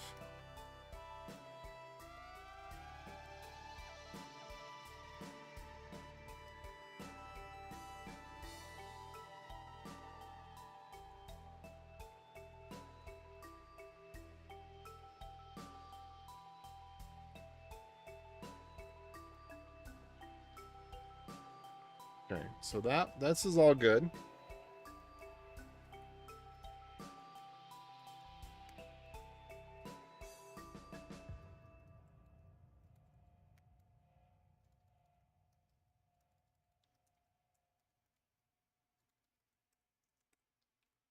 Just in terms of being able to read this a little easier. Okay, we've got that, we've got that.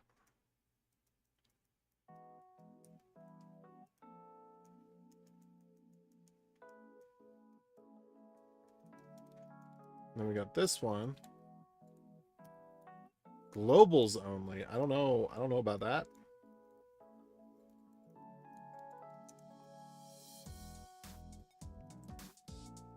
I think that was supposed to be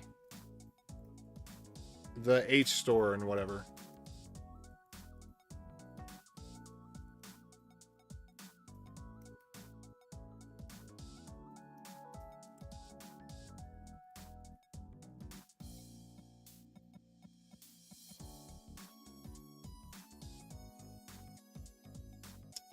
Okay. All right, so now I've got at least all of this in the same format.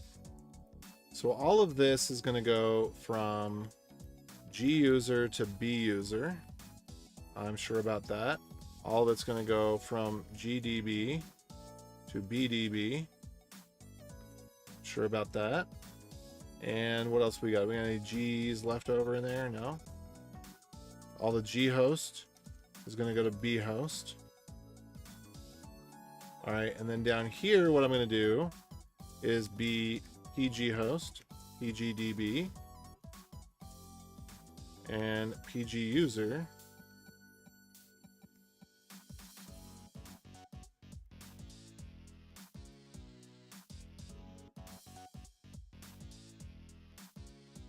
We don't have any of the help yet. That's fine.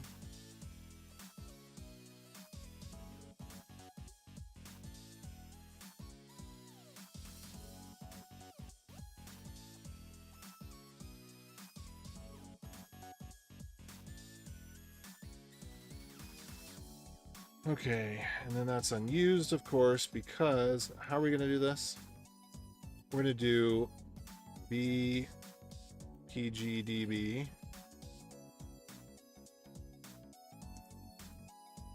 user host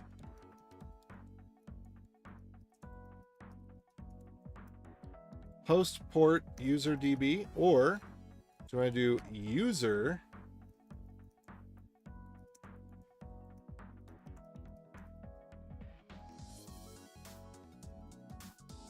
yeah, let's do it this way. Okay, but then for all of these, what we're going to do is no. All right, 1, and then 2, and then 3, and then what was the fourth one? 4.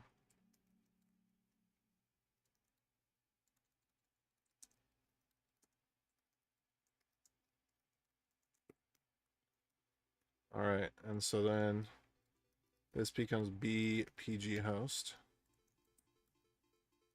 Or we could keep it as 1.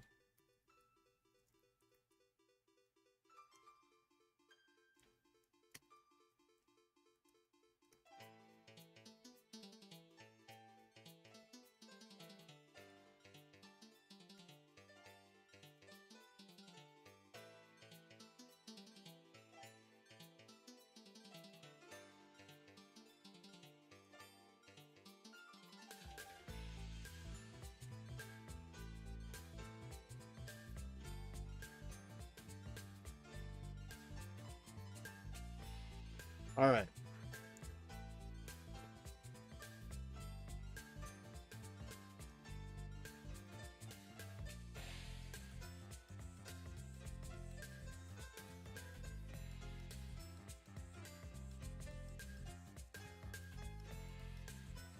Add user backup. Boom. All right, so we're good there.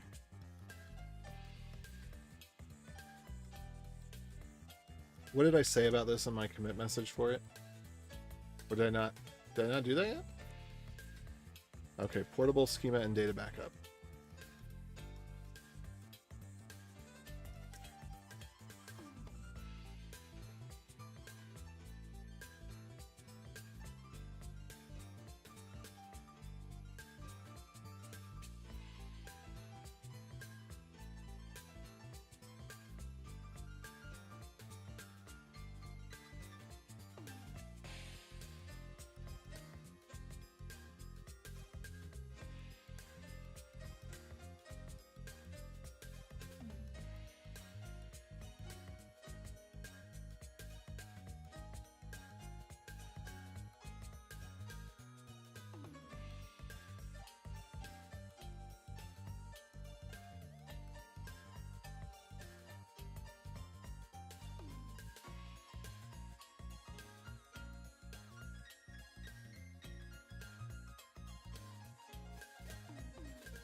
You need to run one more character. Create.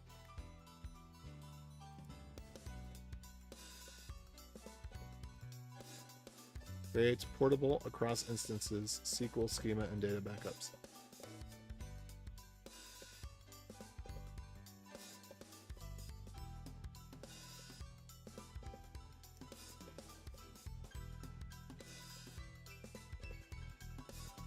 I'll try this one thing. Might not work. Nope. Taking it back. Okay. So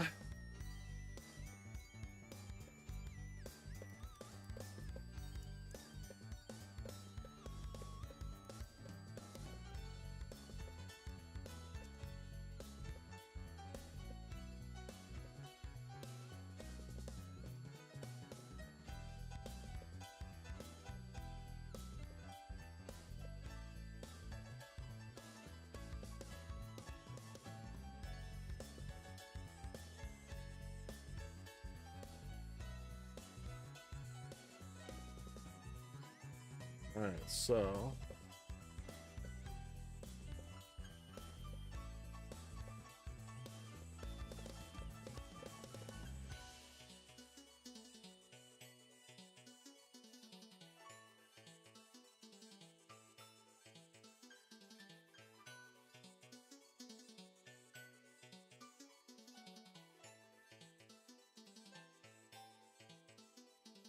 actually I'm going to do it this way. It's a little bit weird, but we're going to go with it.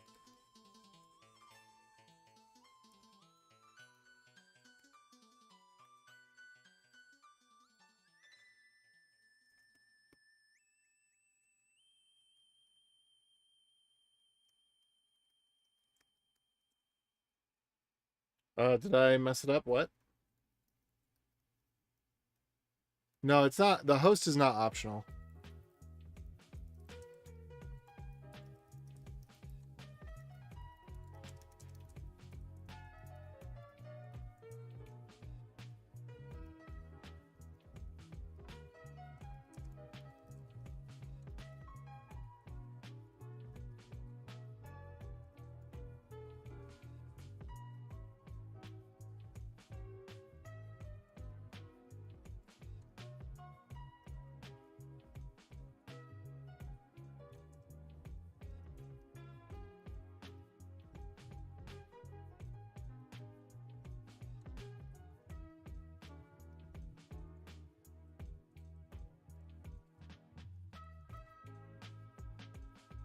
Let's see. Host, port, DB name, user. Yeah, that does seem a more logical flow. I agree with you.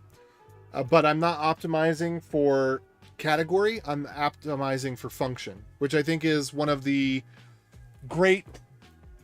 It's one of the biggest mistakes people make in coding, because coding is about logic, but you really need to prioritize function over category. So people failing to do that, it's kind of a naive thing. Naively, and I don't entirely understand why this is, because it's butt backwards from the way that you would do it in probably other areas of business. Is that you group things in a way that doesn't make any sense. This is why we have utility libraries, and they're called utility libraries because nobody can give a name to them. Nobody can describe what they are, because they're all categorical and they have ironically, no common utility. That's why they're just called utilities, because they're useful for something, but nobody really knows what. Nobody can say. So you got the same thing here. When I'm doing a backup, I'm going to have to know the host name and the database name. Now we could switch it. We could say, okay, give me the database. I'm actually okay with doing this. Database name, host, port, user. I think that's fair. But the username should be the same as the database name in what we're optimizing for. And so since the username is going to be the same as the database name, the username comes last. So it's function first, then category. So the category is network connection versus database resource. But also what is most likely going to be the same. The user is the most likely to be unnecessary because it should be the same as the database name. The host technically could just be localhost. We could maybe let that one slide. Could be localhost. And the port is most likely going to be the standard port in most situations. So I could go like this. I could do that one.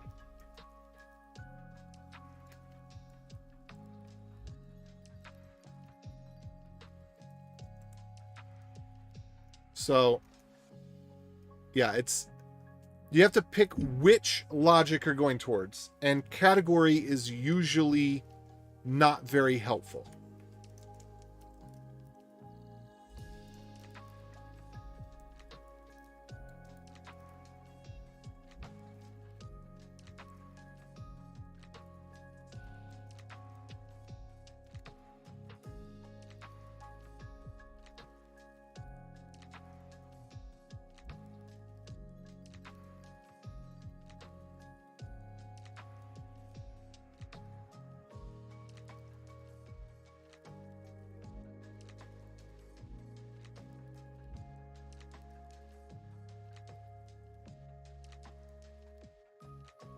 Actually, just going to comment this whole thing out because I don't know what it's useful for. I'm going to comment this whole thing out because I'm not going to use it. That didn't work out the way that I was hoping.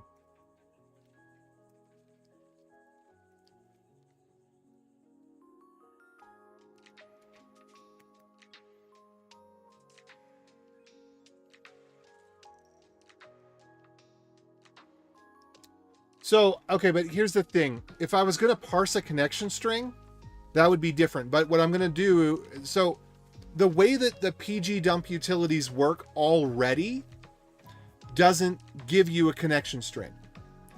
And your PG pass is going to have your password. So, yeah. I'm not making this for everybody. I'm making this for people that are using our Postgres instances, and our Postgres instances, the database name and the username are the same.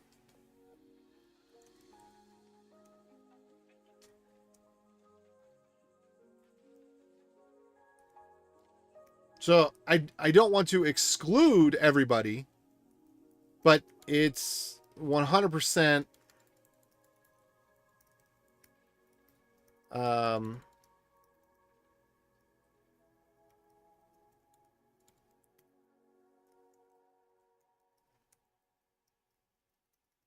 See, what I care about the most is the use case that I'm optimizing for. Okay. So, but I do appreciate your feedback because it did make me rethink it and I did change things.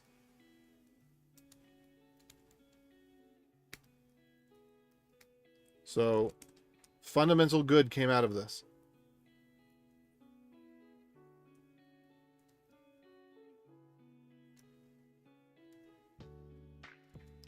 Now, this one we can go categorical. This one, it doesn't matter which way we take it, really.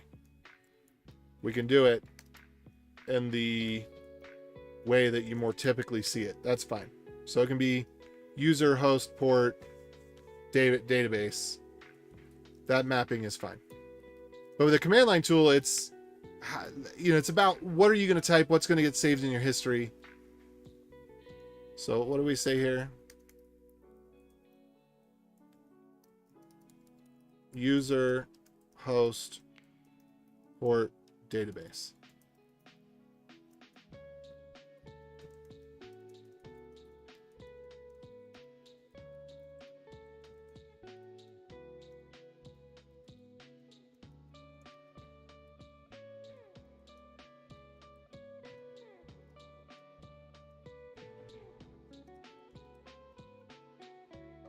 Okay. So there we go. DB, host, port, user. I mean, I guess you could also say it the other way, and that would be fine as well. So, okay, you know what? I'm willing to do it this way. I'm actually willing to do it the other way because I don't like it as much this way because it's not about the user, it's about the database. So I kind of feel, but look, nothing changed here. That line stays the same, so it's fine. So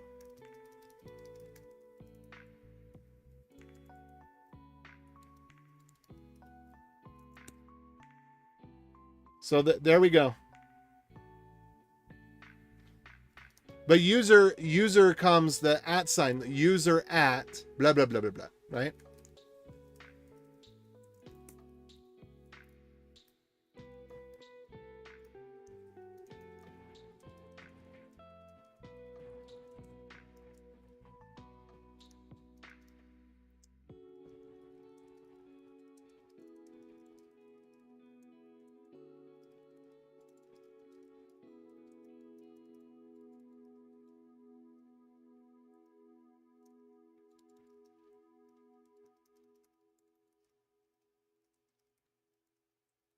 Let's see.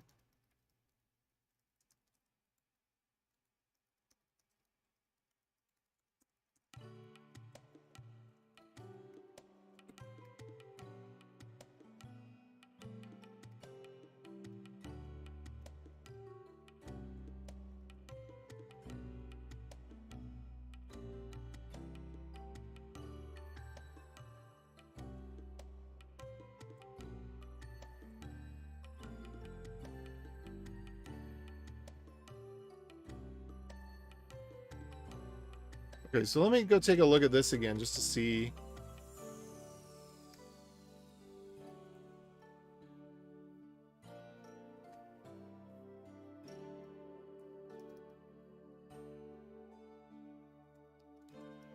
You might want to rearrange a few of these to have this mirror the config file, since basically all of them are optional anyway.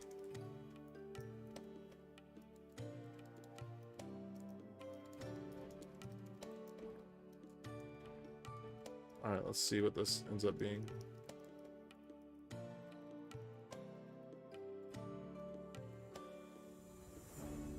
Do want them to be consistent to some degree, and in this case I want them to be consistent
Wait, what is this called then?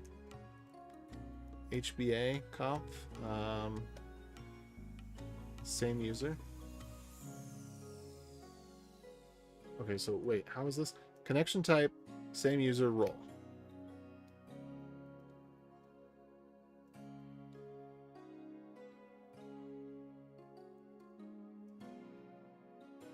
Con type. What's the port for? The port's just for connecting? Okay. So port definitely should be last. This is the correct format that it should be in.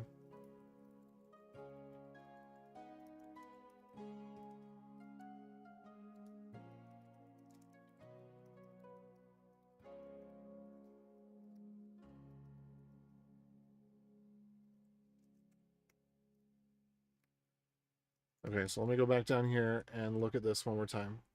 So port, so con type is first because it's first in the config.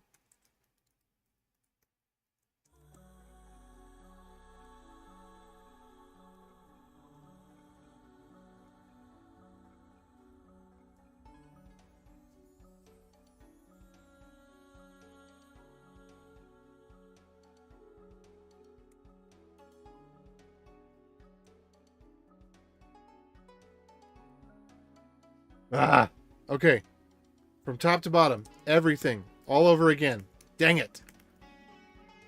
All right, add group. We did that one. That one's perfect. PG add user. Okay, username prefix, group name, and port. So this one's kind of hard to say because the way that it gets added, it's kind of a weird relationship. Do like that you're trying to make things consistent. I get confused on Linux commands a lot where recursive is -r or -r. Okay, so dash lowercase r is typically case sensitive, and dash uppercase r is case insensitive. No, sorry, no. No, I was saying it.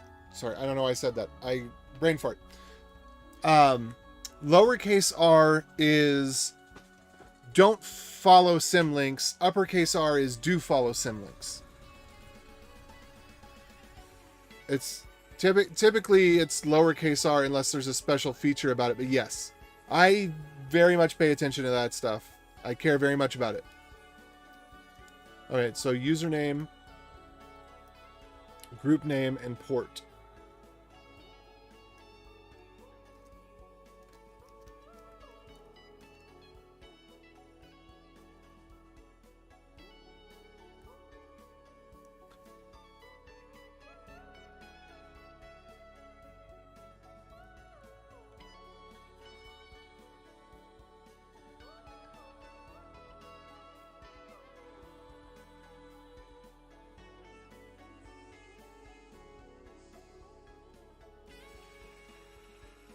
Okay, that's consistent. Okay, good. All right.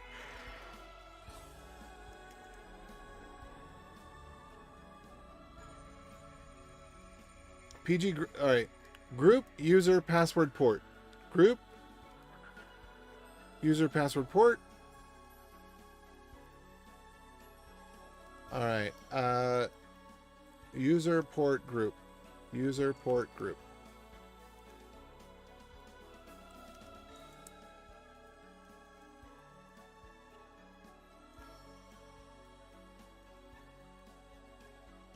Okay.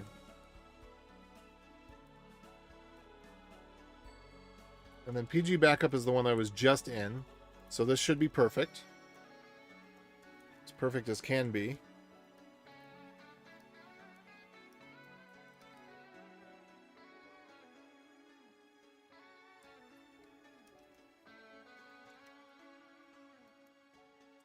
Okay, so we have one little thing we need to change here.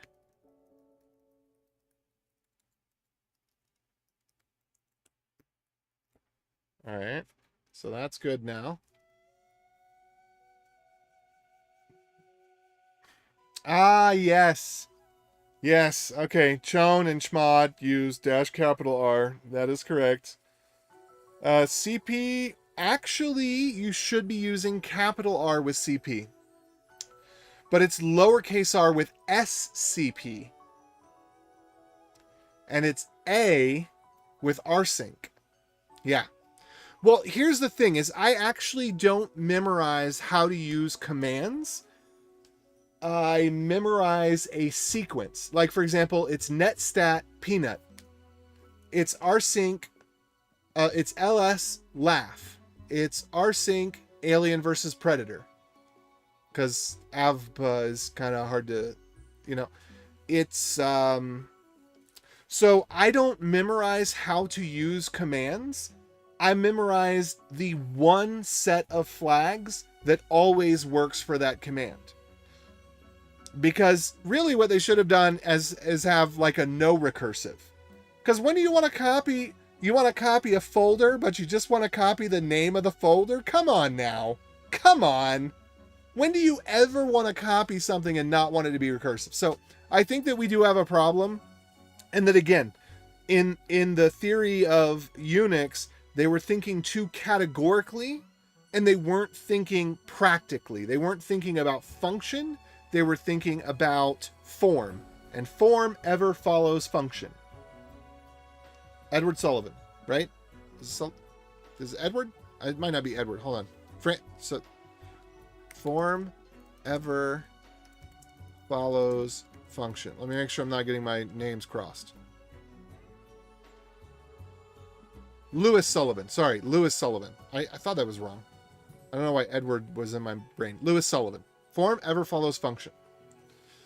Because he was smart.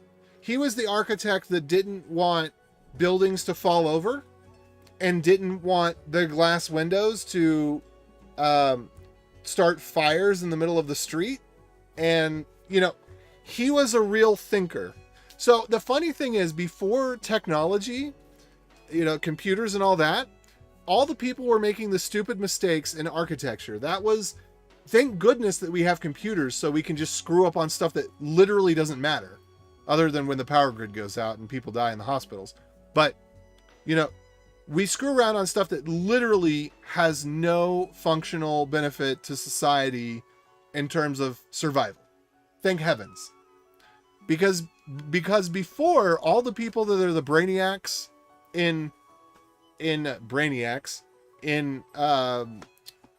tech now, They would have been in architecture before.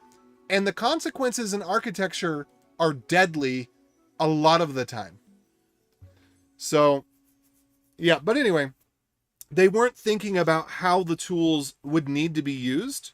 They were thinking about the category of ways in which the tools could be used. And so they were designing the command line arguments around that rather than around, when I need to copy a folder, what kind of way do I need to copy it, generally speaking? Recursively. I always need to copy the folder recursively. Like, it should be cp -- no perms, cp -- no recurse, cp almost all the flags. This is the problem is, and it's also hard to think negatively like that. I'm going to add a flag because I don't want it to do something instead of I do want to do it. Anyway, so I have a list of commands and they are what to do. And typically speaking, there's like, I don't want to use a command any other way. Almost every command that I use, I only use with the exact same arguments every time. The exact same flags and options every time. There are some exceptions to that, but if you look at my command history, it's always lslaugh. It's always cprup. It's always, and I don't use -a because that's not portable. It doesn't work on the BSDs and Alpine or BusyBox. So, but whereas cprup, RPP, capital R, capital P, lowercase p, always works. So I've been this way since I started my career. Like literally when I was taking my very first class, I was doing this type of stuff. My very first class in college with Java. I was writing this way because it came to me intuitively. I didn't have to think about it. Like nobody had to teach me. I should just reduce what I have to know algebraically down to the smallest set of things that I need to know and only know that one thing. And it works really, really well. And so a lot of times other people talk about stuff to my peers, and they're talking about, these fancy things. And sometimes like recently I was at a conference yesterday and somebody's talking to me about some stuff that I was just like, I don't know. But the thing is, I learn the things that have utility. I don't learn the things that aren't useful. So I'm not celebrating ignorance. Like a lot of people, they celebrate ignorance. They don't learn the basics of anything. And they're like, oh, it doesn't matter. GPT's going to do it on AWS for me. Like, well, that works when the interest rates are 0. That doesn't work when you have to be profitable and, establish a relationship with customers, but sure, whatever. Anyway, but I'm not bitter. But yeah, so some of my peers were talking about stuff and I thought for a minute, I'm like, am I doing myself any detriment by not learning the things they're learning? Because they can speak at a level that I can no longer speak at. When I was in college, I knew everything. And I could speak to any level. And now, I still know, I don't know, half of everything. But there's definitely, I'm running into people that know more than I do. And I got to figure out, am I at a detriment because I don't know what they know? Or am I at a benefit because I don't know what they know? And knowledge is important. But for me, if I can learn the simplest things, if I've got a list of 100 commands and I use those 100 commands exactly the same way every time, I can memorize all 100 commands. I don't have to memorize their options. I don't have to think, well, in this case, because I'm only copying a single file, I actually don't need to make it recursive. Who cares?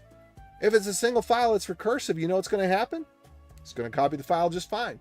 So I don't go through memorizing all the different permutations of ways I can use the tools. I just memorize the 1 or 3 ways to use the tool, and I'm done. One way, yes, when you would copy a folder and not its internal structure, maybe make a full CP default and copy the folder with internal files, but not subfolders as an option. Yeah. I usually go the lazy style by creating a crap ton of aliases. That does get me into trouble, though, when I visit servers don't have my alias. Boy, have I got a friend for you, okay? Check out Aliasman.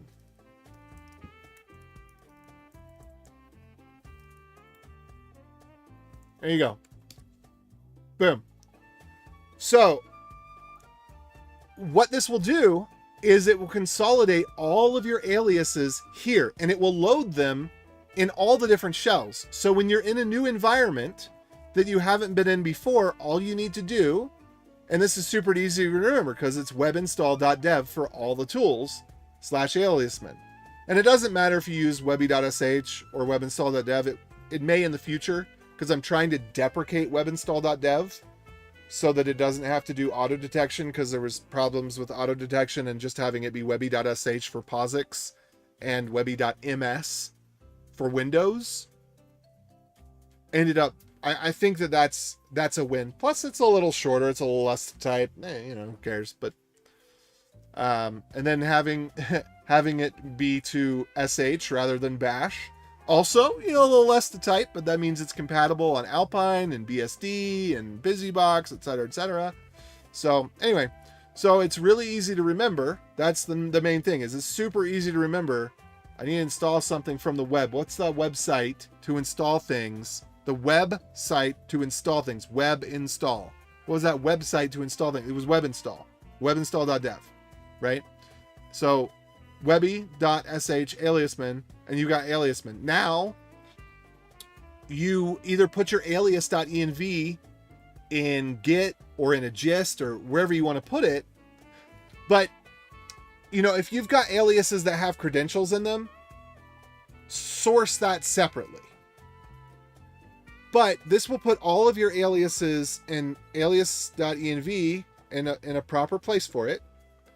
And then there you go. Then when you're on a new server, you just copy and paste and you're done. And that's what I do. So I finally added it to Git, because some stuff I've been haphazard about for years that other people have been doing. The whole .files thing, I just really didn't get into it. But I am getting into it a little bit with Home Sweet Home. So I have this repo. I mean, Home Sweet Home is not a thing. That's the name of my repo. That's not like a branded thing.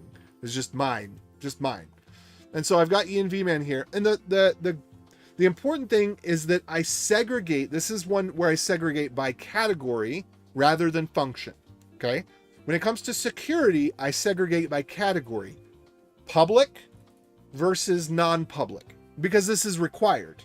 And because I want to be able to have most of my stuff readily available at all times, then I separate public from non-public. So obviously everything in Home Sweet Home is public. Other people call theirs like dot home or dot files. They call it something like that. But yeah, so I've got my aliases. So here are all my aliases. And so when I get on a server, I just boop, copy and paste them.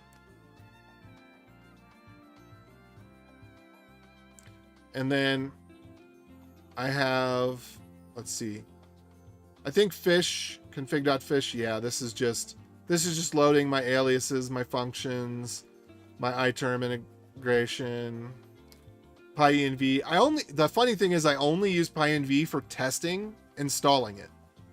I don't use Python for anything. I don't know if I use it for anything. Anyway, and then we've got .profile, which this is just for the POSIX compatible shells, and I always load fish. So whenever I don't like to do things that require sudo. And so this is my little trick to change my shell when I log in via SSH. My shell is set in my terminal. And another reason to do this is if ever something goes wrong with fish, which has happened in the past, when upgrading fish goes kaput. Well, when you do it this way, it just loads the default shell if fish fails. And the same thing with iTerm. I can go in to settings and I can go change it from custom shell back to login shell. So, it's all good. Wait, how do I exit out of this window? I am very confused right now. What? I don't know why they're doing this. That seems a little weird to me, but whatever. What else?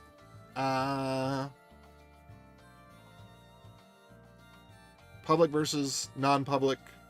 Let's see. Oh, and then I have some things that I don't know how or where or if it would be useful to publish them anywhere right now. But I'm just keeping them to myself. So I've got my unlock volumes. So this reads in a config file. So I actually updated this so that I could make it public, because the config file, probably should just put those in there like I'm doing this other thing. The config file is in .config, and that is ignored. So I basically have everything ignored by default. Well, I guess not ignored by default. I have everything explicitly ignored. So you can see here, I ignore everything. Okay, I ignore everything by default, and I explicitly unignore things. So no, I was right saying it that way the first time. So, and this was a funny little pattern that I had to learn. You have to do the directory itself as well as the things under the directory. But then, yeah, so one thing that I have that is generally useful, but I don't know how to repositoryize it, is this SSH agent thing. Because when you SSH in, I could probably just turn on agent forwarding. Is that what I need to do? Now, that's not what I want, because I want to use the keys that are on the system that I'm SSH'd into. Anyway, so I use this to get my SSH agent to read the keys from the macOS keychain when I'm on my laptop and I SSH into my desktop. And then I'm adding a bunch of how-to commands to kind of be my TLDR. So I think there's already a command that does this, where you just type TLDR and then space and then the thing. But I'm doing my curated version. So this is the things that I need. So for example, this is crazy. After 15 years, I cannot remember this syntax. I just don't do it. I just copy and paste it every time. I'm sorry. But it's like a one-off syntax. I only use it for that one thing, for the boilerplate, for that one thing. That's it. So I've got those. And then I have these, which actually you probably wouldn't have seen it, but in the other alias, what I actually do is I just cat these out, and then I copy and paste them. So whenever I create a new instance, I just type Alpine Essentials, and then I go in here and I copy and paste. So there's that. NPM Essential Dev Tools. So just install the tools that I need on any computer. So I've got my goal would kind of be that I can, well, any server I have set up as a full dev environment in a matter of less than 3 minutes. It's typically I run one command to just get basic stuff installed, like make sure curl, wget, screen, fish are there. And then I run another command to get my full IDE setup.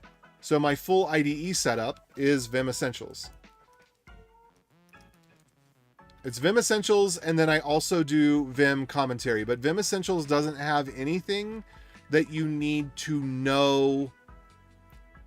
There's nothing in here that you need to be educated on. All of this stuff takes place automatically. None of it is something that you have to know what it's doing, or know a shortcut, or know, a key sequence or a config setting. All of the stuff that's in Vim Essentials is stuff that just works, and it's very non-controversial stuff. So last place just keeps track of which files you've had open and what line you're on. And that's why I don't use NerdTree or any of that stuff, because whenever I go to a file, I'm just in the last place I was in the file. And so rather than learning extra commands for NerdTree and the fuzzy finder and all that, I use ripgrep because it's faster than the fuzzy finder stuff. Those Python libraries are terribly slow. I don't want to wait for them. And so I just exit to the terminal, I run RG, and then I just like, and I've got completion because I have fish. So I don't even have to type very much. I just put in a few letters, and I have fuzzy find by default. I don't have to do something for fuzzy find because I just have it.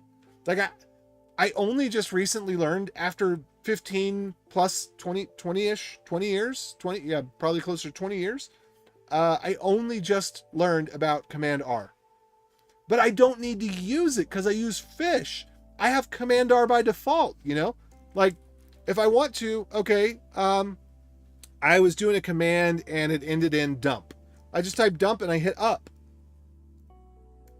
You know, and I've got it. So, and that's everywhere. So I don't need as many things because I'm just optimized around the stuff that, you know, like default options and stuff.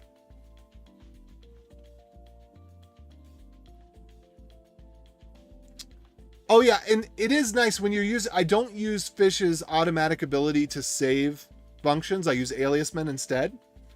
But the reason for that is I want my aliases all in one place, and my aliases, I don't learn the Fish scripting language. All of my aliases are POSIX compatible, and although Fish isn't POSIX compatible, I don't do any of the POSIX specific stuff in my aliases.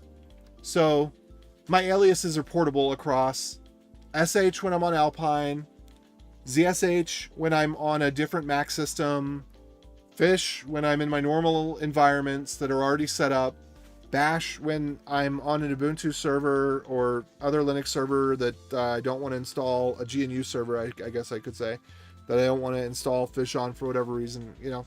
So, like, and I feel like that's one area where I can still improve a ton. But my goal is to have it so it's okay if my computer gets run over by the proverbial bus, which I guess it would be gets struck by the proverbial meteorite. But I mean, if my computer's getting hit by a bus, I'm probably dying. Just so we're clear. Like, if my computer's being run over by a car, I am probably dying. But you know, I like the idea that I'm not that I can just be anywhere and everywhere. Whether it's an embedded OpenWRT system or it's a desktop, wherever I am, all of my tools are available to me all the time. I'm never at a hindrance. The one thing that I would go back on in this vein, because I learned this back in high school, is Dvorak. I'm just showing you a QWERTY keyboard, but I've customized the way I use my keyboard so much that this is the only keyboard I can use. So I have thought about getting, I mean, the spacebar width is actually really important. I've tried so hard to find other keyboards that have this width of spacebar so that there's these keys and this width on the other side. But oftentimes they're either missing a key or they make the keys really short so they can fit in an extra key. I need the key spacing to be that my thumb is right here and can reach right here. Because my keyboard is one thing that I have highly customized over the years, but that's specifically to solve the problem of carpal tunnel and just wrist pain. Because in the default configuration, the biggest thing that I ever did that helped the most with wrist pain, and this is why I am on a Mac to this day, this is why I cannot switch back to Linux, is because trackpads don't work on Linux or Windows. I've tried switching back to Windows, I've tried switching back to Linux, I can't do it.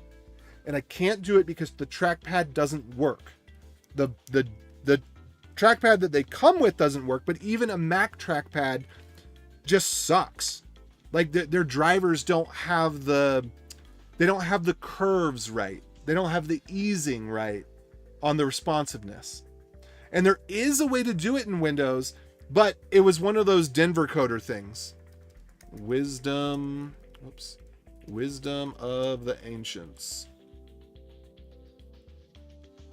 What? XKCD? What? Why is this coming up? Something's wrong with the internet when XKCD doesn't come up when you know. Who were you, Denver Coder 9? What did you see? Never have I felt so close to another soul and yet so helplessly alone.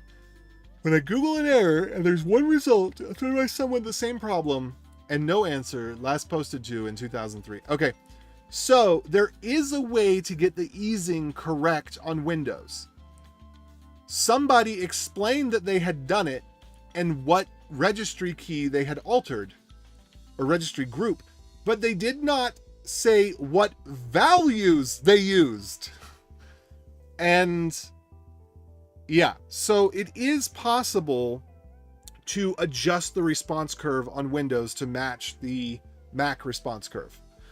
I'm not sure if there's a way to do it on Linux. If somebody knows, let me know. I would love to know. I would love to switch to Linux. One thing that I kind of want to do is write apps for my iPhone so that basically I could replace the Notes app and a few other things and get off of Mac. I would love to get off of Mac. It's just that Mac's the only thing that works. It's the only, I mean, they just like, you cannot use a Windows computer and tell me, oh, this is great. You can't. Like they can't even figure out how to get the mouse cursor to move smoothly still. Linux had that figured out back in 2002 or earlier. I don't know. The first time I ever used Linux, I was blown away by how performant it was. I installed Linux on a computer that had Windows on it for months because it was actually a new computer. But I put Linux on it and my mind was blown. The colors were so crisp. I mean, Windows was still basically using 256 colors, and Linux was in the, the 4 million palette or whatever it was. It was like true 16-bit or 32-bit color, whatever. But like Linux used the whole color gambit. It had shades of blue that I never knew could be represented on a computer before. So anyway, that was. I would love to get back to Linux. I don't think I could get back to Linux because I connect to projectors too often, and in the whole 20 years-ish that I've used Linux, I myself have never, nor have I ever witnessed someone else ever be able to connect to a projector on the first try. Now, people do have a problem now with Macs now that they have the adaptive screen and all that, but it's pretty simple. All you got to do, set it to 1080p, 60 hertz. Done. It will work. Because I see, but the Windows computers, and especially the Linux computers, people with the Linux computers, they always have trouble connecting to the projector. They just, and like some of them, they can't even set the refresh rate to 60 hertz because they have these specialized computers with these special graphic cards that are like 59.997 hertz or whatever. Well, guess what? The projector can't understand 59.997 hertz. It's got to be 60. But I would love to get off of it. Because look at, here's what I have open all day long. Okay. iTerm, I love it. It'd be hard to give up iTerm, but I think I could figure out something that's almost as good. If I got into the scripting, then I could do some of the things that I love about iTerm. I've got 3 versions of Brave Stable, Brave Beta, Brave Nightly. I've got iMessage is something that would be really hard to give up because I'd have to switch to Android and figure out what the Android solution is for iMessage. I love iMessage. I love copy paste between my computer and my phone. The integration that Apple does, it's the obvious thing. I mean, I was saying back 10 years before Apple did it, I was saying, we ought to just be able to log in through, I kid you not, in 2004, I was looking at tutorials to figure out how to get the Linux PAM authenticator to work with Gmail. Because I was doing the network lab in a high school, and I wanted the kids to be able to just log in to the system on the basis of their registered email with the school. I didn't get that far with it. I could have done it. It was possible at the time. It would have taken more tweaking, and I wasn't that knowledgeable back then because I was still in my teens myself. But anyway, so it's the obvious thing to have these, online accounts and have syncing and whatever. Why Apple's the only one that's done it, I don't know. But so iMessage would be hard to give up. Notes would be hard to give up. Discord, that's everywhere. I do need something like Audio Hijack. OBS is everywhere, but I need Audio Hijack. Now, I think there's solutions for Linux for that. I think they just don't work reliably. Same thing with the projector. Anything with AV just doesn't work reliably in Linux. Prove me wrong. It's not like I'm hating on Linux. I'd love to get back to it, but I hate that it sucks. So yeah, I've got Cascable webcam. There might be something like that for Linux, something to get it so you can use your Canon camera as a webcam. I got VLC. I use that to just drag and drop a playlist folder. Got that. Let's see, activity monitor, OBS, and that's like my everyday. And there's a number of plugins like Pure Paste so that it doesn't copy the HTML. I have a script that, you know, I'm sure I could get the thing figured out in Linux. Heaven help me if I had to figure it out in Windows. But, you know, programming on a Mac is really easy. Learning how to use Swift to do stuff at the system level, like listen to the lock and unlock events, stuff like that, super easy. You know, Mac is very, very configurable. People complain, oh, yeah, I can't get the menu bar to be green like I want it. Sorry, I probably should. Yeah, but like to some, like people want to customize the most trivial things, like the most trivial things. Okay, hide and show the dock, sure. I think I'm with you. I think I can get on board with that. But you know, like, oh, I gotta use Linux because I want the border radius to be, 8 pixels on the dock. It's like, I don't know. Do you really got to use Linux for that and then not be able to connect to a projector or use an audio interceptor? I mean, because in theory, the audio interceptor should work really well because the whole system is designed so that you're supposed to be able to do these plugins and there's a GST or whatever. But in theory, the theory is one thing, but in practice is another. Anyway, okay. Still using 100% full keyboards. I have to have the numpad, and I don't fault you for that. I can't do it because I need the trackpad because, again, wrist pain. The trackpad is the thing. I kid you not. I would pay if you could get me a trackpad that cost $1,000, but it worked in Linux. I would buy that trackpad, and I would be dual booting Linux if nothing else. I don't know the iMessages thing. That's kind of tough. I really like iMessages. I guess I could be all right. Like maybe I could get some way. Maybe don't they have a way to intercept the iPhone protocol with Linux so you can use your phone from the computer like you can with Apple? Because the Apple you connect with Xcode and then you can get your phone on your computer. You can actually use your phone on your computer. So I don't know. That one's tough. iMessage is really tough. Notes is not that tough. I could find or create a solution for that. But there's a number of things that are just nice. Having the command key separate from the control key, not that big of a deal. You hit Control Shift for GUI applications, or I guess no, you hit Control Shift for terminal applications, and then Control for. But then swapping them around on the keyboard, like why do they do that? Why do they mix up where the control and option and super keys are, and the function key? Like why do they got to do that? Why can we not just have like a standard location for those keys? I mean, again, I guess you can do key mapping. I had a hard time with key mapping back with X Windows. I guess it's gotten easier now, but I did have a hard. Linux. You can find the config file. With Linux, you can always find the config file. If nothing else, you just grep in Etsy, right? Or grep in your home directory in the dot files. You're going to find the config file with the key value pairs.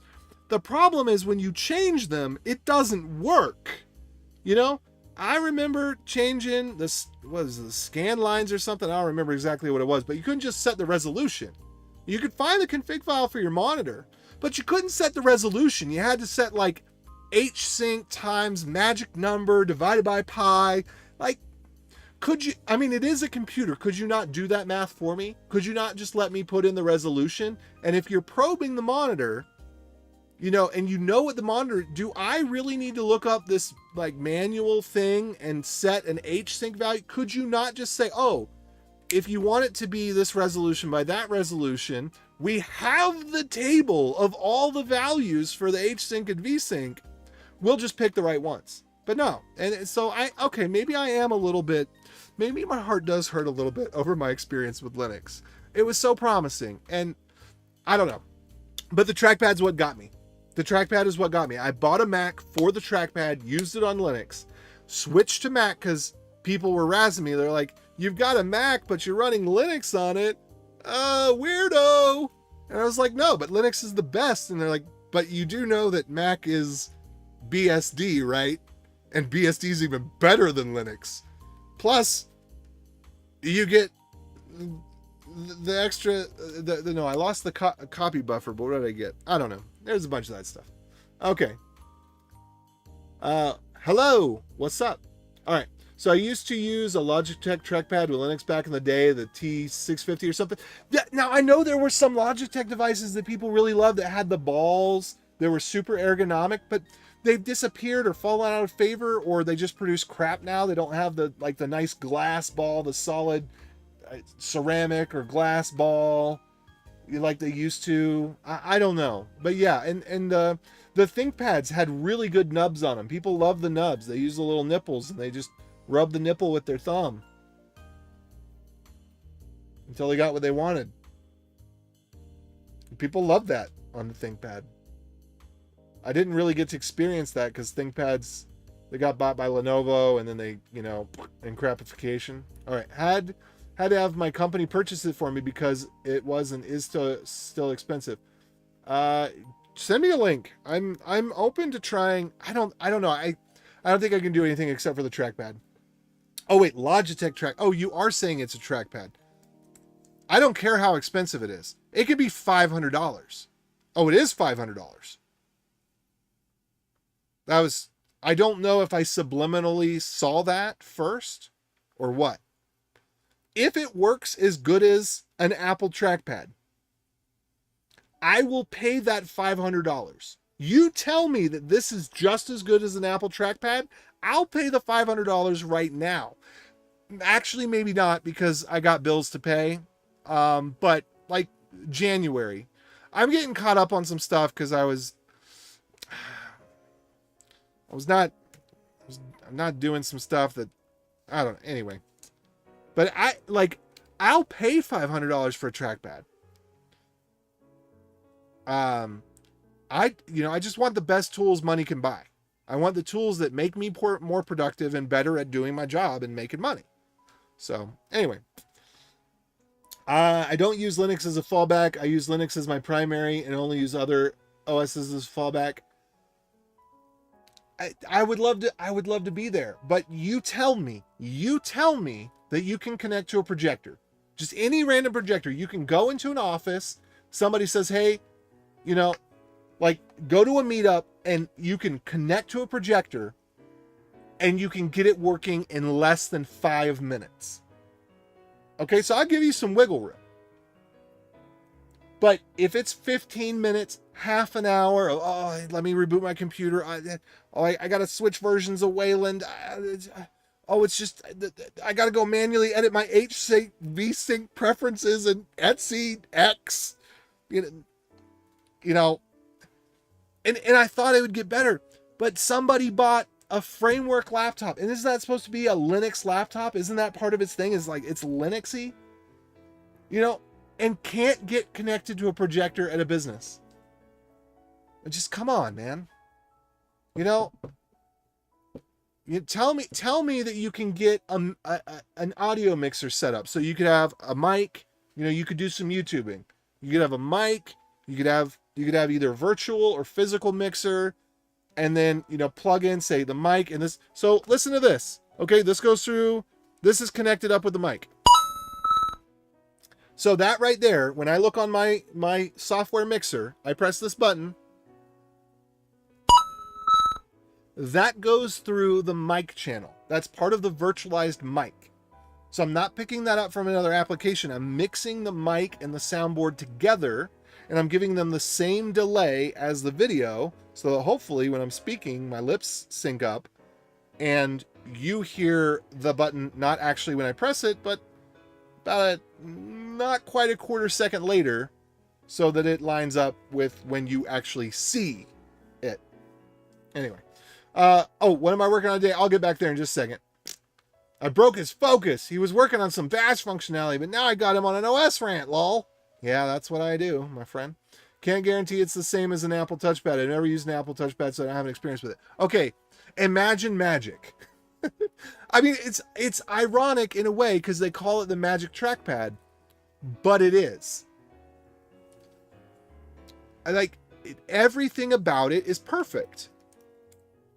Except if you're coming from mechanical, it does take a while to get used to. There's about a 100 millisecond delay, maybe it's an 80 millisecond delay between the time you push and the time that you get the feedback. So when you're used to mechanical, oh man, that killed me. That killed me when they did away with the mechanical ones and did all digital.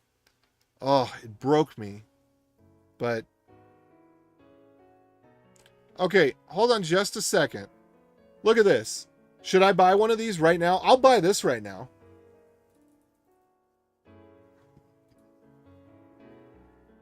Is this it? I'll buy it. I'll buy it right now. It looks like that's the only one. I mean, I might as well, right? Otherwise, I'm not going to get it. It's a lot less. Let's see. Logitech Touch Pad. Okay, that one is... Okay, we got free shipping. Okay. He's only got 94% good reviews. This other guy's got more buyers than 99.2. You don't ever want to go with 100, because if it's 100, that means they're scamming people. The scam they run is that there's a way basically that you can trap a person so that they can't give feedback. And that's how the people get 100%. So if you see somebody that's got, 1,000 ratings and they're 100%, don't buy from that person. Oh, okay. This one has the receiver. Okay, so you have to have a receiver. So a lot of them are missing the receiver. Yeah, so like I actually feel more comfortable with somebody that's a 96.7 than a 99.2, just because it seems like it's more real. When I see 100%, I'm thinking, I don't know. I don't know about that. Okay, but what I'm working on, I was going to be working on payment processing. But I need to go from the JSON store to the full Postgres store. And I have a multi-tenanted Postgres instance set up, which is one of the things that we're going to be letting people pay for.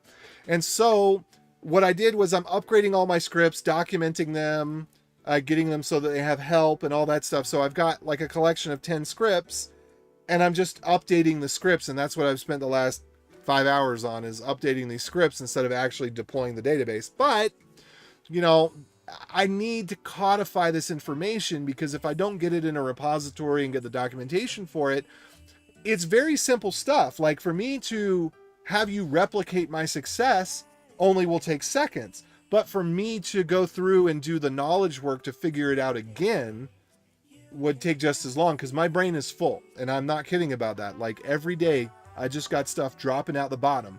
So I've got to put everything in documentation because my brain's full. My brain is full. All right, let's see what they say about the dongle, the receiver. Tested.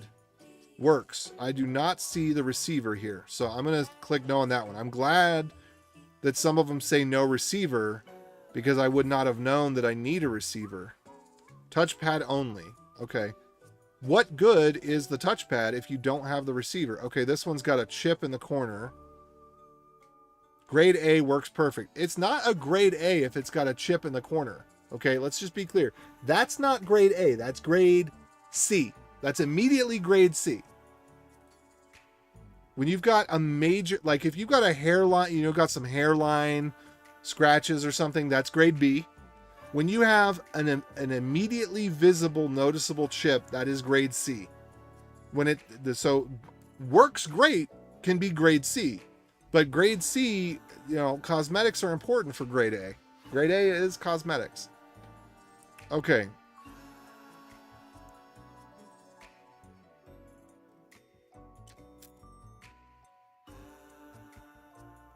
Trackpad only, parts only. So I guess the thing is, it doesn't have, I don't know why they didn't do this, but the Microsoft mouse, I actually have a Microsoft mouse that I use sometimes when I need to connect to something real quick, or Raspberry Pi or whatever. But the receiver goes in it's just like it pushes in and it pops out. So you push it in, you pop it out. All right, it looks like the best deal is this $57, free shipping. It's chipped, but that's not going to affect the functionality. So I'll take it chipped for being much less. And then they got it brand new $200. So I'm going to put that on my watch list.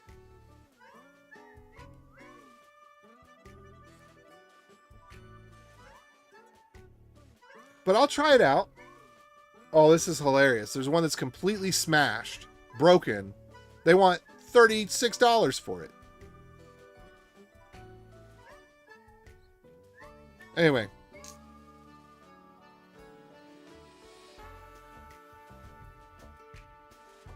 I'm going to add to watch list on that one.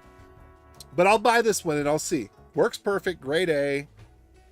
Refer to sample images. Has charger, has battery, has receiver. All right, I'm doing it. Buy it now. Proceed to checkout. Business card. Yep. And do the business card. Ship it to... Yeah, we'll ship it here. I'll ship it to the post office. I'll ship it to the post office. Especially since I was just showing the screen. I don't want to put my actual address. Says... Okay, cool. Alright. So thanks for the tip. I'll try it out. But yeah, I mean, one of the reasons that I pay so much for a Mac when it's so much more expensive is the trackpad. I love the other stuff about the Mac's better too, but if it's... The trackpad is the most important thing to me because if I use the mouse, immediately wrist pain. And I, spend an extraordinary amount of time on the computer. Anyway, all right. When something is $500 brand new and they're selling it for $40, I get worried. Well, but Amazon, there's more scalpers on Amazon because the thing is, you got to think about how lazy people have become and how stupid they're becoming. Like, I haven't seen Idiocracy, but I've seen a lot of clips of it, and that's the world we're living in. People are so dumb that they can't be bothered to check Newegg and eBay before buying something, right? So I'm looking at it. It's $500. I'm seeing that there's only one available. So I'm thinking, okay, they're scalping, right? I go to eBay, brand new, not used, brand new, $200. Now, packaging looks like it's been in a box for a few years, but, and then the one that was chipped, $60. So, it's got a chip in the corner. I'm not reaching in that corner very often. So I'll check it out. I thank you for the recommendation. I hope that I like it. And, who knows? I got a Windows computer right here. Oh, man. And I got to get a keyboard. The other thing I need is a keyboard. I need a keyboard that has the Mac form factor. I need this form factor. I don't know if these work with Windows or not. I think I've tried in the past and had problems with it. Because it's a little bit more than a keyboard. They got some microcontroller stuff in there. Anyway. Okay, so getting back to the main enchilada here. Oh. Okay, what was I just looking at? This one was the backup tool. Okay. So I was looking at the backup. PG Connect. I don't think I need to worry anything about that. Yep, this one's good as is. All right, then PG install. I'm pretty sure we've already looked at this one a few times. So this one should be good. All right, we got the case statement there. What was the other thing we were looking for? We were looking for what the arguments look like. Okay, arguments there are perfectly fine. Oh, there is one thing though. Let me check. Does this do the service runner as well? Init PG pass. Oh, you know what? I'm going to need that init PG pass function anyway.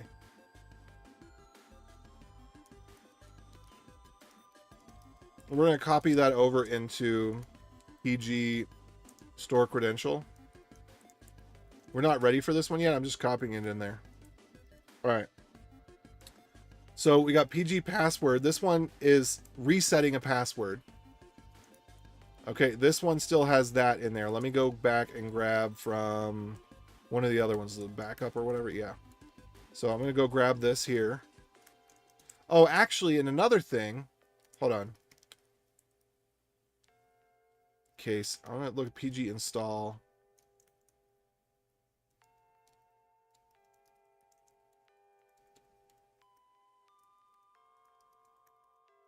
I actually do want to do it this way on all of them. I want to consistently do it that way.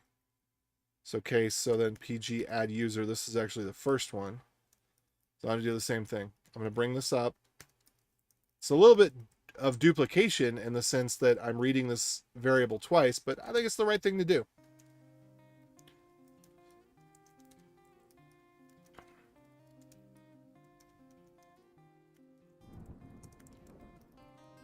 And then, okay, PG password's messed up. PG register service is messed up. So let me go look at PG password real quick. PG password is... Oh, okay. That's one of the ones that I need to change. All right, so we're going to do it this way. It's literally the same thing. Okay, cool. All right, let's make sure that this makes sense. User import. That makes sense. Well, we probably should have host in there too.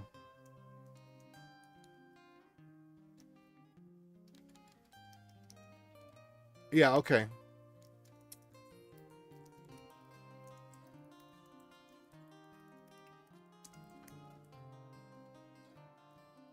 Yeah, actually, okay. This is the reason that we can't reset the user's password remotely, can we? Because then we'd have to have another password to log in. Okay, I'm okay with leaving this one this way. Yeah, I'm gonna say I don't support the other use case right now. And I understand why I have some of these are meant to be used anywhere. Some of these are meant to be used as an admin tool. And that one, that's going to go in the category of admin tool. All right, so all of this, we can replace it with that and then bring this up here. Okay, and then the problem we have is that we wanted... Okay. Okay, you know, I think...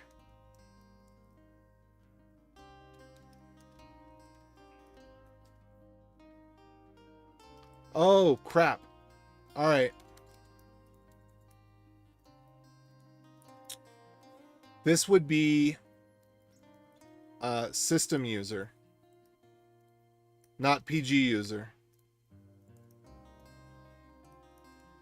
What's another name for that? What's another name for system user?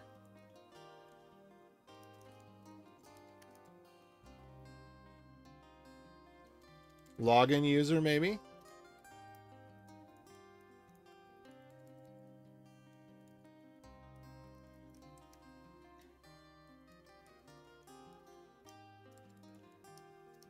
What should I call this? System user? Okay, I understand why I did it this way. This is an exception to the rule. I'm going to move this back up.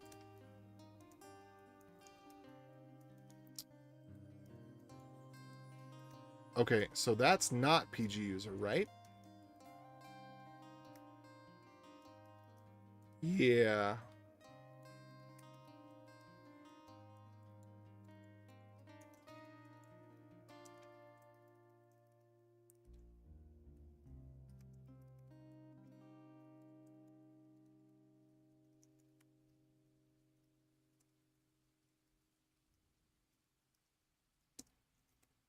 Okay.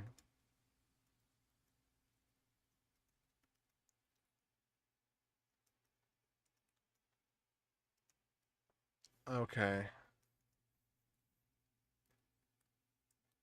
Local user. Well, the PG user can be a local user too.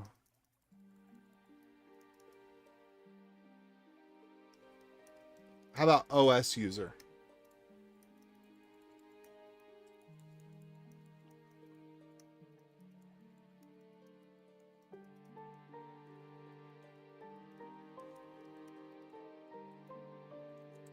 I'm going to spell the whole daggone thing out. Operating system user. Done. Decided.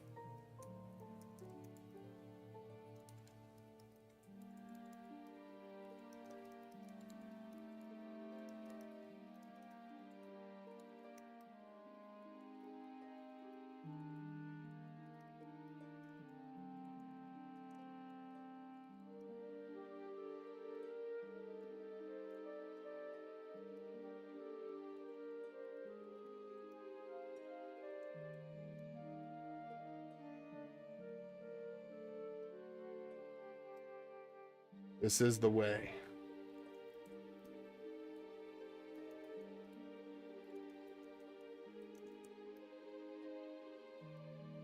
All right. All right, cool. So this one's a little bit of an exception, but it's all right. Okay. So now we're down. That was register service, right? And then we've got store credential, and store credential is the one that I haven't touched yet. Okay. So fn help. Let's see. Do all of these look right? Yes, except for store credential. I do want to check what's up with PG add group. Okay, this one doesn't have the error case because this one is real. Generally, it's just a one-time thing, and it doesn't matter what you name the group. Nobody sees it, and you only need one of them. So that's why that one's different. Okay. Okay, let's take a look at all the case statements. Case. All right, so either we're going to quote it, we're not going to quote it. I think we're just not going to quote it. Because it seems like it's not giving me a warning about the quoting. So I'm thinking that this is truly not necessary to quote. This is not if it were an ambiguous case, then I think it would tell me, please use a quote. But there's some things syntactically they're not they're not ambiguous cases. Okay. So what was the other thing I want to look at? I wanted to look at main followed by okay. I just want to look at main followed by a space. Are we using this consistently? Yep, those are all consistent. Great. Okay, so I think the only thing I got left is PG store credential, and I've figured out the patterns I want to use from everything else, and then we're going to be done, and we're going to move on with our life. Move on with our lives. All right, so fn help. All right, that's good. Version.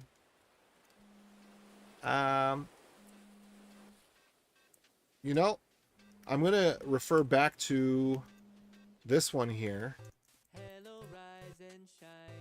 Just because the way I've been doing it with these, I'm not going to have help and version be different. I'm going to have them be the same thing, and I think that that is just fine.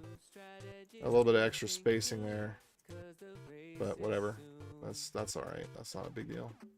Start the day out bright with some fruit delight, joy with every bite. All right, I'm skipping this one again. I really like it, but it's just too much lyrics.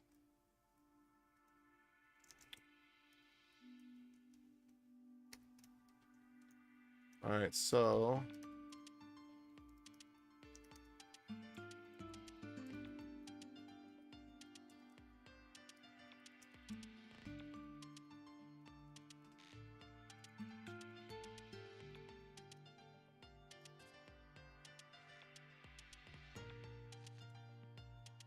okay.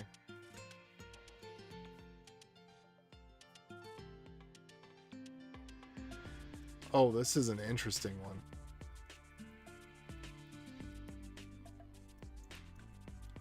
Okay.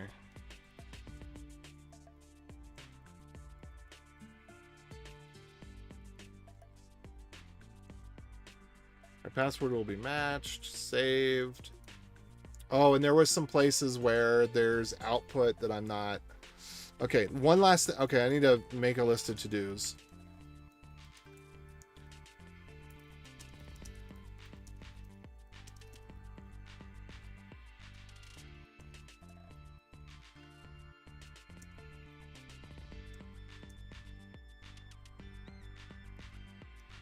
Pretty much got the case statements.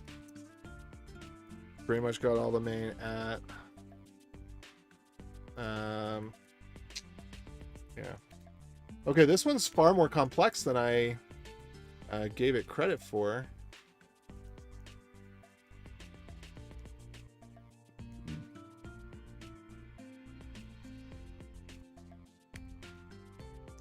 Oh, this init is actually much better.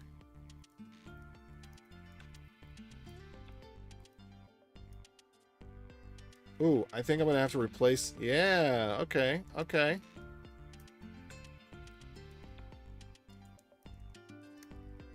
May have to replace the other one with this init function. This is a better init function.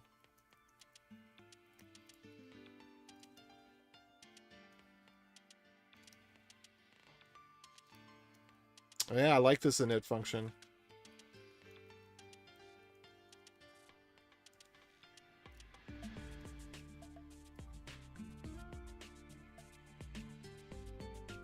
Okay, I'm gonna copy this to the other one.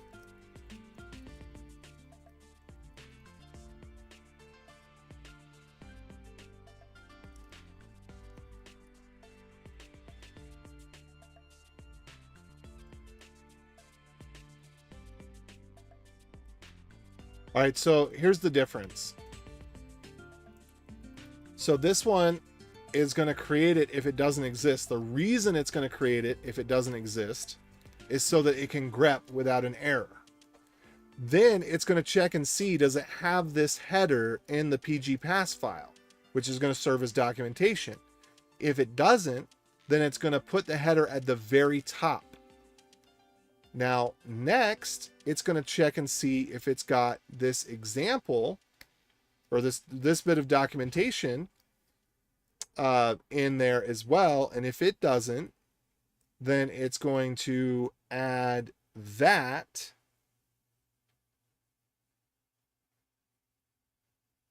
But it seems like it should be doing these in the reverse order. Is this right?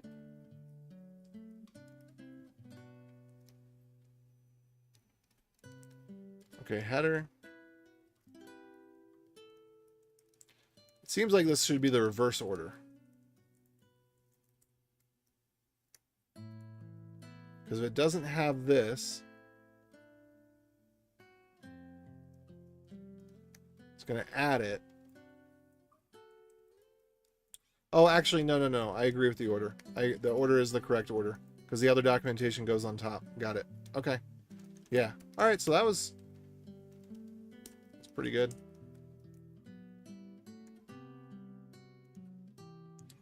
And the goal of a lot of this, you know, it's right now I do this because it makes it easier for me to work with clients. Like a lot of this scripting is because, and I'm not getting paid for it right now, but sometimes, you know, I'm on the clock scripting this stuff because it's part of the documentation and the deliverable for the client, but it's not unique value. So, you know, it's not proprietary.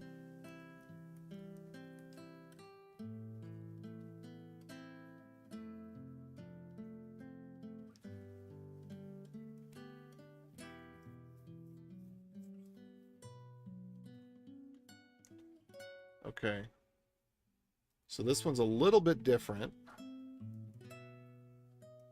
Oh, okay. This is I'm not sure what to make of this.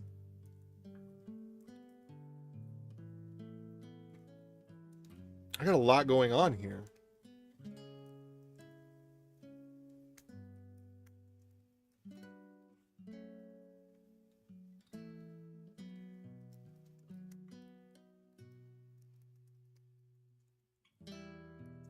This is doing a fair amount.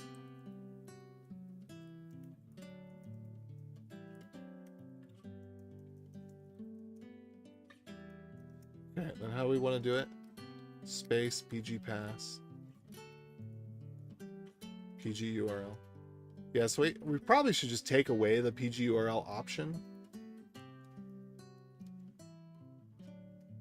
Like we can read from standard in either way.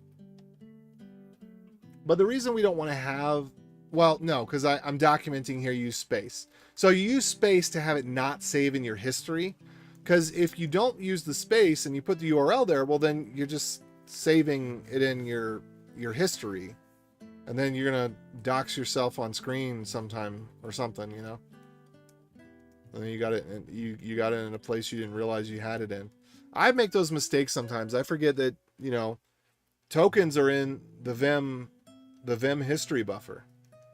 You know, you copy an AWS token, you think, oh yeah, I got rid of that client token. Then you find out years later, I copied it from one file to the next. It's still in my endless Vim buffer for that file. Every once in a while, we make mistakes. We all make mistakes.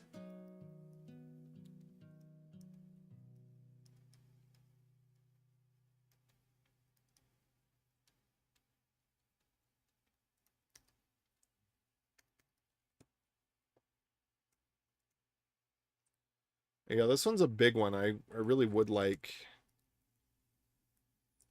to break this down.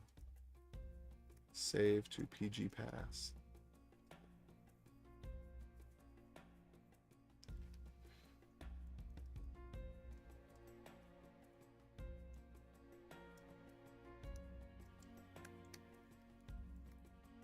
This may be another exception.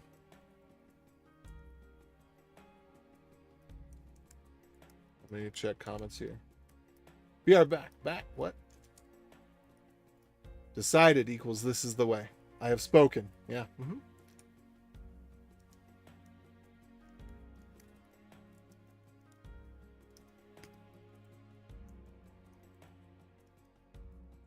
Oh, that's interesting. I put in here do nothing. I must have been on crack that day. Because I know this is how you do nothing. But printf with an empty string is a no-op.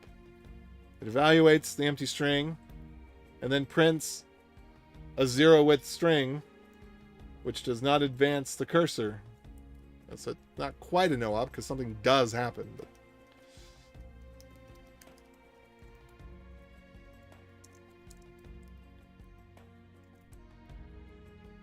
okay.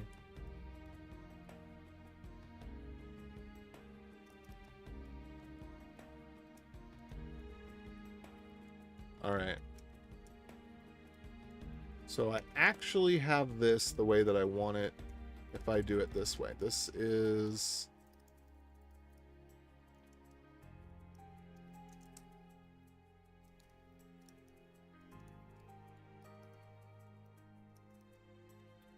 Oh, I see what I'm doing there. I see what I'm doing there. Okay.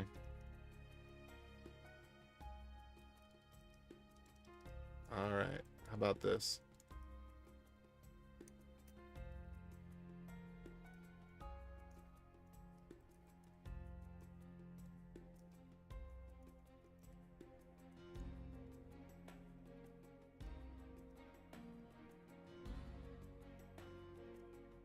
Okay. Yeah, I don't know. It seems like I should have known better. Maybe when I originally wrote this, now this is pretty recent. This is in the last year. I've gotten a way better since I've started. Since this, I am an expert in the POSIX shell now. Before, it's like, oh yeah, I knew my way around. I've been using the command line for years, like a tard.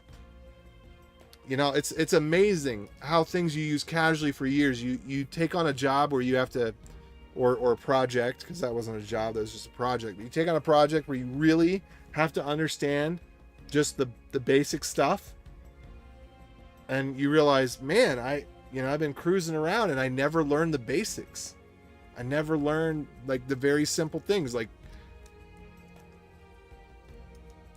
the difference between a single quote and double quoted strings sometimes seemed like magic to me, and I try to escape. Well, I mean, I guess before this, I don't think I was using shell check. And when I started using shell check, anytime you use a linter, your skill goes up by a Brazilian%. Like the really good kind.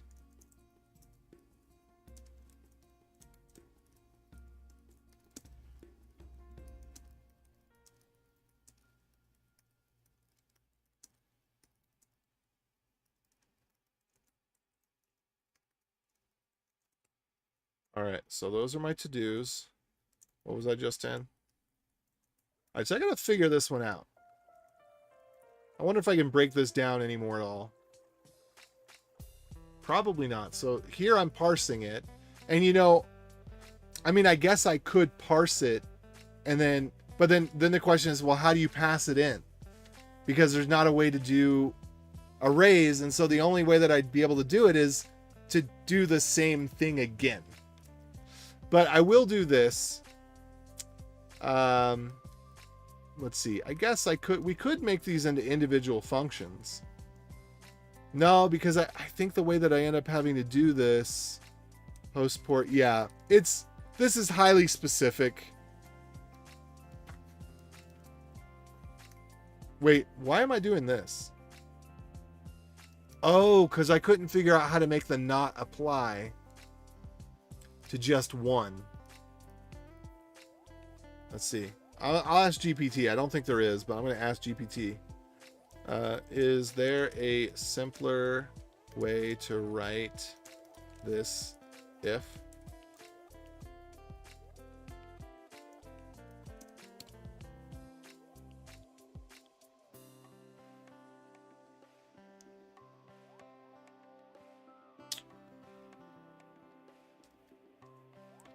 Okay, no. No, I want to keep the if.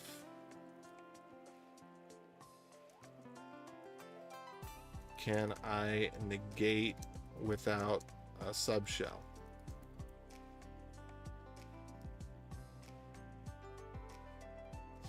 No, this is POSIX.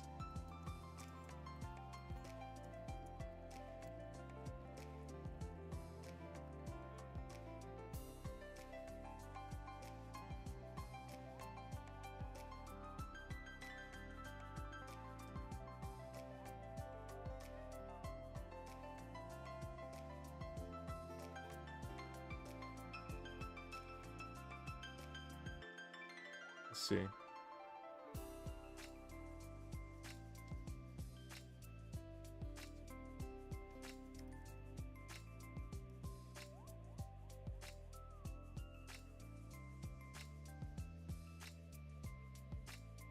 What?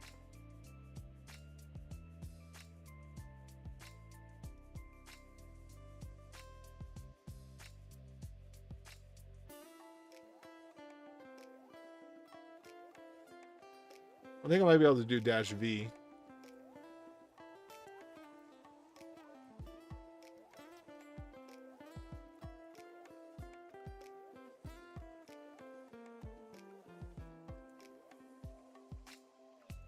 I think I can do that. So this is saying echo the URL and then it's going to be silent, so it's not going to show anything to the screen, but it's going to do an inverse search. So it's going to return true if it can find a line that doesn't have the question mark. So I think that that's what I want. So GPT was wrong. Let's see.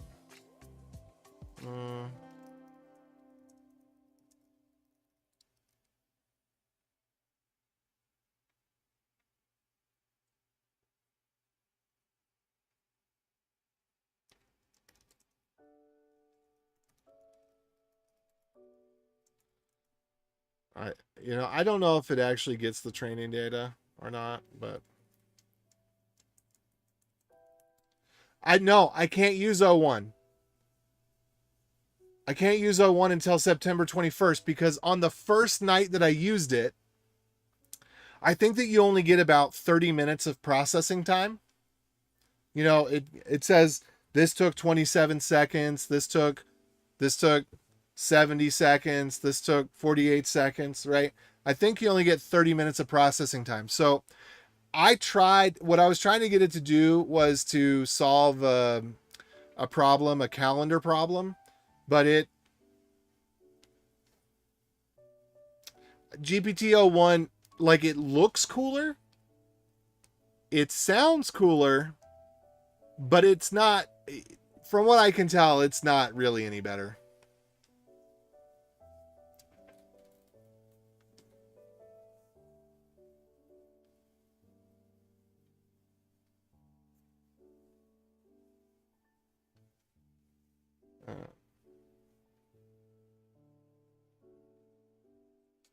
Let's see. Oh, hello, Dr. Marmalade. Wait, did we say? We didn't say hello yet. All right. Funky Waddle's got all the hellos going on. Yeah. It looked a bit like Auto GPT. What? I don't know what that means. Yeah, Funky Waddle for president for sure. I got the t-shirt, man. I'm voting. I know what's what.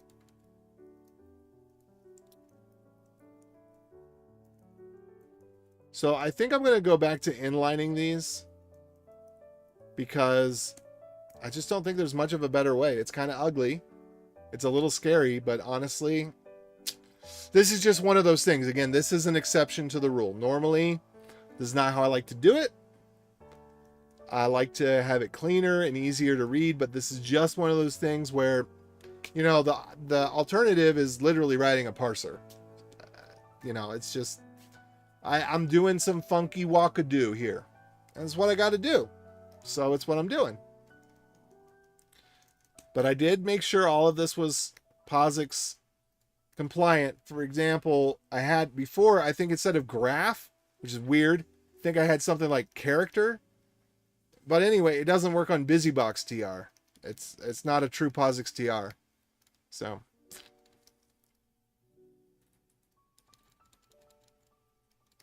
And then a couple of these we had to use printf because reasons. Probably should use printf for all of them, but yeah.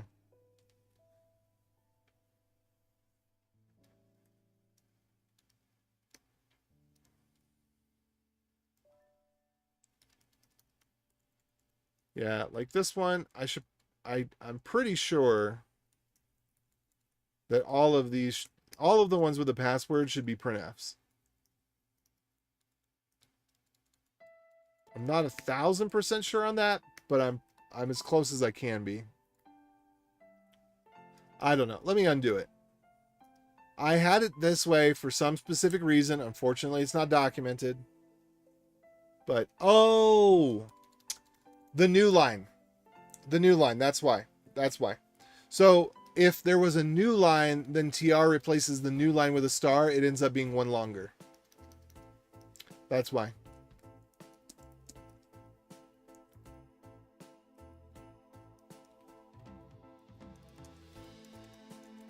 There we go. Comments, if you have to have a comment because it can't fit on a variable, put it to the right of the line. Because then when you delete this line, you delete the comment with it. Otherwise, what happens is you write a new line, you're like blah, blah, blah, blah, blah. Whoops, what the heck just happened there? Okay, you write a new line, blah, blah, blah, blah, blah, right? And then the comments here, and then later you get rid of this one.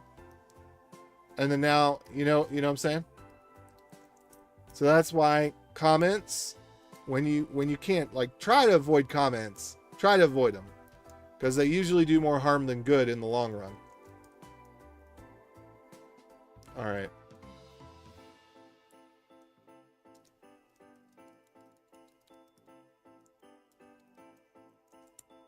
Okay, so this one I'm thinking... Okay.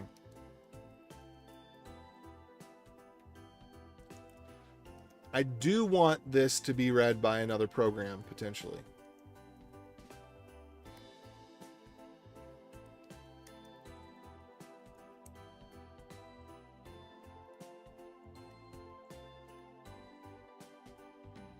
All right.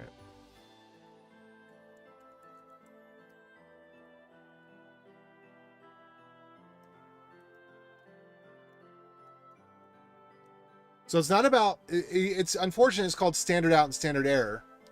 It should be standard pipe and standard debug.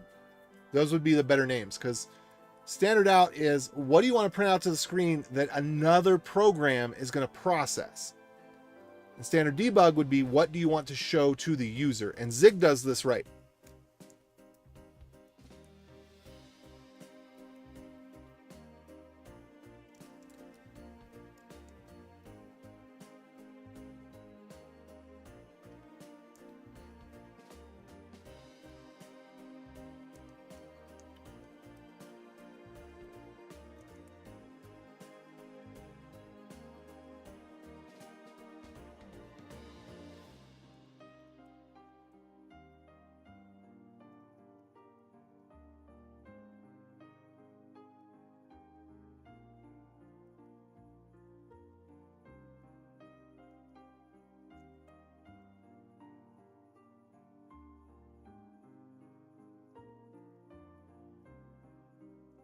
All right, so that looks good.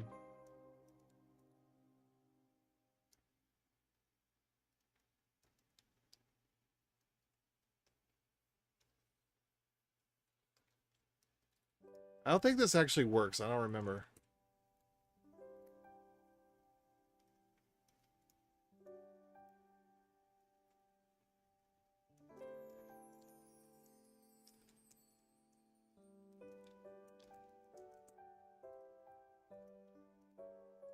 But see, these are the messages I want for the user, and these are the messages that I also would like for the machine, whatever machine, to be able to read. All right, so that's good. All right, that's good. That's good. That's as good as we're going to get. Hold on, wait. Let me go there. What was this?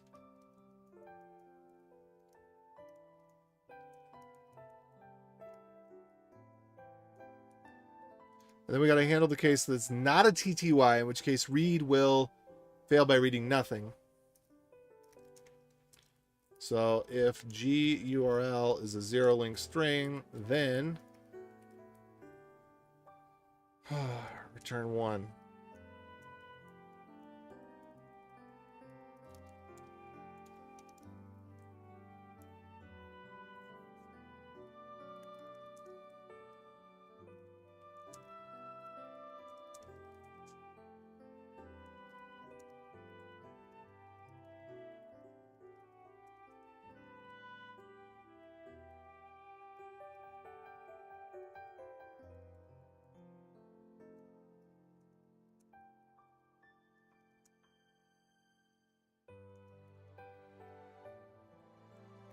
And there we go. There's that. Okay, there was something else I was thinking about just a second ago.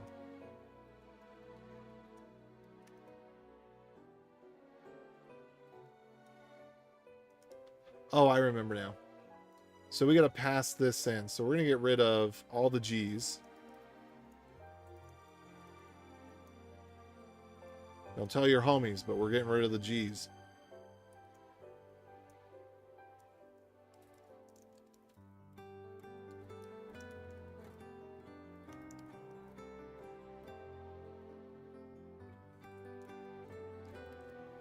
We're replacing them with B's.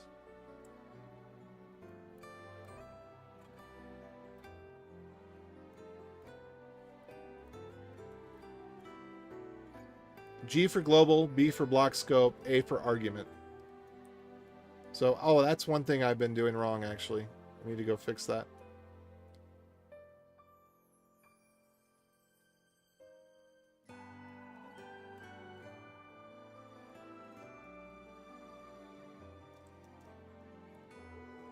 Can't believe it. Feels so silly now.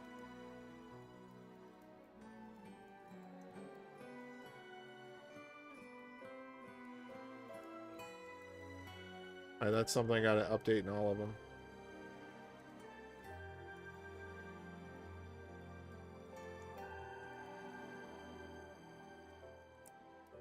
Okay.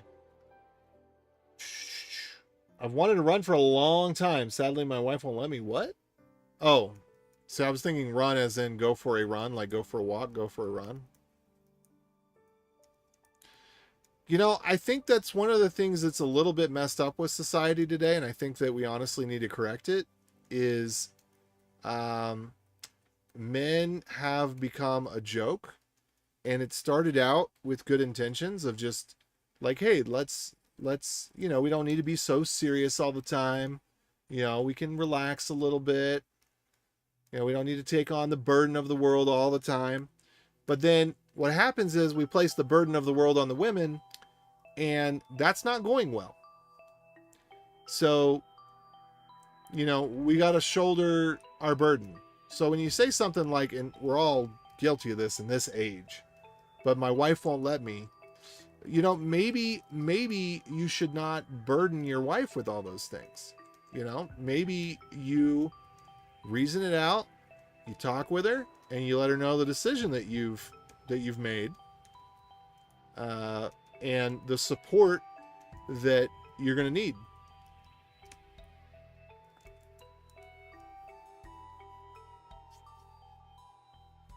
It's like, I'm serious about this. If we're working at a job, okay, there is such a thing as the cross-functional team. Okay, so like for example, I worked at a pizza parlor, and I had to know how to run the register, and I had to know how to make the dough, and had to know how to put it in the oven and take it out of the oven. So there was basically 4 stations: register, dough, toppings. Let's register, dough, toppings, oven in, oven out. So there's 5 stations. And you started out on dough, and then once you were all right with dough, then you moved on to toppings. And then once you did toppings, then you might do either side of the oven. Actually, I think the person that did the toppings also did the entry to the oven. So maybe it was just 4 stations. But cash register was the last thing you learned, right? But this is something where you don't need specialty. There's not benefits of specialty, right? But in most business organizations, there's benefits of specialty. You don't really want a cross-functional team because it means that nobody's going to be good at what they do, because everybody's going to be bogged down with everybody else's burdens. And a family is not a cross-functional team. You got to take on the more difficult burdens, the men got to work in the trenches. They got to noodle on the hard decisions. And somebody can take that and say, oh, well, equal, blah, blah, blah, blah. No, because, obviously, the women they're not picking up the plumbing jobs. They're not picking up the oil drilling jobs. And we don't want them to. Why would we want them to? We want them to live in a position of privilege. But that position of privilege comes with certain responsibilities, and it abdicates certain responsibilities. So, you can't have it all the time. And since it's clear that the women are not picking up the plumbing jobs, well, that says something. And I think that what it says is that the family is not a cross-functional team. It's not a pizza parlor. But of course, you're joking about the running for president, but it is something that I've been thinking about, and I believe very differently now than I believed when I was younger. And I still got a lot to learn, a lot to figure out, but I have come to acknowledge the error of my ways in many cases, and a lot of the brainwashing that society has done to me from a young age. That's like clearly stuff that's wrong. Just, you can observe the world. Like, you can sit on a park bench and you can observe some truth. It's like, are you going to believe what is obvious and observable, or in invisible magic?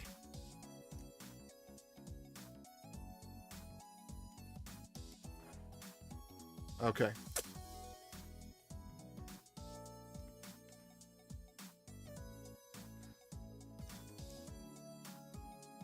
Yeah, voting for instead of voting against. Yeah. Well, so the way to solve this, I'm pretty sure, I've thought about it over the years, and it's a mathematical question. It's a math and game theory. I'm pretty sure the way to solve it is consensus voting, because I don't think there's a way to game consensus voting other than just lying, which they do that anyway. So within the bounds of what they're willing to do, what they're willing to lie and all that, so consensus voting is very simple. Is very, very simple. Consensus voting is you can vote for any person in any party. So there's no limit there. Not you have to vote for one person, not you have to vote for one party. You can vote for any person, 0 or more people, in any party, 0 or more parties. That would destroy the political kingdoms that have developed. Because, okay, yeah, there's the psychology is going to remain for a few cycles of, oh, I have to vote for the person I think is going to win. But here's the thing. When you look at it, you say, okay, well, I'd vote for this Democrat. I'd vote for this Republican. Like, I don't, like these people necessarily, but these are the best options, between Vivek Swamy and, gosh, I'm forgetting his name, or there's a few on the other side. I can't remember their names either. Vivek Swamy is just, I don't know, he's got an interesting name, so it's easy to remember. But, there's a few people on both sides. Oh, Tulsi Gabbard. I think she left the Democratic Party now, though. Well, and RFK, he left the Democratic Party. He was on the Democratic Party. So there's a number of people. It's like, well, I'd vote for these people. So if we got any of these people, we'd be good. But I don't really want Trump, and I don't really want Kakala. Okay? But I'd vote for these other people. If you take that through the rounds, the one risk it has is, we already have this anyway. We already have the sleeper agents anyway, right? We already have the sleeper agents where they run as a Republican, even though they're a Democrat. And I'm assuming we have it the other way around. I know that we have people that are Democrats running as Republicans. They are like literally funded by the Democratic Party. I'm sure the same thing happens on the other side. That there are people who are funded by the Republican Party to run as Democrats. I don't know if sleeper is the right term for them, but I think that's essentially what they are. And then some of them have, come out recently, and it's kind of clear. I mean, if it wasn't clear at the beginning, to those that look beyond the surface level, which is not necessarily me, but, but if you do the consensus voting, that will still happen. But what will start to happen is it'll start to unify.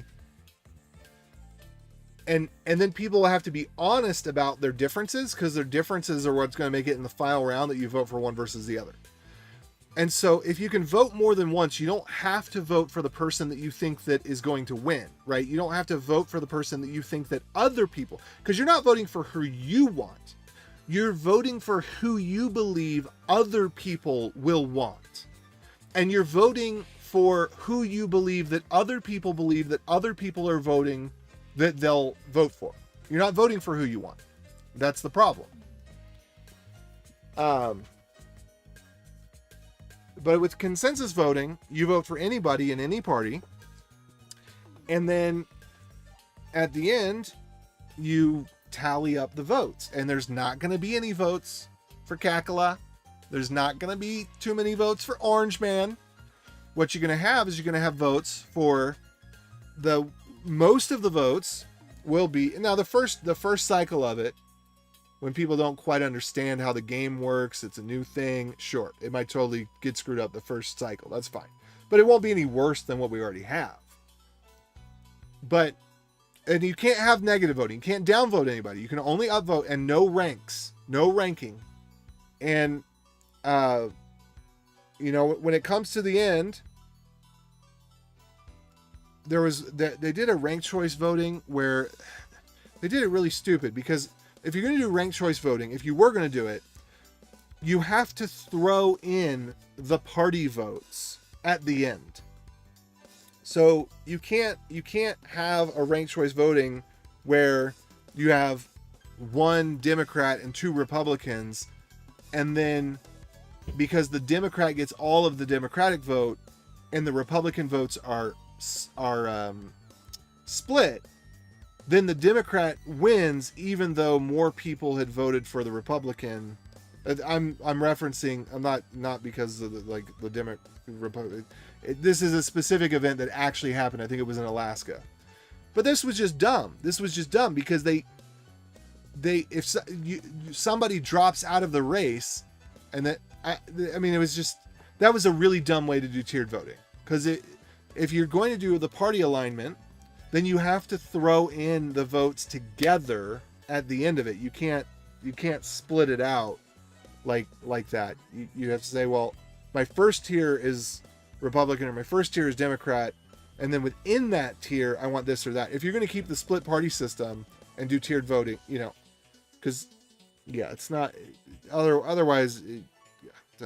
But consensus voting is very simple. You don't have to figure, because there is no correct way to do tiered voting. The math doesn't work out.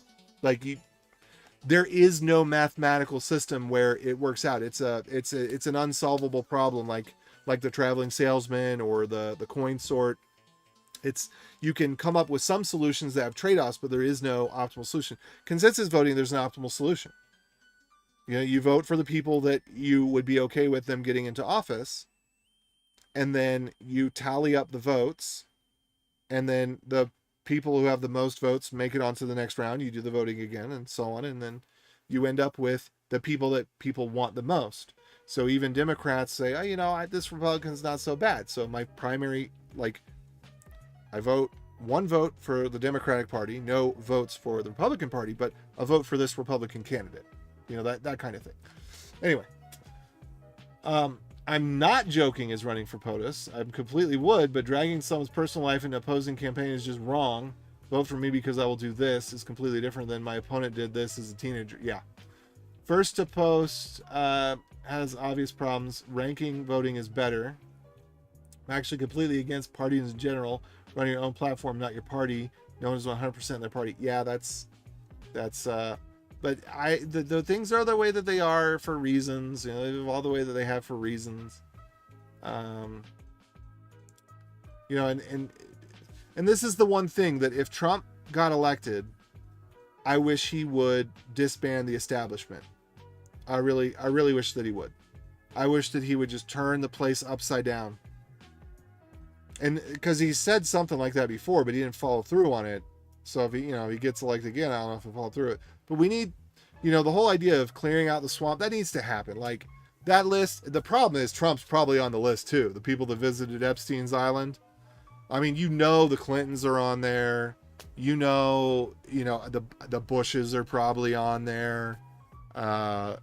It's just like there's so many people that have been on that island with those little girls. And when that, they're not going to let that information out. It's so, and even people who weren't intending to, that didn't understand exactly what was going on, being put in a compromising situation. There's ways that even if you're a completely moral person, you're not at all a fan of the playground, you could be put in a very compromising situation that has evidence,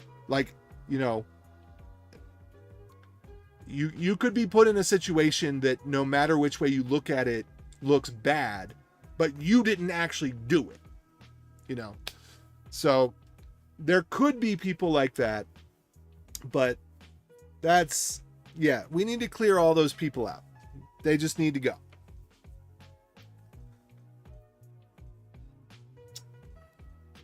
The rhinos are the sleeper agents. Well, what do they call it? Is it dinos too? Rhinos and dinos? I've heard that term.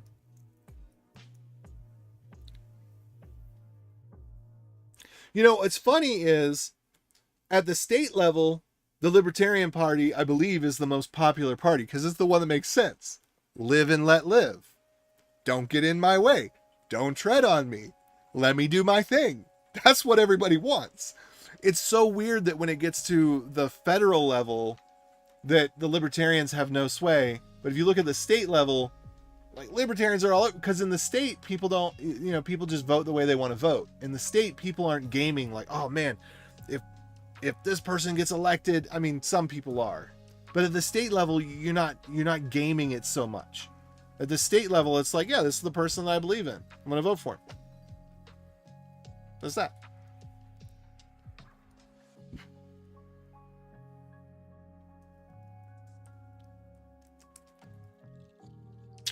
All right. Now I forgot what I was doing. Maybe if I undo, I'll realize what I was doing.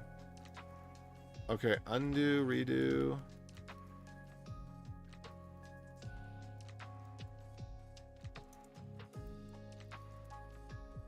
All right, so I got this one. That's looking good.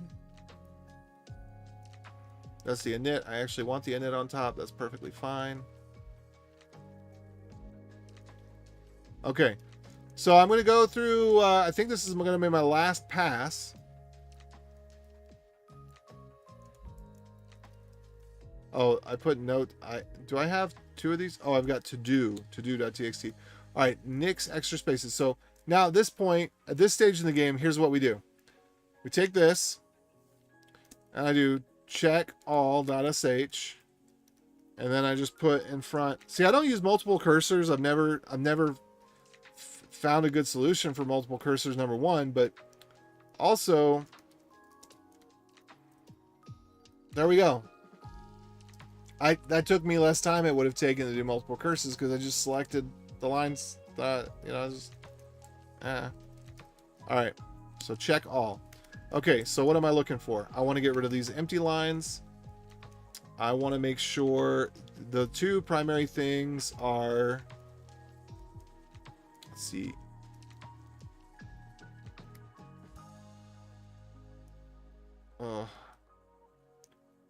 PG create role. So do I have any output in this one that I want to go to, that I could foresee going to a pipe would be useful? This one maybe. Let's see, updating.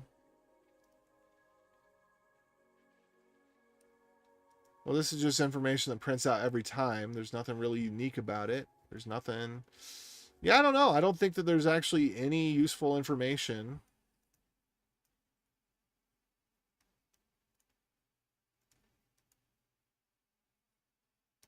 If everything succeeded, it's going to return 0. Otherwise, it's going to return 1. So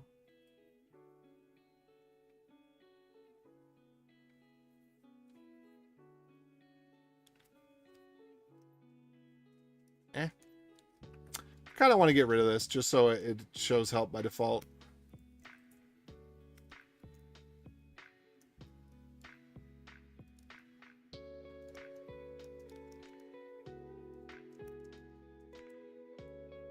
Yeah, we'll do that. That way it...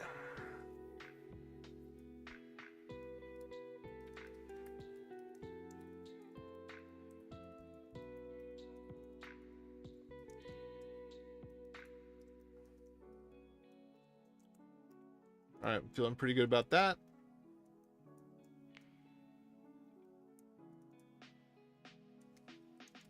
All right, next one. All right, we'll get rid of this. Creating database. Bunch of stuff.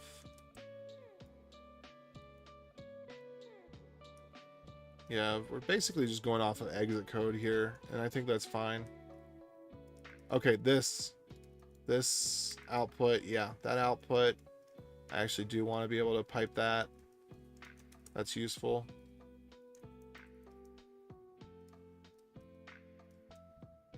Okay, this one looks good. PG dump. Okay, so what we do want at the end of this is we do want to print out what the file ended up being. So this is kind of important. So this one, I would say, whatever this is, let's just take that out, take that out, take that out.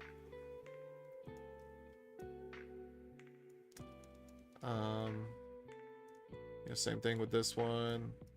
Take that one out. Take that one out. Okay. But what we do want is, I like to have the file names.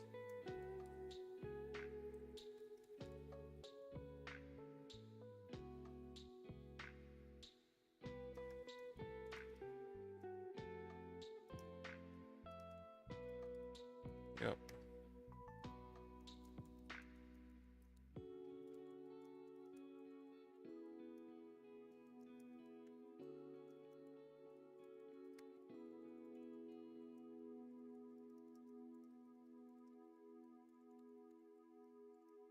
There we go. Let's do schema.clean.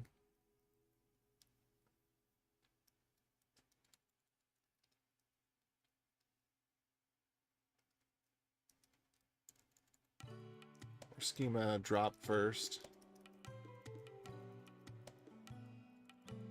Schema with drop.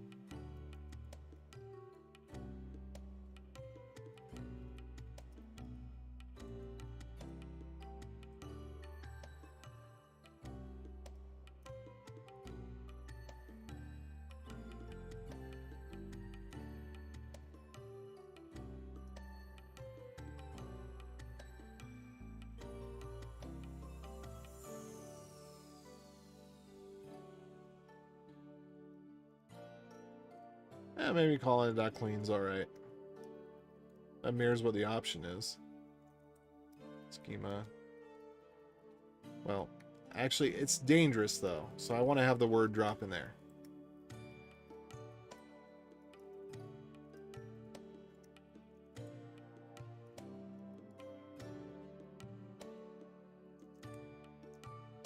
Okay, the rest of that looks good. Okay, so that I do want to have out to the screen. That's useful information if it were to be piped. Okay, this one's good already. That's good.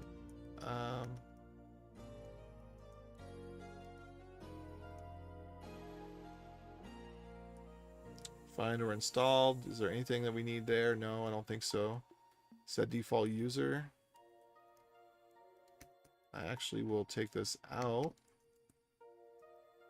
This actually should be a return, not an exit. I do need to check exits.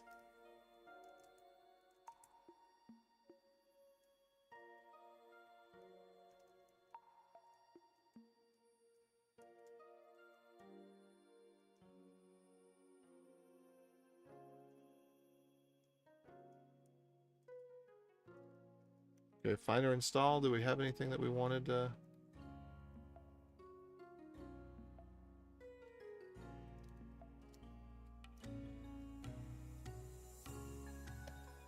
Yeah.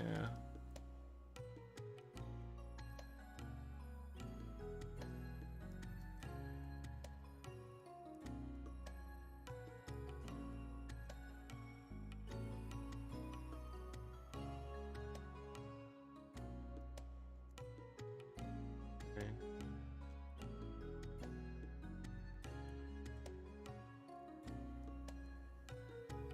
Okay, so to me, it looks like... Yeah, all of this goes to debug out. All of this goes to debug out. All of this goes to debug out. Was there anything that we did not want to go to debug out?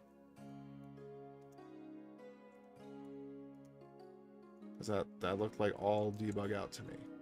All right. Okay. Next, got that little bit of extra space. So remind me to check returns when we're done. That's the last thing I got. Okay, set password PB should be PG. There's gonna be some typos or something in here, I'm sure, with all these changes, but what do? I got my linter. That's the best I got.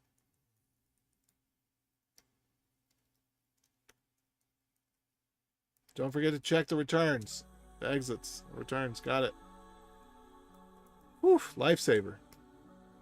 You know, the funny thing is I could have forgotten. Like I could forget by the time we're done with this. I could forget.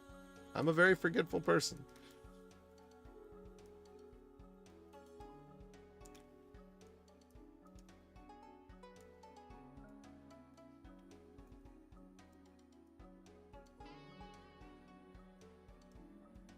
Okay, so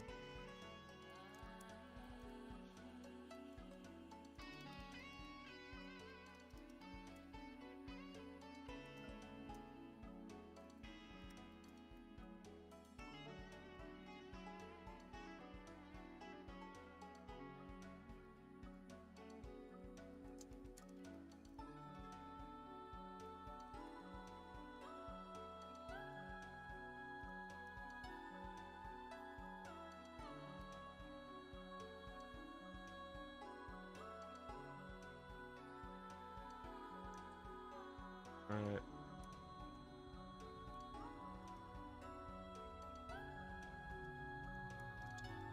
I got local DB.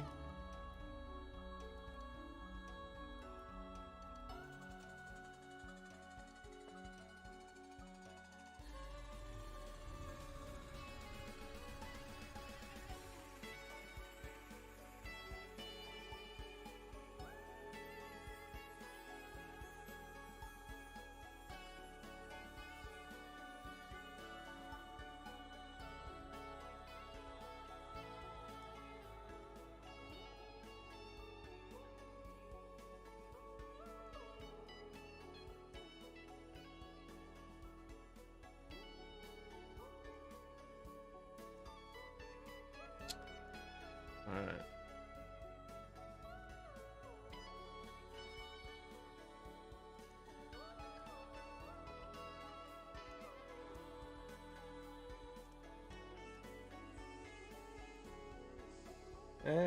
You know what? I think I should just get rid of that there. We're just gonna let Serviceman install, because eventually we're gonna fix Serviceman. So we'll just let Serviceman install and do its thing.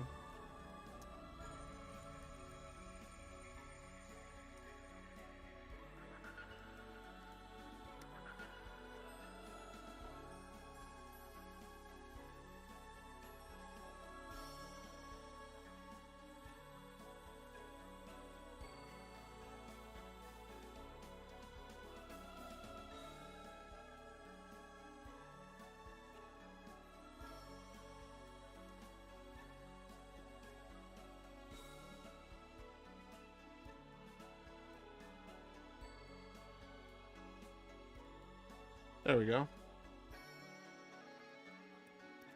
That's what I want right there. That's good. I like that. Okay, and then... Come on, we gotta be coming up at the end of the list here. This thing wasn't that long, was it? Whew! That's a lot. Oh, and I also gotta check that read. Okay, the read, any read we do... okay, so I gotta check the returns, the exits, the returns. Okay. So that needs to be a return, not an exit. That needs to return, not an exit. And we got to check, see if there's any other reads. I don't think there are. I think this is the only read. But we can't do a read if we're redirecting stuff. Okay, read, read, read. Okay, exit.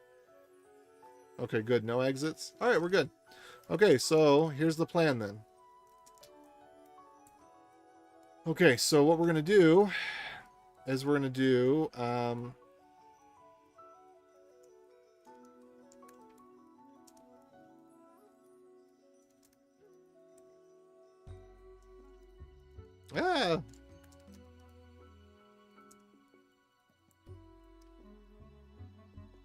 Okay, so we're going to do capture the thing.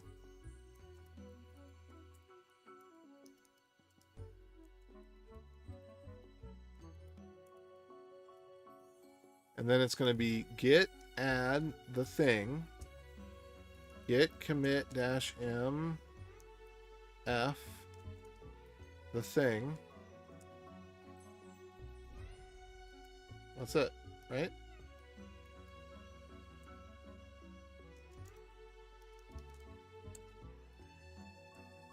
Is that right? Git add this thing.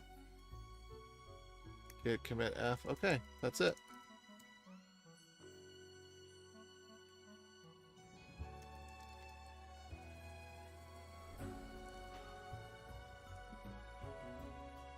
Okay, so now we go back and we say, okay, here's backup. And we're going to squash this. There's add group. And we're going to fold it in. There's add user. And we're going to fold it in. There's PG backup. And we're going to squash that. And there's install.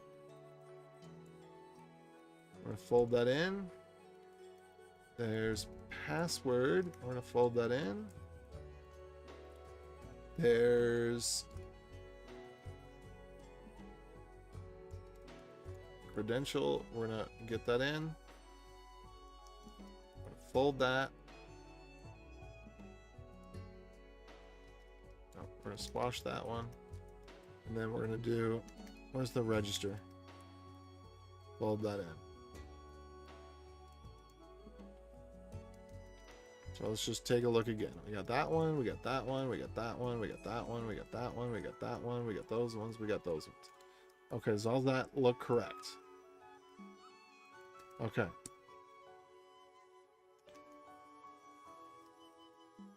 Sweet. Add PG backup. Cool. We done it.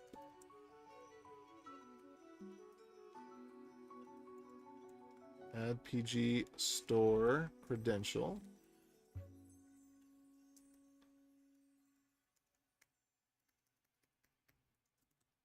We got it. All right, cool. Done.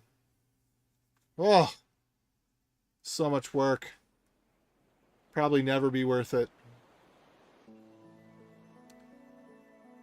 Okay, so for reference, where this thing went.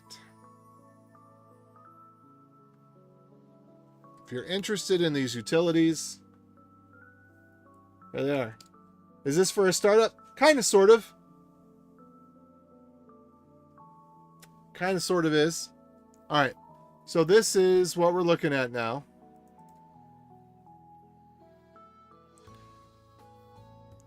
PG Essentials. Okay, last thing we need to do here is we need just the brief description of all these things. So here's what I'm going to say. I'm going to say, go back to our check all. Well, actually, let's do this. All right. We're going to do cat. And then we're going to say, we're going to take the end line and we're going to add an escape to it. Boom. Except this very last one. And we're going to put these in the README. All right. That's not right. What's going on? What did I do wrong? Oh. I didn't give it the first file.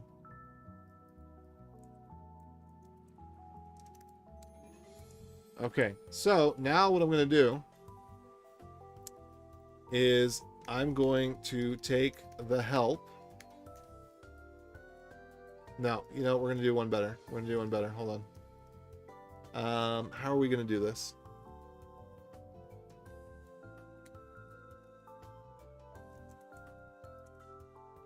Okay, no.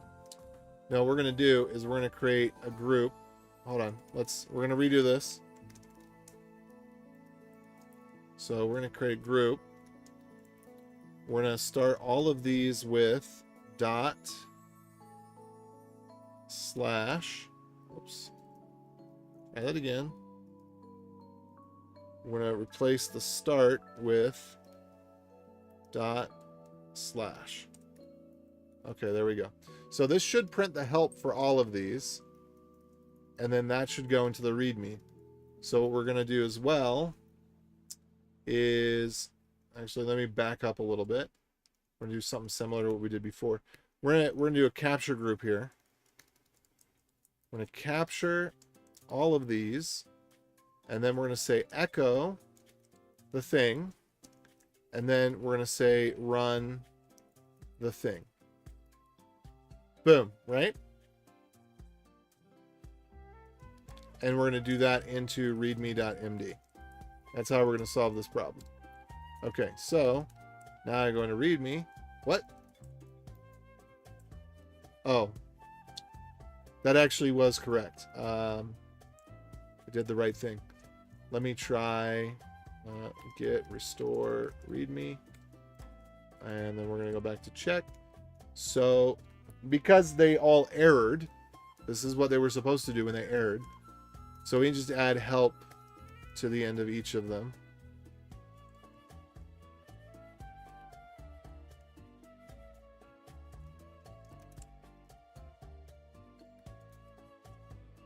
Oh, permission denied on that one. That's fine. That shouldn't actually have been a problem though. Okay, so here's what we do. EG add group. And we just get the usage and the example. And then maybe a note.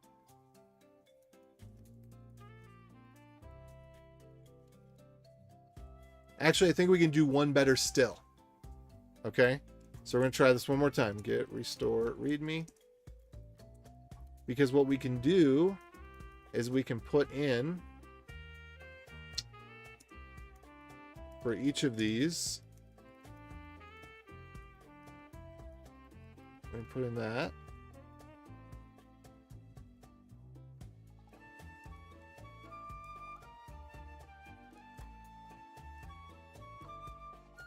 Okay. Now, actually, I want to do, instead of echo, I want to do printf. All right, so we're going to do /n/n 1 2 3.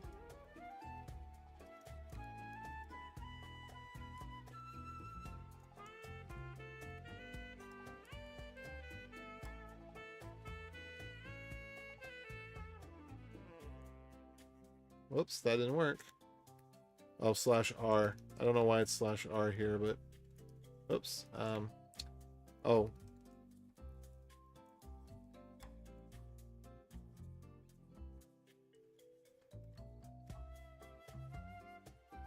Oh, and then the other thing was that it needs to still end in a quote. Okay. There we go. So now we got to find if it starts with a quote.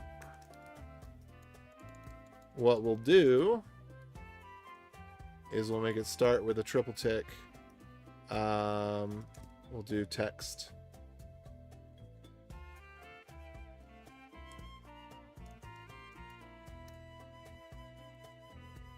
Oh no, sorry. Space quote. There we go.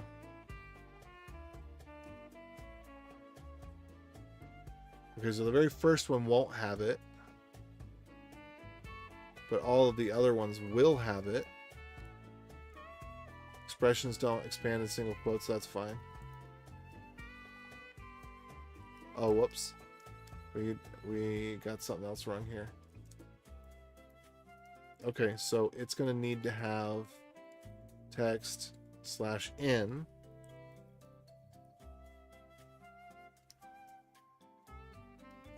And actually, it's going to need to be same thing. It's going to be /n. Okay, so now we got that.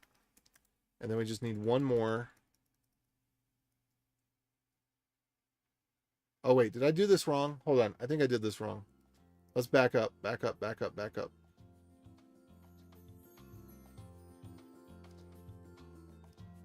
Okay. Let me go back to this one. And then before that ends, this needs to have the text on it. Yes.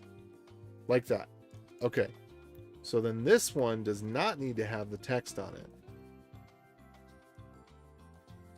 This one does not start that way.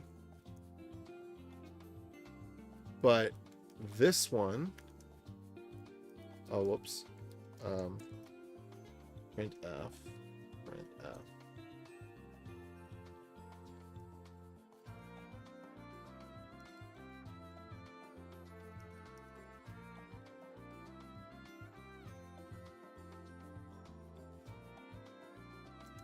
Okay, Let's try it. See what we get. Oh, dang it. It did not add the new line right there. So if we can just get it to add that new line, then we're gold. Okay, where did it not add the new line? It did not add the new line after the text. Okay, so again, let's go to where it ends with a quote. Let's give it a new line and a quote. And we gotta double escape that new line. No, we're gonna do where it ends with a new line. Okay. Okay. Hopefully last time.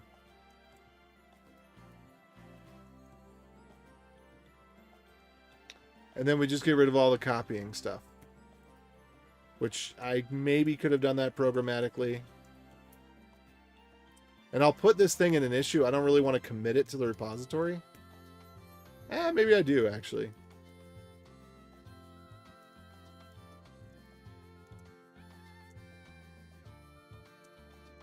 Copy, paste, and season to taste. And we probably, well, you know, okay, I'm going to go back on this one more time because I'd like to actually get these in the right order as well, or the way that it makes sense to do them. All right, so one more.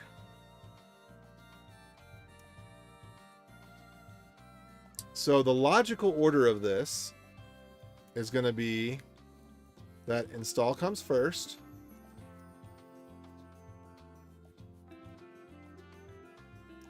Then add group, then add user.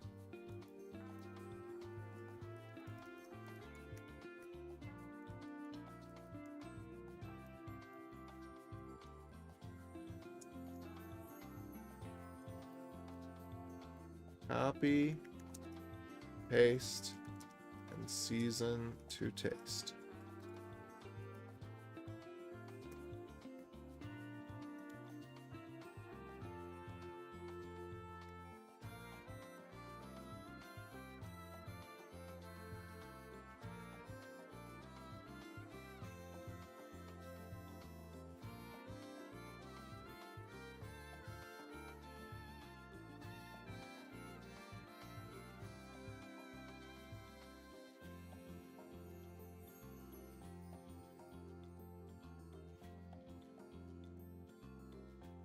Okay, so that one's good. But it's not going to have this part. Or this part.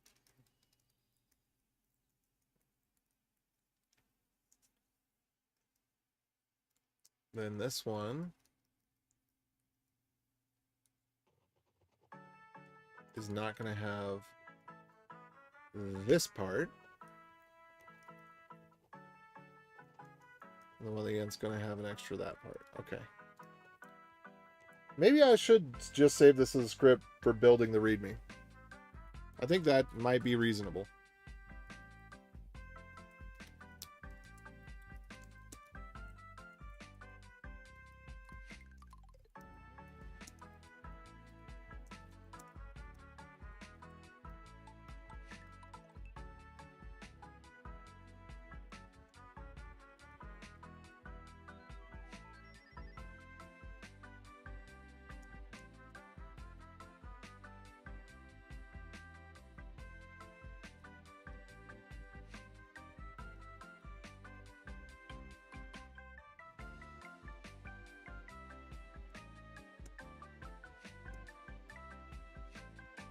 One, two, three, four.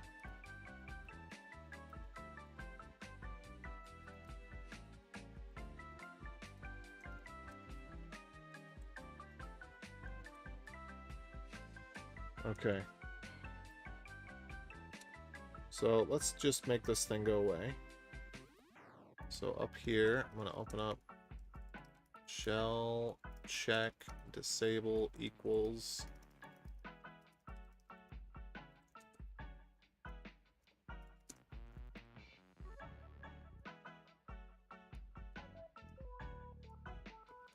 All right.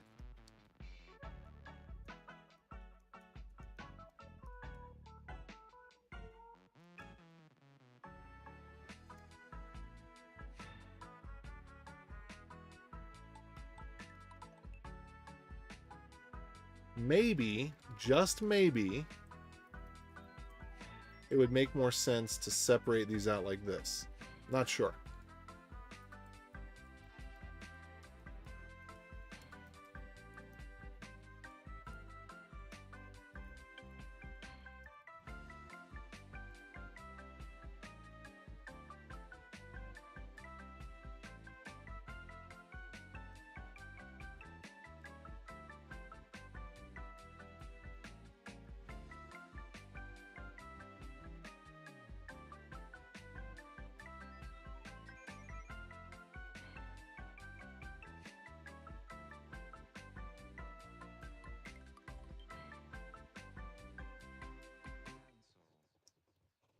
Let's see.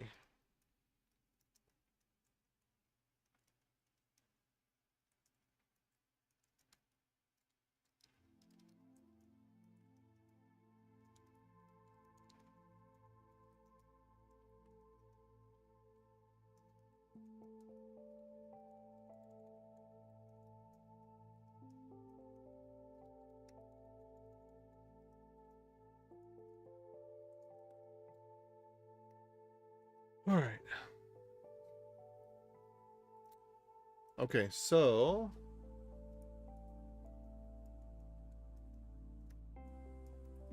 install and register service are going to go hand in hand.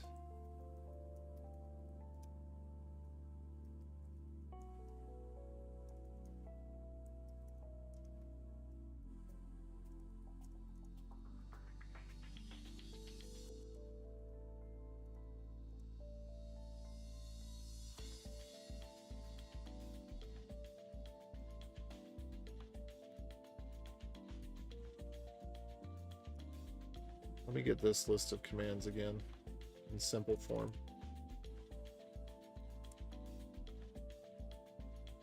So we're just going to stick them in the right order.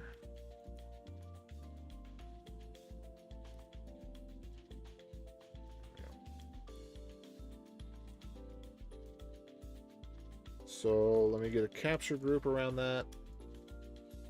And then we're going to do 1, 2, 3, 4, and then the thing. Actually, we're going to do echo. 1, 2, 3, 4. Yeah, that looks about right. And then the thing. And that's it. Ooh. That didn't work out. Hold on. Ah, you know what we need to do? We need to capture all this space that's here. There we go. That's better. And we could get a little more fancy with that, but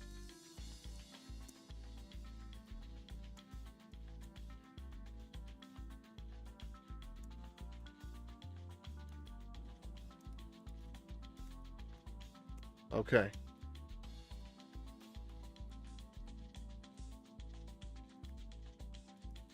And then we just put these in the right order.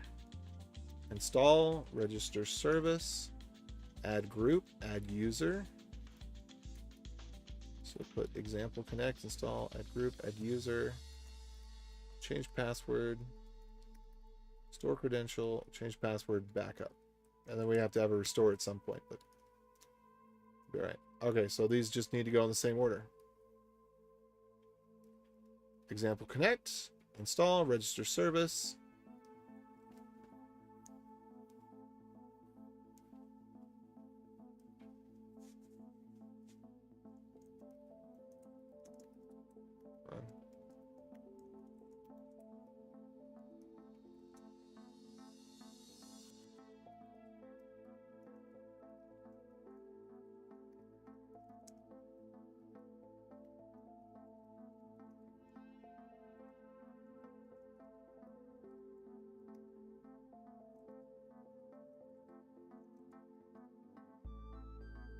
Okay. Add group, add user, store credential,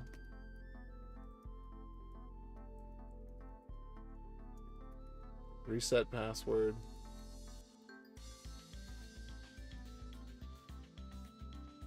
Backup. Is that how I want to do it? Yep, that's how I want to do it. Okay, so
install, is that a wrong with all of them? No, just that one.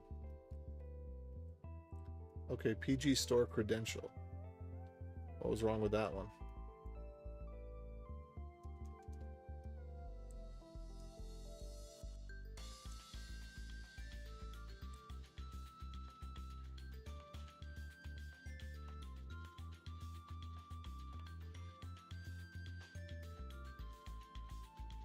Ah, there we go.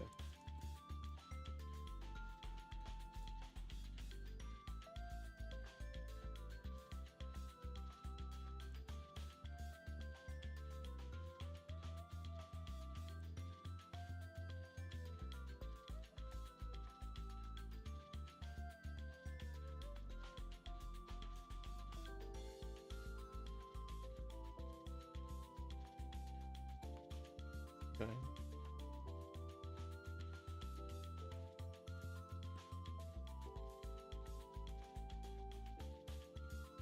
PG store credential is still messed up.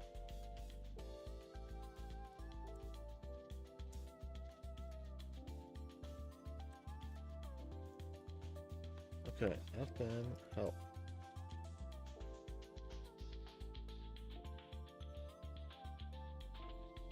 Okay, what's going on here? Oh, main is never called.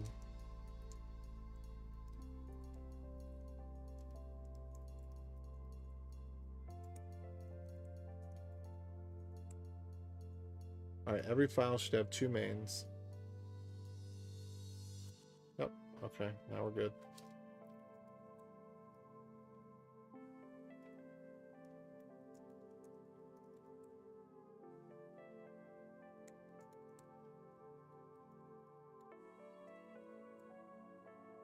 Okay, so now it looks like the README is being generated pretty much the way we'd expect. Sans, let's see here. This one's got a little bit of extra at the end. Maybe we should swap those back to the beginning.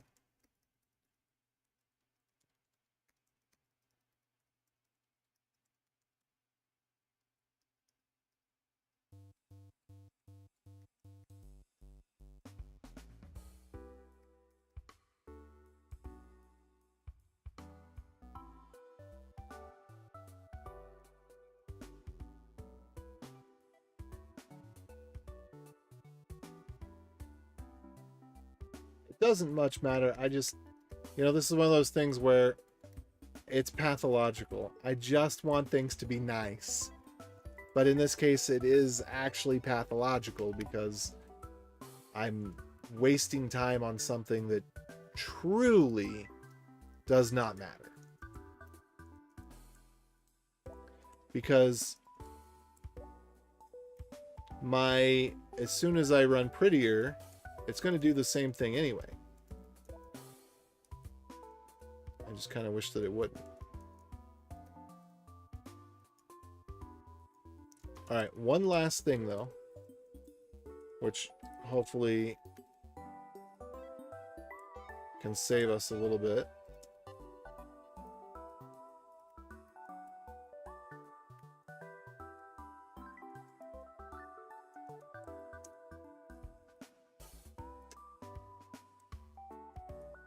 So generate the README.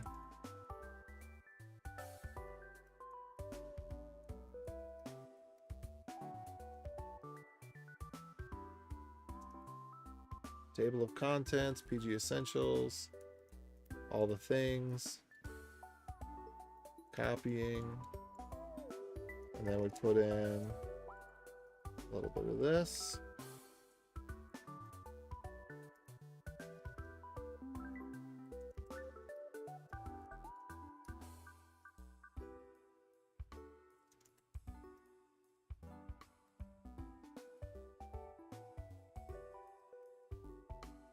Oh, there we go. That's correct.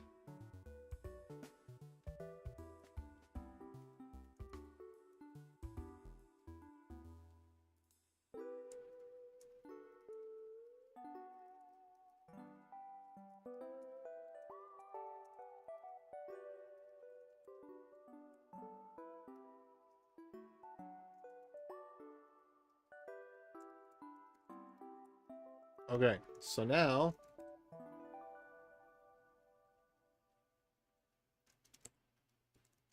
all right, here's what we're going to do. I'm going to run, first of all, I'm going to run the generate script.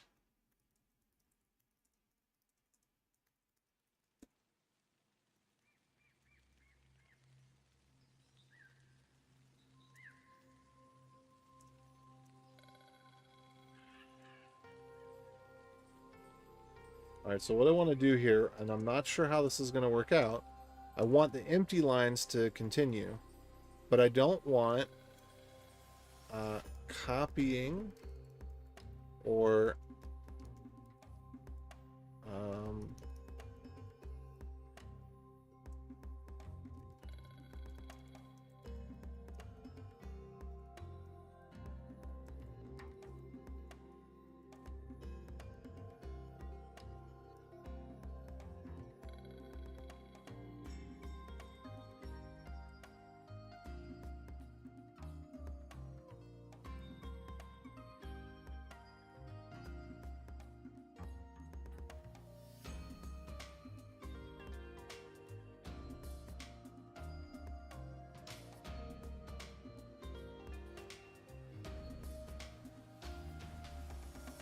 let's try, might need -E.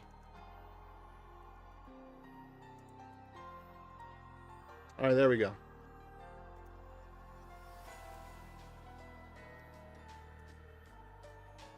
And then I want to get rid of that trailing new line if I somehow could. Which I think I can, actually.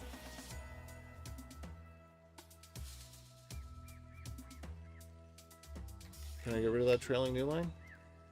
Maybe not.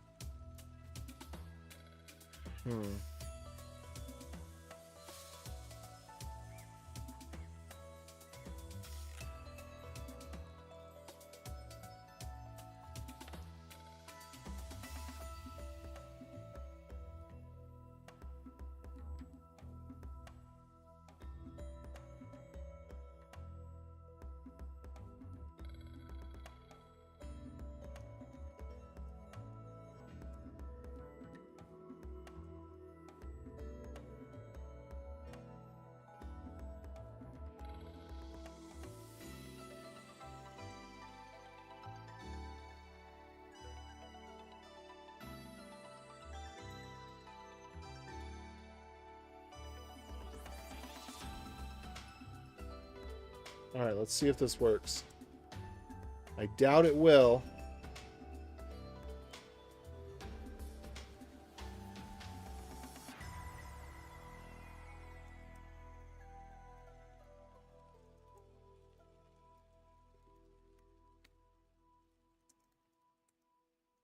Let's see what it does for me. Nope. Did the opposite, it looks like.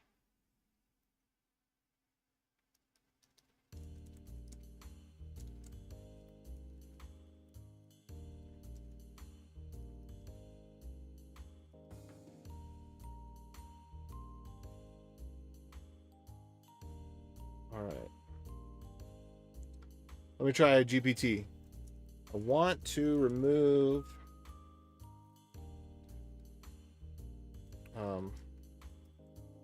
this. Yeah, just fix this.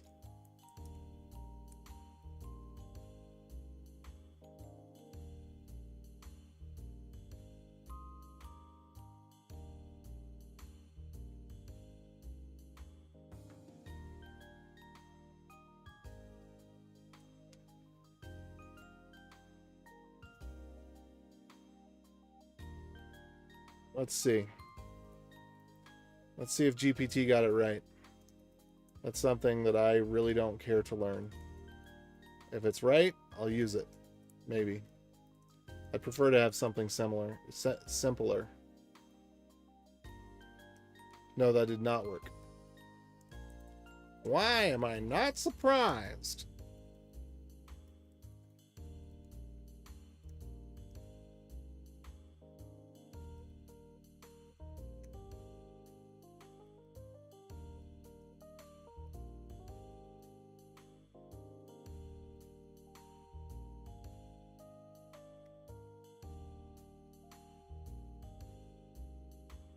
I could probably remove it with grep too, but we're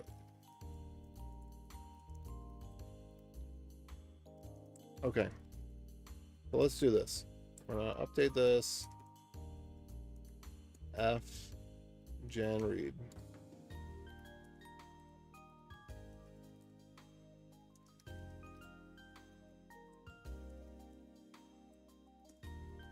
First, I want to know, are there any changes to the README when I do that?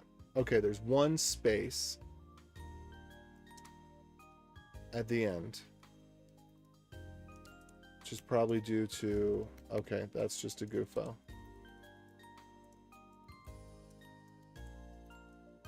Whoops.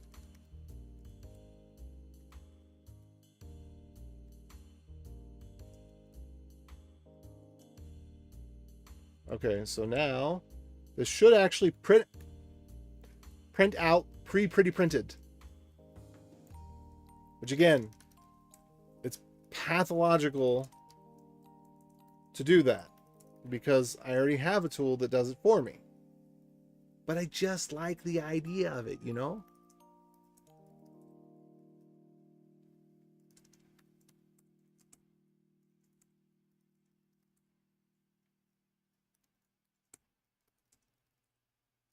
Okay, so that's cool.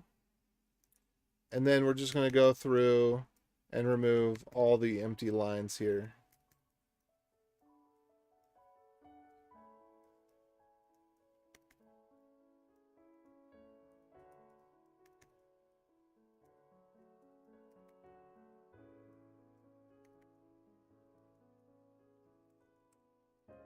All right, there we go with copying. Excellent. Table of contents was a little bit off. So what we're going to do there, I don't even know.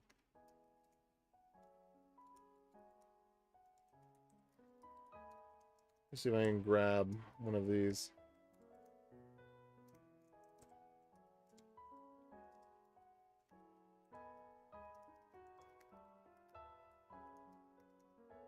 Okay. So it's going to be all the space up to the slash.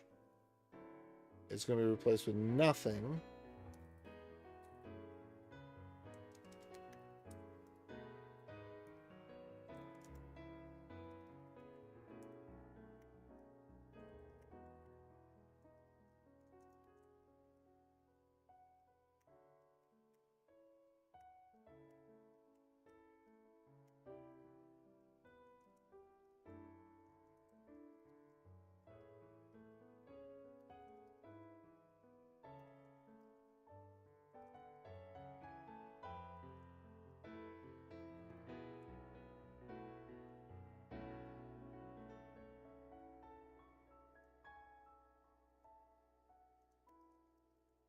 All right, excellent.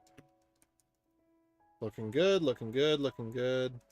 Looking good, looking good, looking good, looking good, looking good.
All right.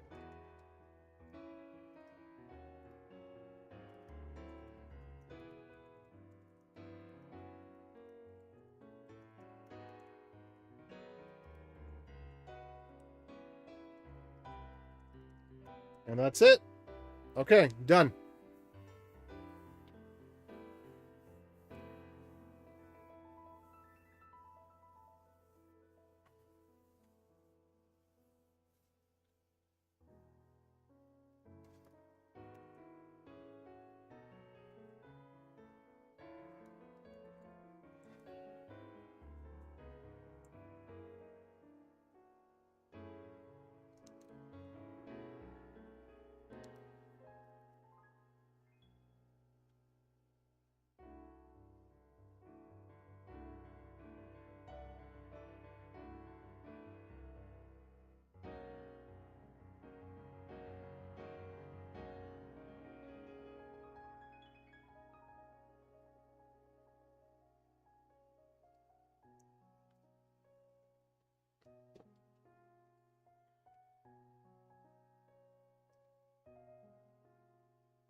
Okay.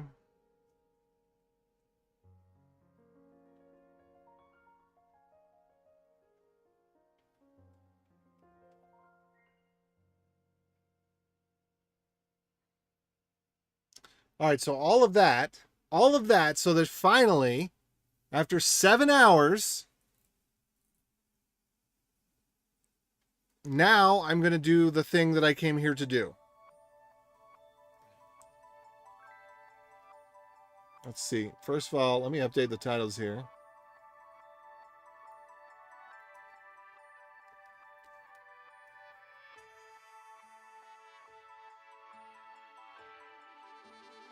This is not the credit card payments we were looking for. So this one is going to be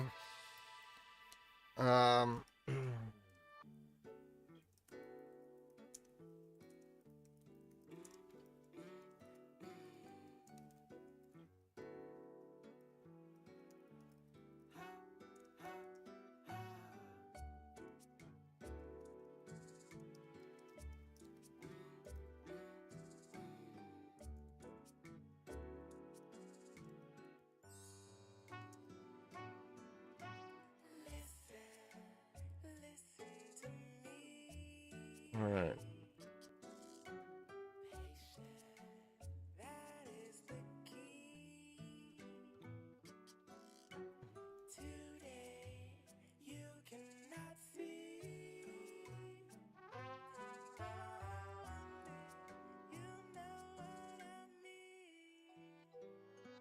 Okay, there we go.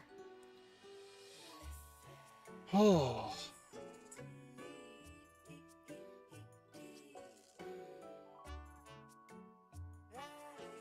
And what else?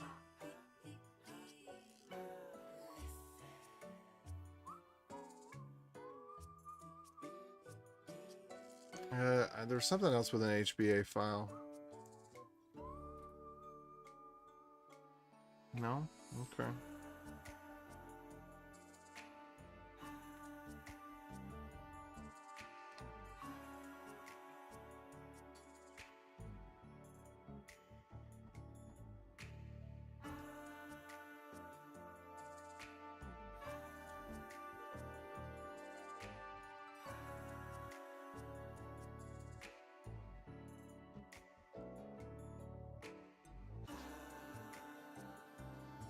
Oh, dang.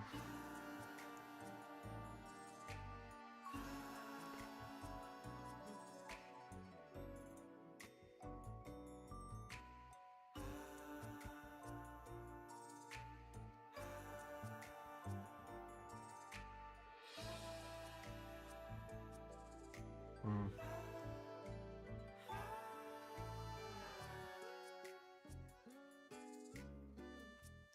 So do we... Hold on. I guess here we do have that set up locally. All right, so anyway, what I'm going to do is pg add user. Actually, you know what? This whole thing may have been a farce. Because I may have, all along, already had exactly what I needed in here. Hold on. And of course I did. Of course I did.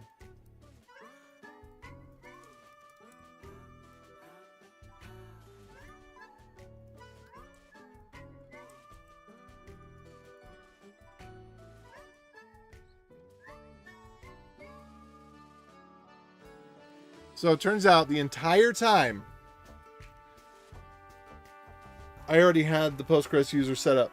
But it's okay. I mean, the thing, it's not...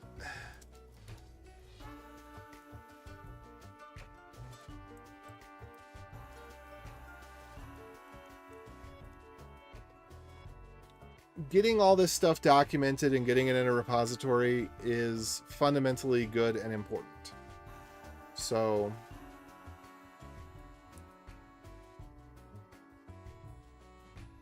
yes.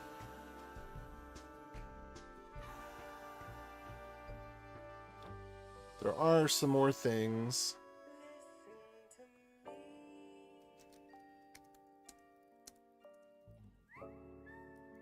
If we go to web install, which I should have gone here too, but if we look for Postgres,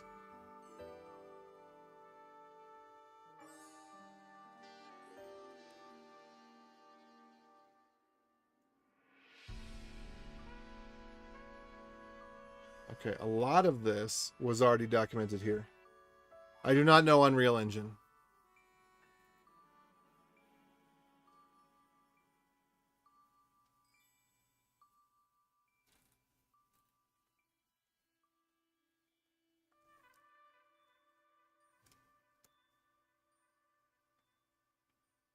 Okay.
Whoops.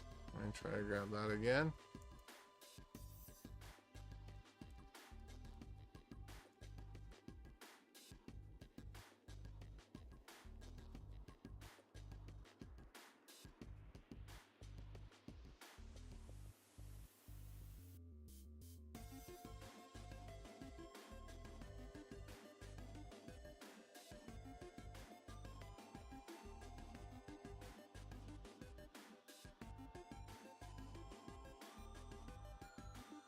Okay.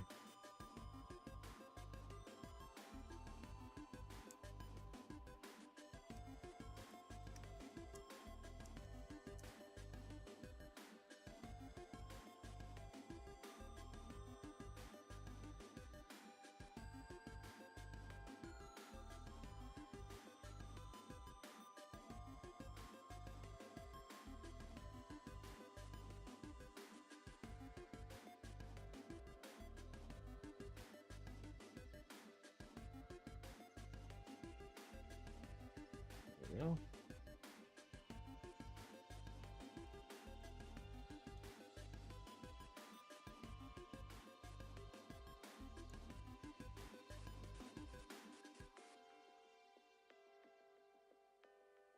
Okay. There we are.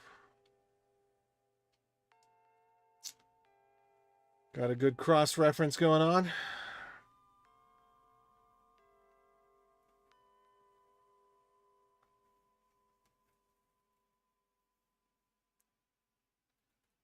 So next time when you're programming, you should have the end in mind, like what your program should have and the way it looks. Well, great. Okay, so now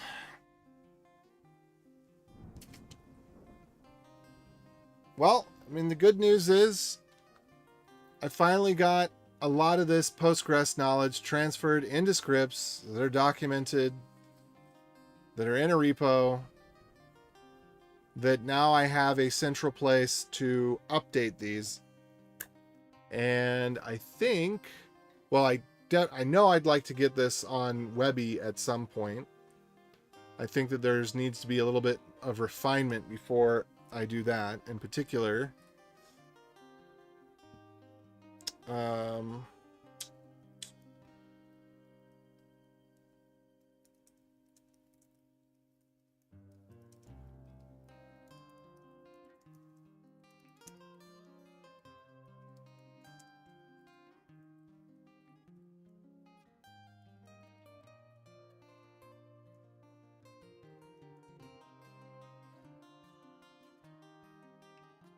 let's see.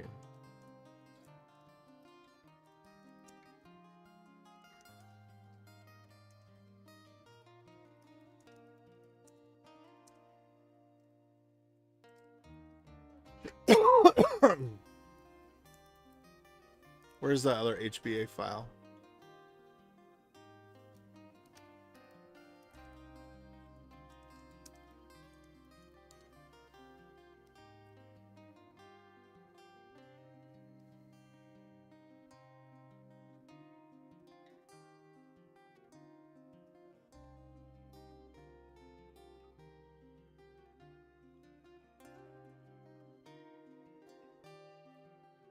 Let's see.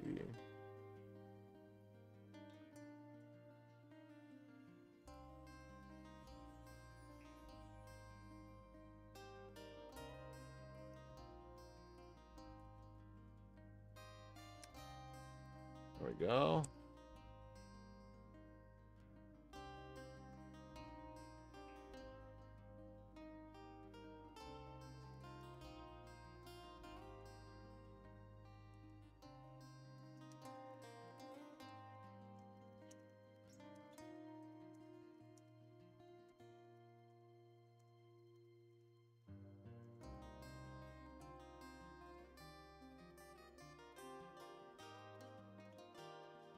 And these scripts is local user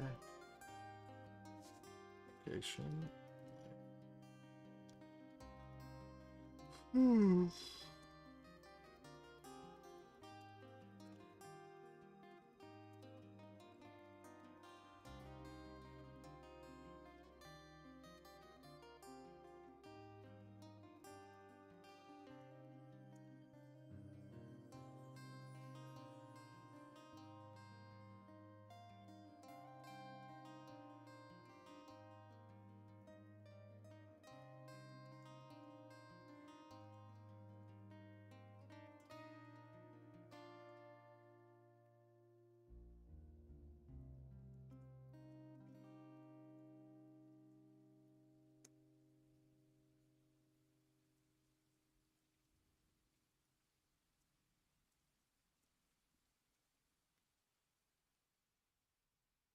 Okay.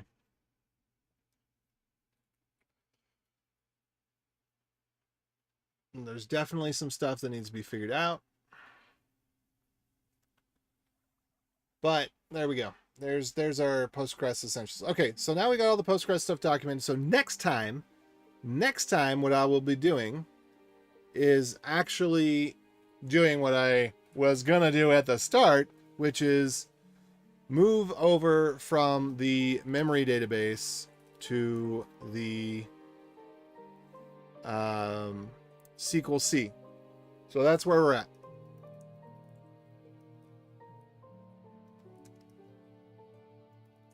Oh, also, we should probably let me go ahead and move this over. Um,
I just had to open up another PR with this in there.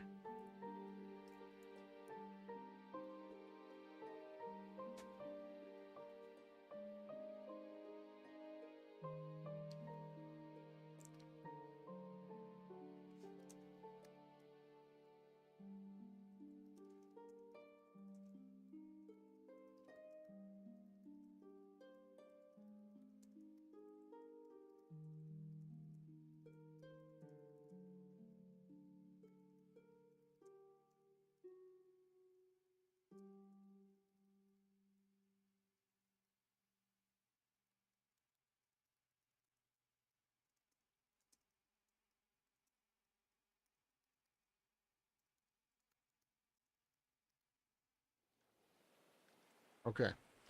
And then we won't need that forever. That'll just be for a little while. But anyway, okay. So I'll go ahead and not worry about that right now. Oh, wait, hold on. Where is? Where is?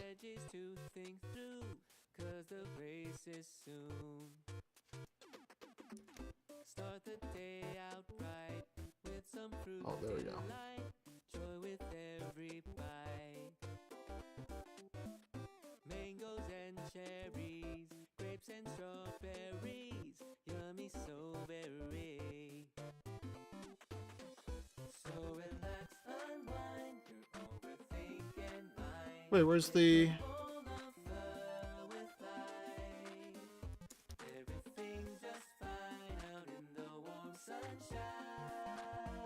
Oh, there we go.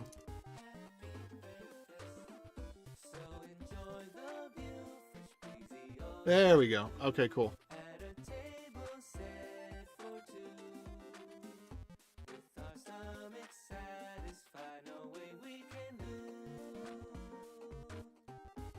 So I'm not speaking in full sentences anymore, but it is 3:30 a.m. and I'm going to bed now.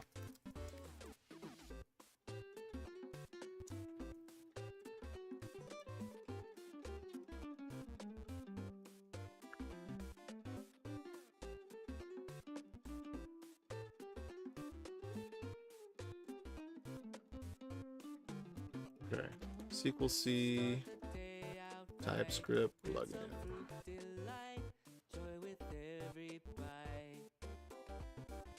Oh, I definitely meant SQL C.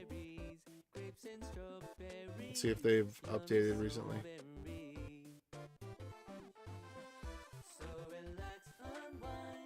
On January. Okay.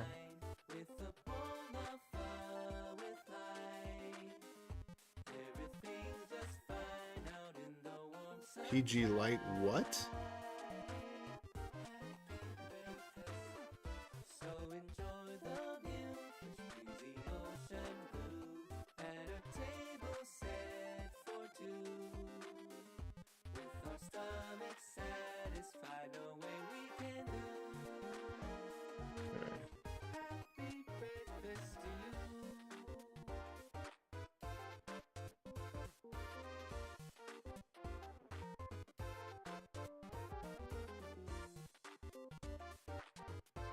Looks like there's not a lot of movement here. Unsurprisingly. Okay. Well, that's good and bad.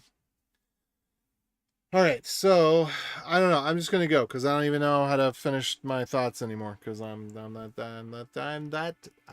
that tired, or so it would seem.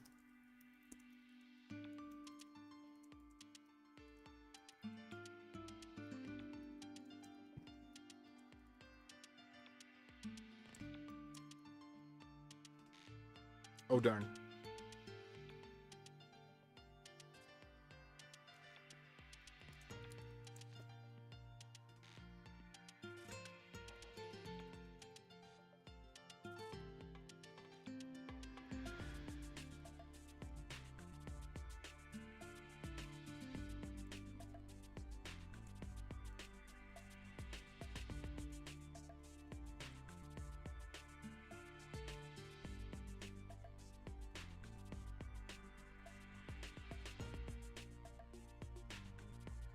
I go ahead and open up.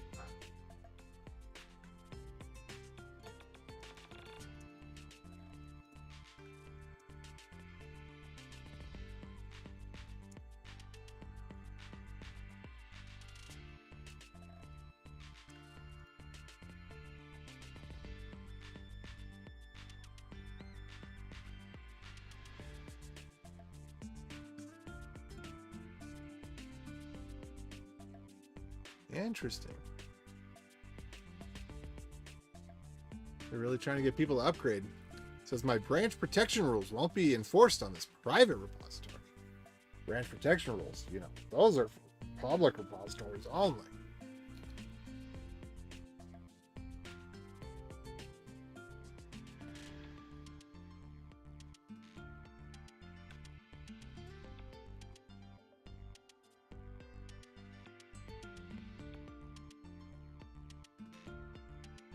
Okay. Yeah, so the good news is we got, yeah, well, that's done. I already talked about that. I've already repeated myself about that. And where we're headed next is to be able to store some information in Postgres about users and such. Credit card, fingerprints, the customer IDs that are going into the customer vault on the sandbox side.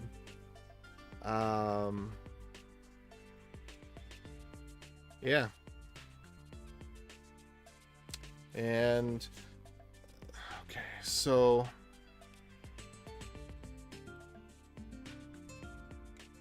let's see.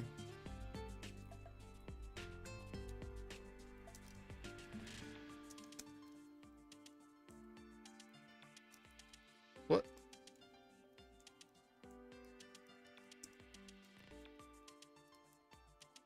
So the types of payments that we need are going to be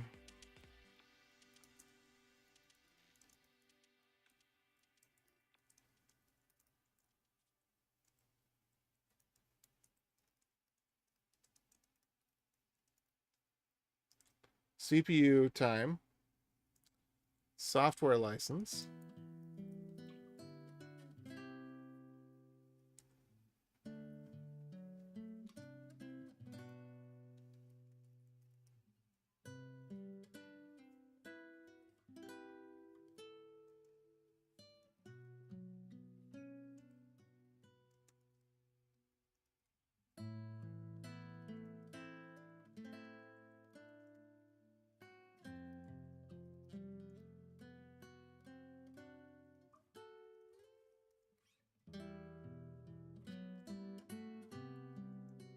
Let's see.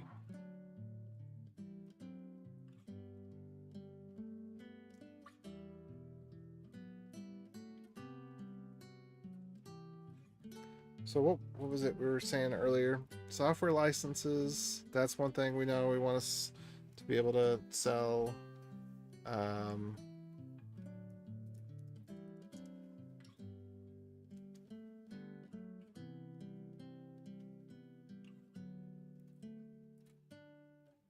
Let's see.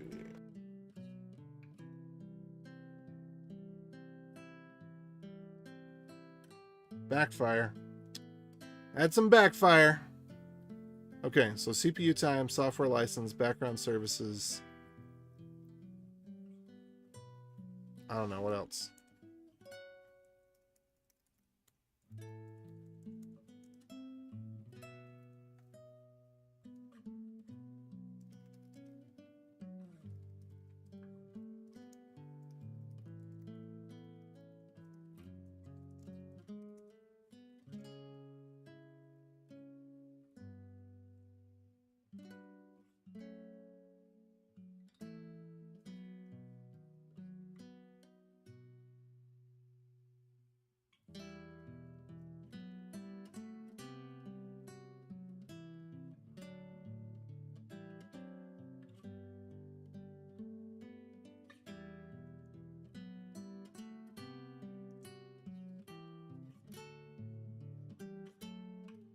Let's see.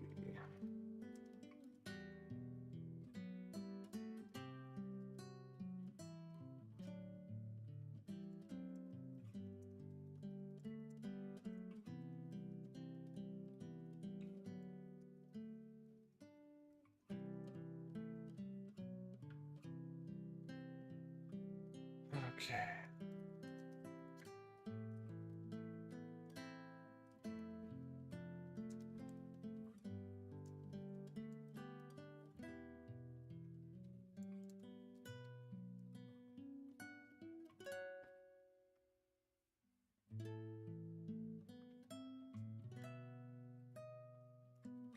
All right. So these are the types of things we want to support. We want to be able to charge for basically resources that expire at the end of a year or something like that. I don't really want to do the month or 7-hour live. Yeah, no, I'm going to bed. I'm going to bed, man. It's just, and I didn't even do, how it goes. I didn't even do the important thing. Well, and actually the important thing was already done. So it was an important thing, but what I ended up spending the whole night on was just documenting some stuff that I'd done that I didn't have well documented. That was basically it. So the whole night was spent doing this right here. I'll give you a link. Just refactoring these scripts. There's still more that needs to be done, and these are not for everybody, but these are for us, for what we're doing, and they are, many of them can be used by anybody. But if you wanted to do a hosted Postgres, and you want to be multi-tenanted, which some people are going to say the solution to that, and I'm not going to disagree. At least not at this stage, because I think we know that putting Postgres in containers and serving it that way is valid. But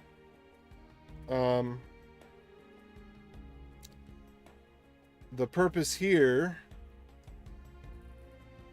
Oh man, I can't even think straight anymore. It's 3:30, almost 4. Yeah, so I gotta go. But the purpose here is so I can set up, I can install Postgres, register it as a service. I can create the group for remote users, and then add remote users where the username and the database name are the same. And then on the other side, I probably need to rename some of these from PG to PSQL. They probably need that distinction, because some of them are meant to be. Yeah, I think I'm going to rename this one, for example, to PSQL, and this one probably to PSQL. Maybe not though, because how can you back it up? No, this one you can back that up, right? Yeah. So I'll probably rename these. Let's see.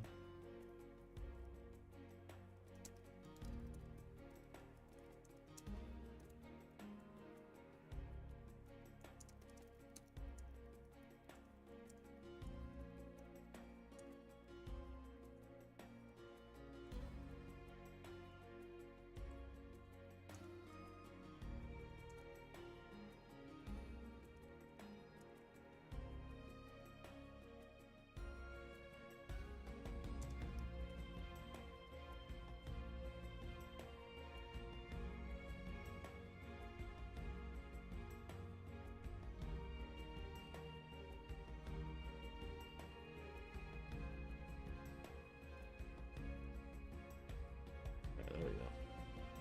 That'll come with time. But what was I saying? Anyway, my goal at the start was, I was thinking, okay, I'm going to move over from this memstore thing. So I'm going to move over from this memstore thing to just replace it with Postgres. Simple enough. Not a big deal there. Just, you know, tables, couple of, I think it's just one table, a few indexes, just making sure that the data is handled correctly, and replace the places where it shouldn't be the mem store, where it should actually be the data store. Not a big deal. Now, I actually already have, it turns out, I already have the database. So, let's see. What is PG add pass doing here? Oh, because this is the one, right. All right, so this is not PG add pass as such. This is Ben PSQL store credential. That's what that is. Okay. So then we should also have PSQL. I don't remember. See, I'm not doing, yeah. Okay, PSQL.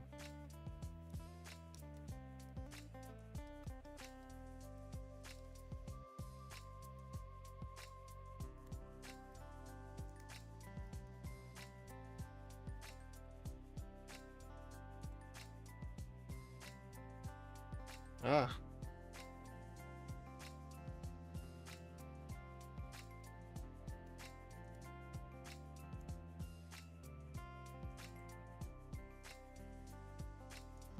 So here we are gonna, I gotta pull this over on the other screen for a second.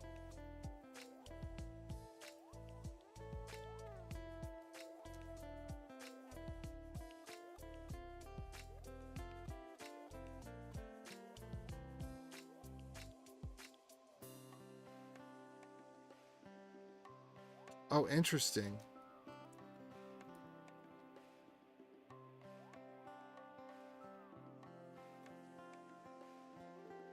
I'll explain, maybe.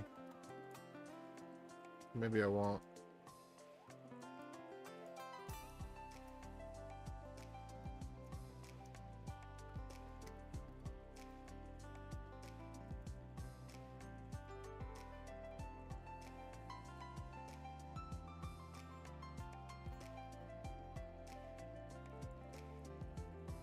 So I got this tunnel going on.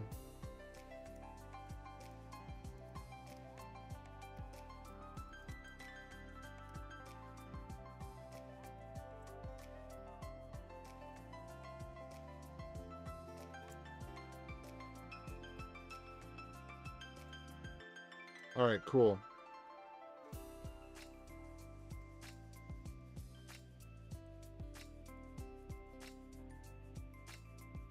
All right, so let me bring this back over here. I don't think there's anything to show or describe or anything. No relations, yeah. So create table foo if not exists.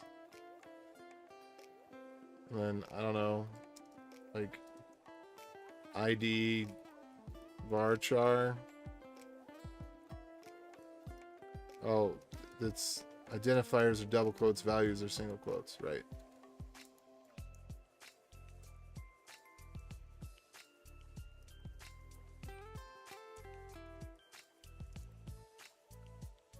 There we go. So now we can see. So anyway, I could do this all along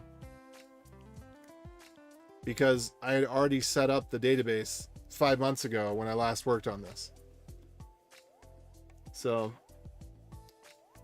that was the thing.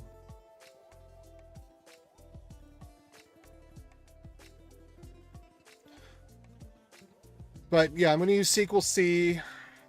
I'm just going to set up some simple stuff and then figure out whatever it was I was talking about. And then the end goal is really by the end of the week, if I can manage. I don't know if I'll be able to manage, but I don't know if I'll be able to squeeze it in with the other stuff I got to do. But I'd like to get this to the point where one of the card attempts per count, to where we can actually start using it, where people can actually start paying for stuff.